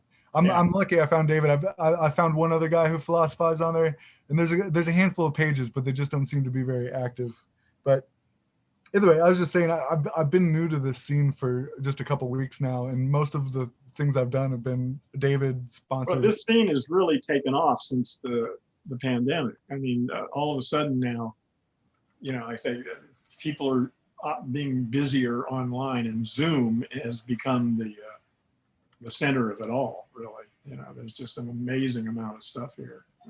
Well, I'd never had a video conference before a few weeks ago, and once the first few times I was just so excited. Oh my God, people talking about deep stuff. Like, I love it, you know. So, yeah, I've been talking David up about how, like, one of the things I was trying to do in person, and I feel like this format's a much better opportunity for, is I call it, and we've been doing it already, but just because it's on the tip of everyone's tongue, me and Tyler just gave it a name, you know. Only instead of Fight Club, it's I've been calling it Wizard Dojo, you know. So yeah, we've already been engaging in it, and basically just along the lines of you adding me as a Facebook buddy. If I'm available and you feel like it, feel free to shout out, and don't be surprised. And Facebook Messenger has got great audio. It's wonderful. I use it all the time to talk with people. You know, yeah, I found, I had one talk with a guy through it, I think through Google Chrome or something. Either way. Well, I mean, right in Facebook, when you're in Facebook Messenger, there's a little phone icon up at the top. And if you're texting someone, or if they're online, you just click on that little phone icon and you've got an audio with them. I haven't been walking through that minefield lately. So yeah, I'll check it out. Yeah, it works really well. And I just I use my iPad for most stuff. I'm on my computer right now, but with my iPad in Messenger, I'll say, "Hey, you want to talk?" And go, "Yeah." I just lay my phone down next to the iPad and put it on and use the recorder there, and I can record episodes for my podcast just like that. You know, it's wonderful. Yeah, I've been finding ways to record stuff. Like if I'm not hosting, I've got to ask permission on Zoom. Yeah. But I've recorded one, and I don't know if it's feasible. It took almost an entire day to decompress it from one format to another. So I don't know if I'm not doing. Were you recording the video too? No, I'm not recording this one. No, I'm saying if you don't record, I never mess with video. I just record audio. Oh, okay. That makes life much simpler. Well, the thing I've been getting at is watching myself recorded and feedback. Yeah. Oh my God, it's so much more of a deflator of all of my false assumptions of what I thought. Yeah. Well, that's good. That's always good. No, well, I mean, I've been saying well and so and like. Well, you don't need video to hear that. Well, the thing is it's so second nature. While I'm in the habit of saying it, I don't know that I'm saying it. So it's really been helping me reprogram. But again, you'll notice that just as much in the, you may even notice it more in the audio. I find video to be a distraction when I'm doing one-on-one conversations with people. I always ask them to turn off their video, and I turn mine off and we just talk. But of course, my primary focus is on language, and all that other stuff is really distracting. I mean, if it's a really cute girl, well, shit, that's going to really get in the way. Or if it's someone that reminds me of my Aunt Edna, who I hated, then that's going to get in my way. I don't want any of that distraction. I just want to hear the way their language machine functions. I want to hear what they have to say. So I want the full spectrum. Yeah. I want as many bandwidths as I can, because that way I feel like I have that many more, data points to well, plus depends on the nature of the conversation. Yeah. If I'm talking to my girlfriend, well, I want video. But if I'm talking to someone about language, I don't want video. I agree. Yeah. Some conversations, the video is a distraction, but some conversations, it's okay. It's great. Well, sometimes it's essential. It's wonderful. But it just depends on the people. For me, I don't like video. I find video to be a distraction. I mean, this is okay. This doesn't really bother me. But if Christopher, you and I were going to get into an hour-long discussion about something or other, I would definitely turn video off. Well, I don't mind if you do that. I'm just saying, like, I'm not going to. Yeah, it's not that important. It's not worth asserting my preferences over this. But just in my life, like, I prefer phone to text, and I prefer. Oh, I hate text. Oh yeah, text is only there so I can hook up with audio. Yeah. Well, I prefer phone to text. I prefer face to phone. Yeah. So and it's just I'm also big on body language. You know, there's some ambiguities. Like for one thing, like I've got a somewhat monotone voice, and if you don't know me very well, it's hard to know whether I'm being sarcastic or not. Whether I so I don't know. I feel like for me, Yeah. No, I got you. I got it. Yeah. but I guess one thing, if we're just talking about being able to review how I look, the same way I've got like some verbal sloppiness and ticks, I didn't realize like when I really think sometimes about what someone's saying, sometimes I do this like that, and it can be ambiguous even from my own perspective. Look like I'm rolling my eyes at someone. So yeah, I say it. All that is what I find to be distracting. okay. Well, I guess for me, I get to see myself what is distracting. And learn to weed that out. Yeah. No. Listen. Yeah, you got to find your own way through this. You're doing great. well, like I was saying, you know, it is one of my goals. One of the directions I'm going in to work on the art of being able to facilitate an I don't know experience for someone else. And I just think that, like I was saying, I feel like on top of verbal language, body language is a really big deal. Yeah. You know. Well, I'm looking at doing a lot more stuff online, which is going to require me to do video, and I'm really sort of dreading it. because I've done podcasting for so long where it's just audio, and I've got a way, you know, because I'm just used to just concentrating on voice. You know, my face, my expressions, and what I'm doing, you know, I'm not used to people watching me. So I may be looking around or, you know, picking my nose or doing something, you know. And so I'm going to have to pay more attention to that when I start doing, you know, more stuff. Yeah.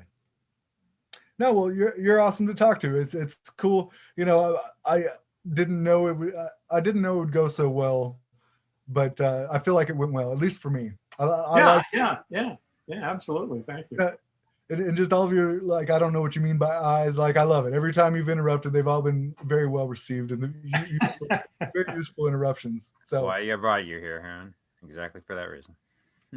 Well, thanks, Dave. I appreciate it. I usually know what I'm doing when I invite Heron in. Yeah, usually. There are a couple of times where we've had some problems, though. Yeah, but in those cases, they're always deliberate. Instructive, you know. Hold on, I gotta turn my video off for a second because I gotta go turn off an alarm.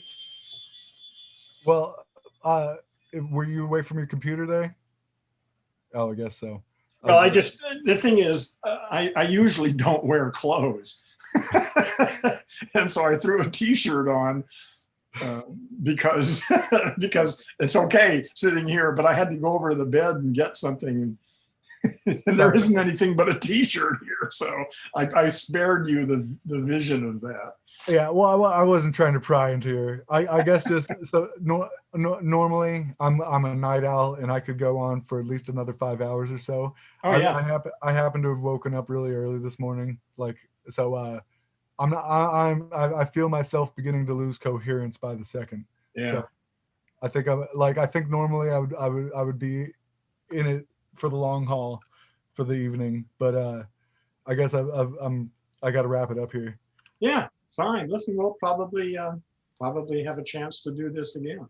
Yeah, no, like I said, I had heard of you once or twice, and I even saw you speaking in that Cal State video. So it was an awesome. Have you ever heard the Five Stupidities podcast? I have not until now. Okay, well, I put that in the chat. Save it. Okay, I opened up all of them. I'll give them a thorough look later. Yeah, that's 56 minutes long. It's pretty long, but it covers all the five stupidities and a couple other things. And, well, I was telling David earlier, I think everyone's stupid. It's just we all have our own different style of it. You know? I think generally we all prefer our own style of stupidity. Well, I prefer to refer to us all as a bunch of brain damaged language monkeys, but I'm in rehab, so you know, that's my take on it. Yeah. Well, one of the double angles of me trying to stir up Wizard Dojo activity is that it also doubles as a kind of support group for people who maybe mentally wounded in some respects. Not to say breakdown language or anything. Not to say that you're wounded, but I don't know. Well, no, we all are. I mean, if you have natural English running in your language machine, you are in fact brain damaged. Well, listen to the Five Stupidities, and you'll see what I'm talking about. Oh, I'll definitely give it a thorough reading later. It's a major issue. Yeah, well, it was a real pleasure meeting you, Heron, and Yeah, same here, Christopher. I look forward to the possibility. Christopher, is it okay? Well, you said you didn't care, Chris or Christopher.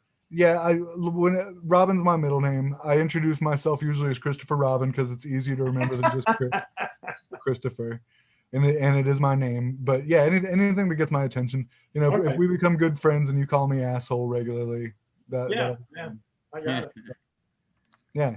Well, David, it was a pleasure as well. Right. Thank you for having me. Thanks for inviting me, Heron, too. That's cool.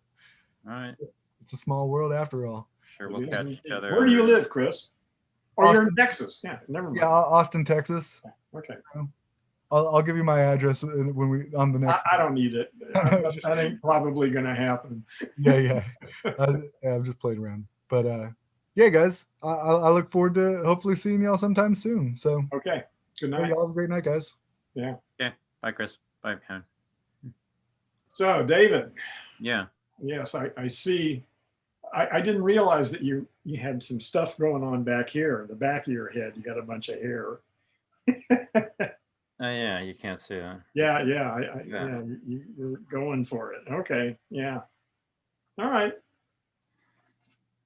Yeah, It's the worst of all possible worlds. yeah. No, I'm still on I just shaved my head yesterday. No, I can't get the shaver back behind there. That's the problem. Oh, bullshit. That's actually it. I just can't get the shaver back there. What do you mean you can't get the shave? Yeah, I mean, yeah, of course I could. That's just a joke. Of course Okay, thank you. I could.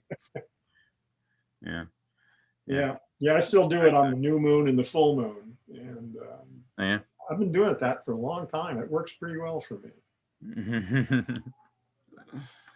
Yeah. I just wanted you to hear too, but I'm glad it worked out well because I think it was going in a different direction from Rem. And so I'm glad it went the direction it went. Because Yeah. Well, I got to tell you, I can't recall the last time I've met anybody from Australia that I actually got along with. Okay. I don't know what it is.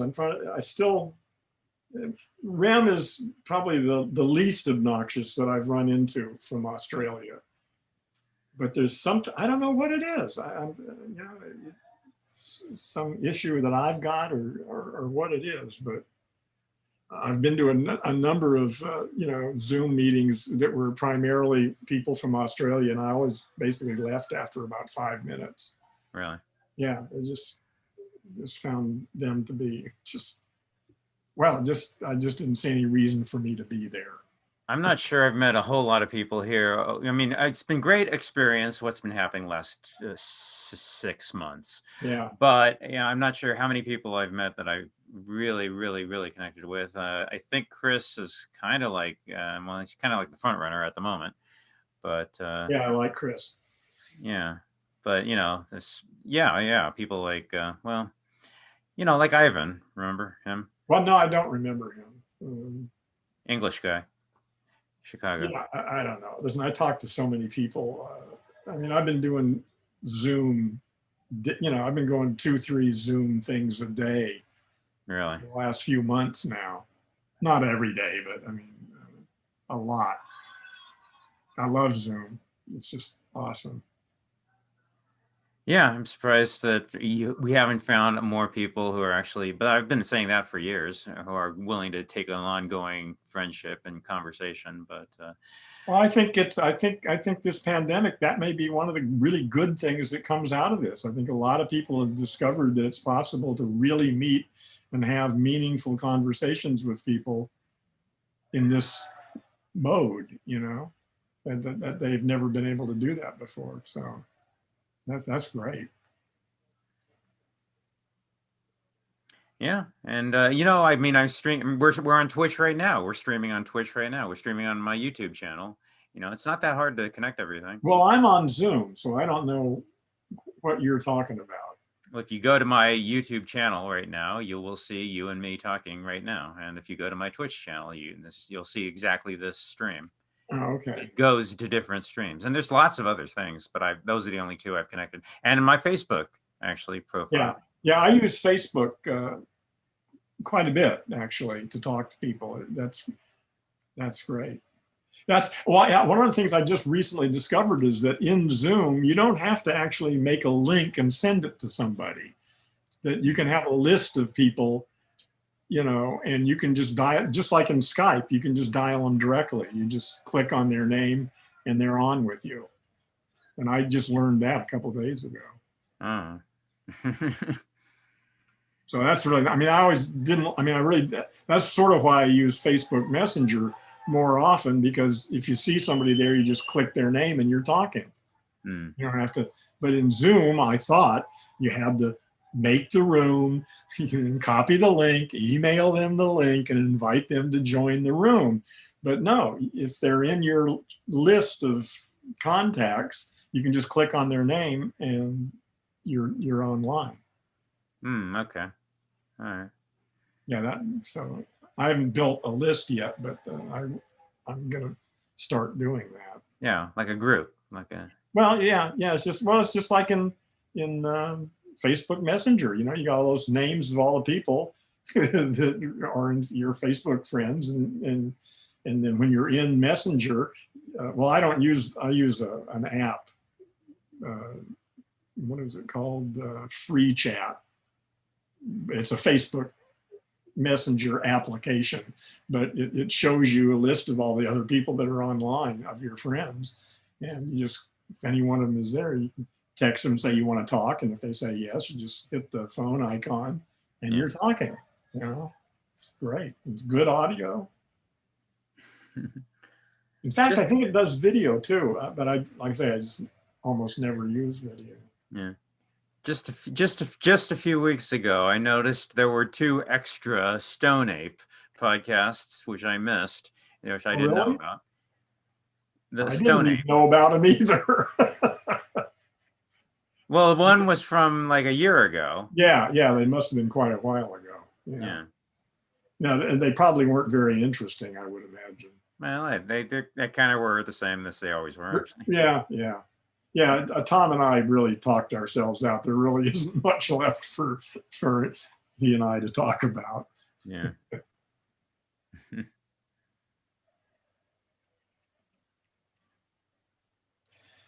Well, is there anything you want to talk about? Because I don't really have anything on my mind. No, I guess not. Okay. Well, in that case, I will say goodnight. Thanks for inviting me. You invite me too often to those ones where you're discussing, I don't remember that guy's name now, but you post all his quotes all the time. Well, Kenneth something or other. They're just automatic. They go to everyone. You can put a filter on your email, and that'll filter those out. Okay. Yeah, because there's nothing for me to say in those things. Right. So, I'm trying to figure out a way I can figure out how to limit the people, but I don't know how to do it yet. What do you mean? When there's 20 people in there, and I know only like 4 or 5 people are talking, but still it changes the dynamic. I want to see how we can get like. You don't want them in? Well, you can just kick them out. People. I'm working on it. I'm going to see how to figure it out. Do you initiate those from Zoom? Those all come from, Yeah, well, you just kick them out. I'm working on it. I'm going to see how I can think about doing it. Or set it up so they're not immediately in the room, but they go into a waiting room, and then you admit them one by one, and just don't admit the ones you don't want. Yeah, no, that's not quite what I'm talking about. I mean, like, I don't want to discriminate people, but I want people who are in there who are going to be committed to working through the program, but I don't know how to pre-select that in advance, though. Well, of course not. How could you know that in advance? Yeah, I know. Right now it's just random. Whoever is from the meetup who wants to actually participate, and I don't know in advance who that's going to be. So I think it would be a lot different if we had like 3 or 4 people in a group and be able to go through it deeper. But Yeah, we're trying to figure yeah. out a way to do that. Yeah, yeah. Well, just shut off all the mics and don't let people talk unless they write to you first and say what they want to talk about. Yeah, I don't mind the discussion group, but I think there's a way we can go deeper, but I'm not. Well, you can't do it with a group of people. That's my main, that's why I only do one-on-ones. Yeah. Because even with 3 people, and under rare circumstances, it works with 3 people if they're conscious enough, and focused enough to keep on topic.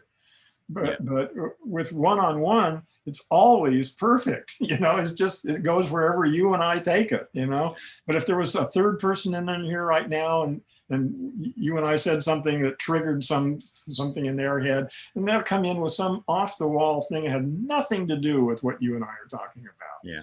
And then it goes off in some other direction. And then if there's a fourth person, it just becomes hopelessly stupid, One-on-one is really the only way I do stuff now. Yeah. That's kind of why I wanted you here, is because I knew the direction it was going to go in, and it went in exactly that direction. And I'm glad. What direction was it going in that you didn't want it to go in? Oh, well, as soon as, Chris and I were having a conversation, and then as soon as Rem came in, he started talking about his backgrounds and stuff. And I just brought you here to take it in a better so I'm glad for that. Yeah. Well, yeah, like I say, I've had a lot of problems with Australians. I don't really understand it. I don't know whether it's my own lack or my own stupidity or prejudice or what it is, but I haven't yet run into an Australian. Well, if I do a one-on-one, Kathy. Pardon? Kathy. Oh, well, no, you're right. But those are one-on-one. Again, I'm thinking if I was doing a one-on-one with Rem, that might not be a problem. Okay. But in a 3-way, it just wasn't working because he's got his own. Because if it was just he and I, then it's just us 2 with our own agendas, and I can deal with that. That's fine. But with a third person, with Chris there, it's a whole different conversation with Chris than it is with Remco. And you can't put those 2 together. Or if it was just those 2, that would probably work too. But you put a third person in and it's just going to jump all over the place. My goal is probably just not to try to merge the 2, and just if something is that off the wall, completely bizarre, then just to leave it alone, just ignore it and just go on with what it is you have in mind. Well, that's kind of hard to do when you got 3 people on camera talking. What do you say? Shut up. We don't want to talk about that. No, I just ignore it and go on with something else that I thought was interesting. Well, good luck with that. I know it's tricky. Yeah, I've never been I don't like that. That's why I just don't bring on, like I say, I just concentrate one-on-one. And if it's not going where I want it to go, or if I don't like it, then I just end it.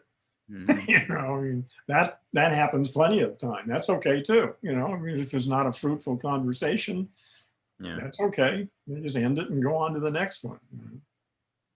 Yeah. Well, that's what we were talking about. We were talking about I'm basically, sociological issues of, how we relate. I knew you were going to have your comments about that, and it worked well.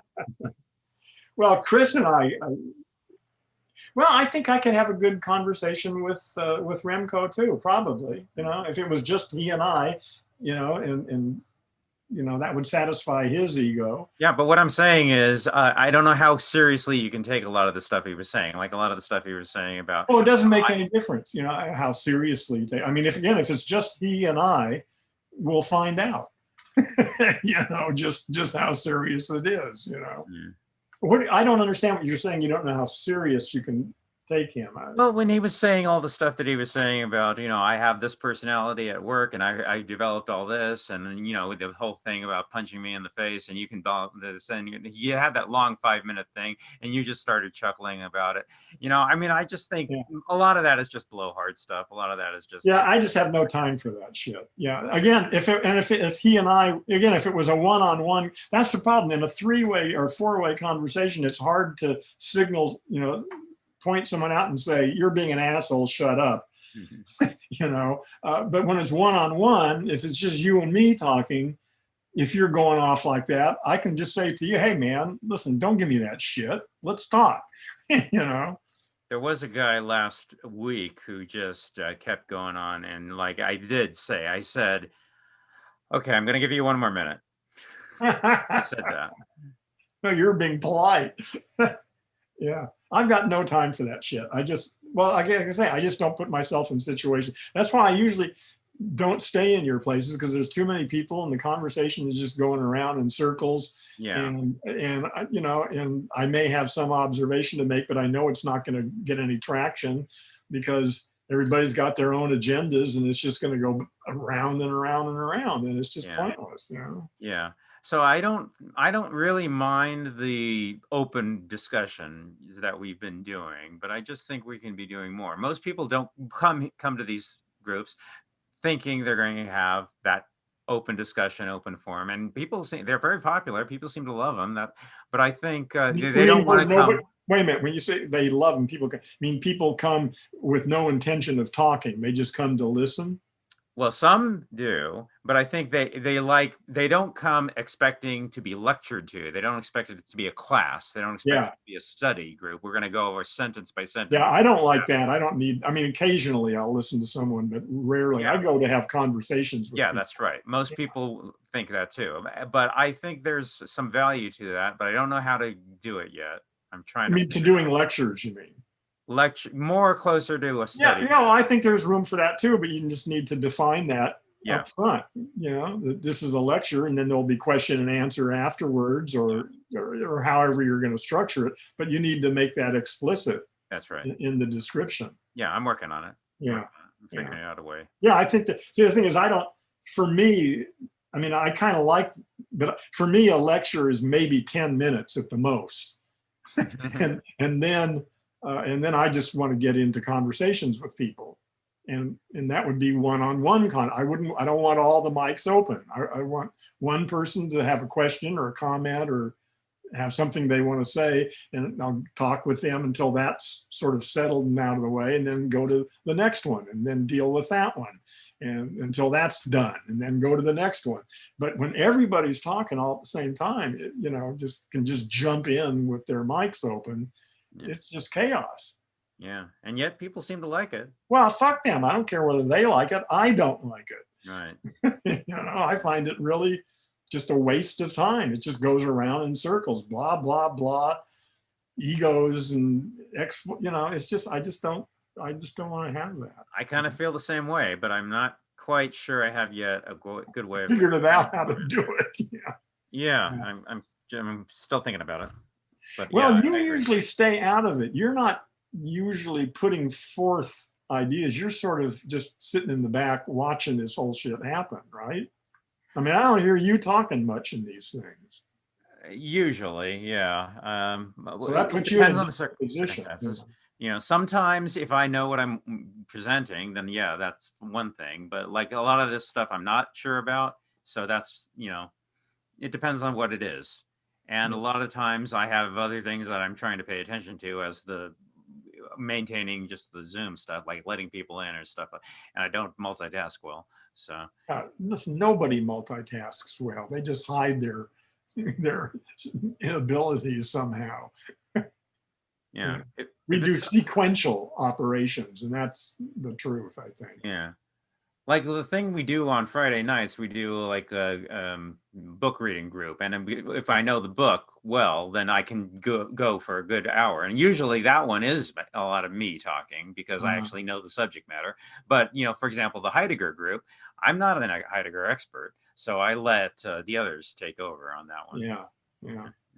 Yeah, but I even find those discern again, even if it's a focus group like on Heidegger, it's still, if there's 3 or more people that are just constantly going back and forth on stuff, it just gets so diffused, so out of focus, you know. I just find that really frustrating. Yeah, I do too. But I'm kind of playing around with the idea of maybe, eh, if it's an actual seminar, then charging for it. That would limit. That's a whole different thing, though. Yeah. But even I'm well, working on it. whether you're charging for it or not, I mean, I'm I'm working on it. thinking, huh? I'm sorry, what? I'm working on it. I'm playing it around with it in my mind. What would you charge for it? What kind of event? Well, for example, like some of the stuff that we were doing before with I was getting some lecturers. We did a Hannah Arendt, and we did one on Philip Reef, and if it was like an ongoing thing, like 10 weeks, say, that people would charge for it and be like a class. I have some ideas in mind for that, but I'm working on it. Yeah, okay. And it doesn't even have to be like, it would just be an expression of seriousness in the fact that I could say, if you did show up to all 10, I'll refund your money. Yeah, there you go. Yeah, I've thought about that exact same strategy. You do the homework, Yeah. and show up, and you can get all your money refunded. Yeah. Otherwise, if you're not serious, fuck you. Yeah. I'll keep your money and go buy some dinner. Yeah. Yeah. Yeah, I did a class like that once. It was from the Learning Light in Anaheim. And so the teacher said, I'll hold the check until the end. And if you come to all 12 of the meetings, then I'll give you your check back. Yeah. That's what right. happened. Yeah. And how did that work out? It worked. In that case, it worked out fine because, I did go to all 12. Well, you did. What about other people? Hmm? What about other people, though? How many people? I think only Daniel and I were the only 2. Right. So she got to keep all the money. That's good for her. Yeah. Yeah. You kind of count on those people. All right. It's like joining a gym. Yeah. They overbook because they know most people don't use it. Yeah. That's one thing I've considered for the classes I'm organizing and getting ready to start teaching. I was not going to give a money back guarantee. I just think that's a bad way to do things. But I'm thinking just exactly what you said, is that if you do all the homework and show up at all the meetings and you want your money back, I'll be happy to give you your money back. But if you don't come to all the meetings and you don't do all the homework, don't ask for your money back. Uh-huh. And that worked. Actually, I think I just settled that. That's exactly how I'm going to do it. There will be a money back guarantee, but you have to do all the homework and show up at all the classes. Yeah.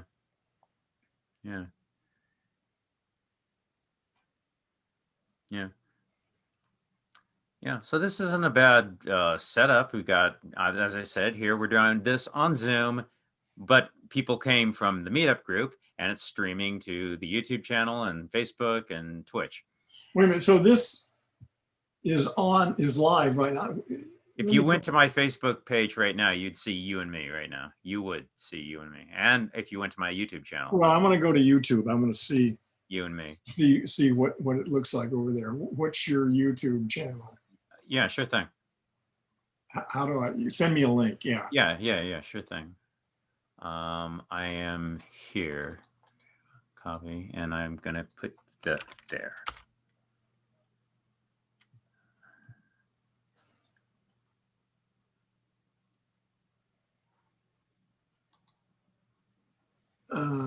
Live. I see. I just click on this thing.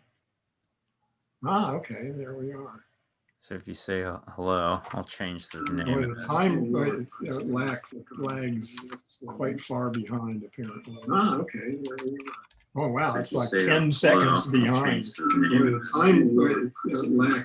that's okay. I just wanted to see what it looks like. So how is it? You started this in what application? Well, you mean Zoom? Well, I don't know. I mean, when you decided to do this, you had to start somewhere, right? So you started in Zoom. Well, all the way back in the beginning, it was you in talk show. You introduced me. No, I mean this particular thing we're in right now, this particular stream. Oh, yeah. You start the Zoom link and you Okay, send. so you start off with Zoom. Yeah. And you got a link, and then you Send that to everybody.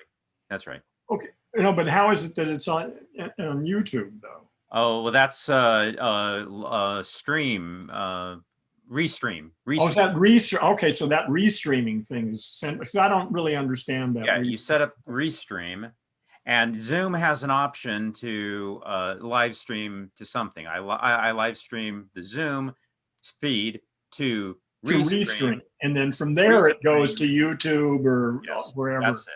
Yeah. Okay, so it starts in Zoom. You go to restream, and then you go to YouTube, and where else? Twitch and my Facebook page. Okay, and you can do all that through restream. Yeah. Okay. And there's a long list of other services. There's hundreds of places you can put your live stream on if you wanted to. Really? Yeah. And those people, when they get the notifications through whatever path they got, they end up in the stream. I mean, in the Zoom meeting. The link they get takes them to Zoom. Do they have to have Zoom? Yeah.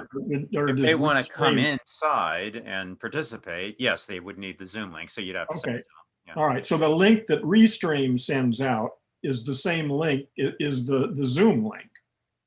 It just sends the feed, the video and audio. If you wanted to send, then you'd have to go to everyone individually and put the link in, which I don't do. No, but I mean, well then, okay. Like for example, the one night I was doing this and Chris popped into my Twitch and saw this and started typing hello into the chat room on Twitch. And I started saying, would you like to come in? And I gave him the link, and that's why Chris is here. Actually. Oh, okay. So he needed the Zoom link. I mean, he could chat without that, and he could listen without that. But if he wanted to join, he needed the Zoom link. That's right. Okay. Yeah. Well, he could chat on Twitch, not in here. Yeah, that's right. He could chat and listen and watch through Twitch or any of the other things, or YouTube or whatever. Yeah. But if he wanted to participate and come online, then he had to come in through Zoom. Yeah. Okay. This is me on Twitch. Twitch.tv. And as you can see, first thing you see is us.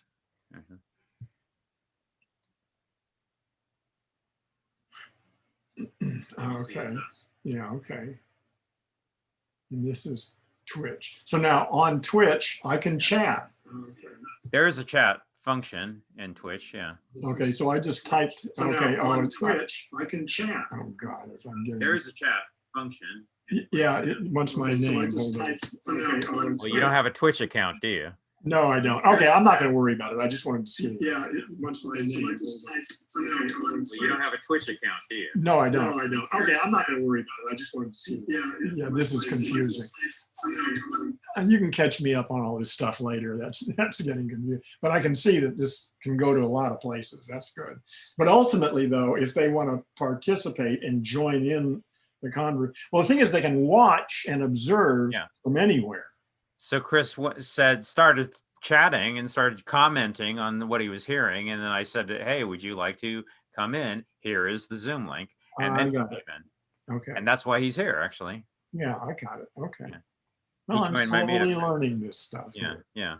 So yeah, you can, and there's anywhere. I think you Twitter and Instagram and Mashable and all of them. There's a long list, probably like 70 or 80 different places you could send your Zoom feed if you wanted to. Yeah, through Restream.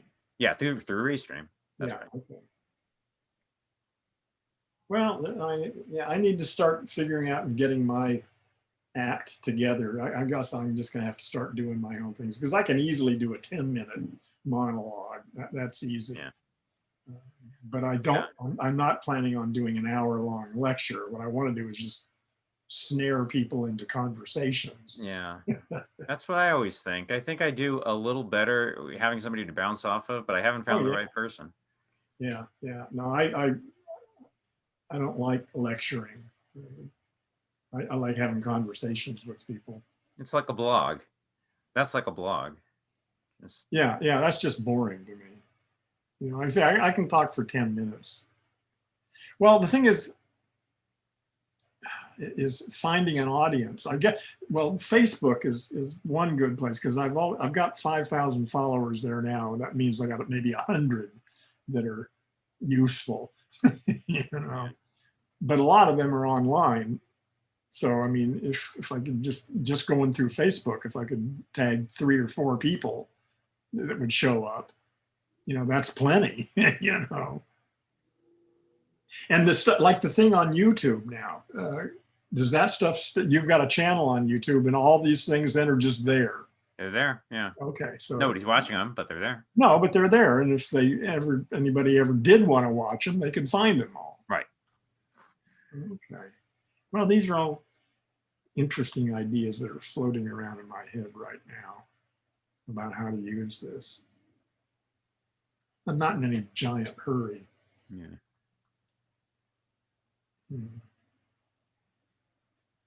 There's other platforms besides Zoom too. What? I don't remember the names of them, but there are. No, but no, the Zoom is the premier place, though. I mean, I don't see any point. Zoom is great. It lets you do just about anything you want to do. Yeah. Why would you bother with anything else? Well, there's tiny things that you could. Well, like what? Well, you might notice the Zoom logo in the bottom corner. It's just a tiny thing. but Bottom corner where? Well, if you look at the recording, it shows up on the recording. It Oh, doesn't show up. I don't give a shit about that. I know. It's a tiny thing. Yeah, That's what I told okay. Anything else? you. Well, nah, nothing really. Nothing big. Okay, yeah. And that's not that big a deal either. I mean, Zoom is just a little tiny thing that says Zoom down in the corner or something, or what? I think there are other ways of manipulating the, like you're talking about, the thing about bringing in a person on screen and then letting them go. I don't think Zoom has a good way of doing that unless you pay the money to get a seminar account, which I did for the 2 lectures that we did. And, you know, and then it was just me and as the host and the other person who was the lecturer, and everybody else had their video off. And then I could choose who I wanted to come bring in individually. Well, But in order to do that, you have to pay the money. Yeah, well, that's at $15 a month, right? For Zoom, you know, I don't know the pricing, but Yeah, well, there's the free account, which I've got now, and then there's the pro account. Yeah. Which is $14.95 a month. Yeah. Well, yeah. If I get into this, I'm obviously going to have to get the pro account. Okay. So, okay. Well, I think I'm running out of stuff to talk about. So, I appreciate your knowledge on this stuff. I'll pick your brain another time. Yeah. I'm glad this. I'm really glad this happened. Actually, I'm really happy with it. I just think we can be doing a little more, but we can be doing a lot more. Yeah, there's no hurry though. You know, like I say, I still think I'm at least 2 years ahead of the curve on this shit. Although it's picking up pretty quick. I mean, when I used to talk about the voice in your head, most people thought I was nuts. You know. And now almost everybody immediately knows exactly what I'm talking about. So, but not many people are ready yet to take, people aren't desperate enough yet to take this to any depth. Yeah. But the time's coming. You know, things are getting weirder faster. So a year or 2 from now, I think there's going to be a big market for what I'm doing. So no hurry. We'll see. We'll have to see how this election goes. Oh, it's almost here. Wouldn't it be something? Wouldn't it be something if he pulled it off again? Yeah. Well, I mean, there's still 50% of the people in the world are below average intelligence. Right, exactly. Right. So there's a good chance he might. Well, it's just, yeah. Well, that's the real test. Like I say, I've been considering leaving the country. I mean, if he gets reelected, then I'm thinking, well, there are just too many people in this country. I just don't want to be in this country anymore. If this is what the hell this country wants, then I'm out of here. Well, you have to find a country that's now going to accept Americans now. Yeah. Well, I used to think I was originally planning on going to Hong Kong, but that's pretty much out of the question now. So Northern Europe is the only other place. Hell, they all speak better English than most Americans. So yeah, but I think everything's locked down at the moment. Yeah, for right now. See if they're going to be opening up and when, we don't know. Yeah. I don't know. I'm too comfortable here, so I don't want to leave. But like I say, if it becomes really clear that this country is turning into a fascist dictatorship, then I'm not going to want to be here. Yeah, I thought the same, but yeah, I don't know. Okay, Dave, so I'm going to leave. I'll talk to you another time. Bye.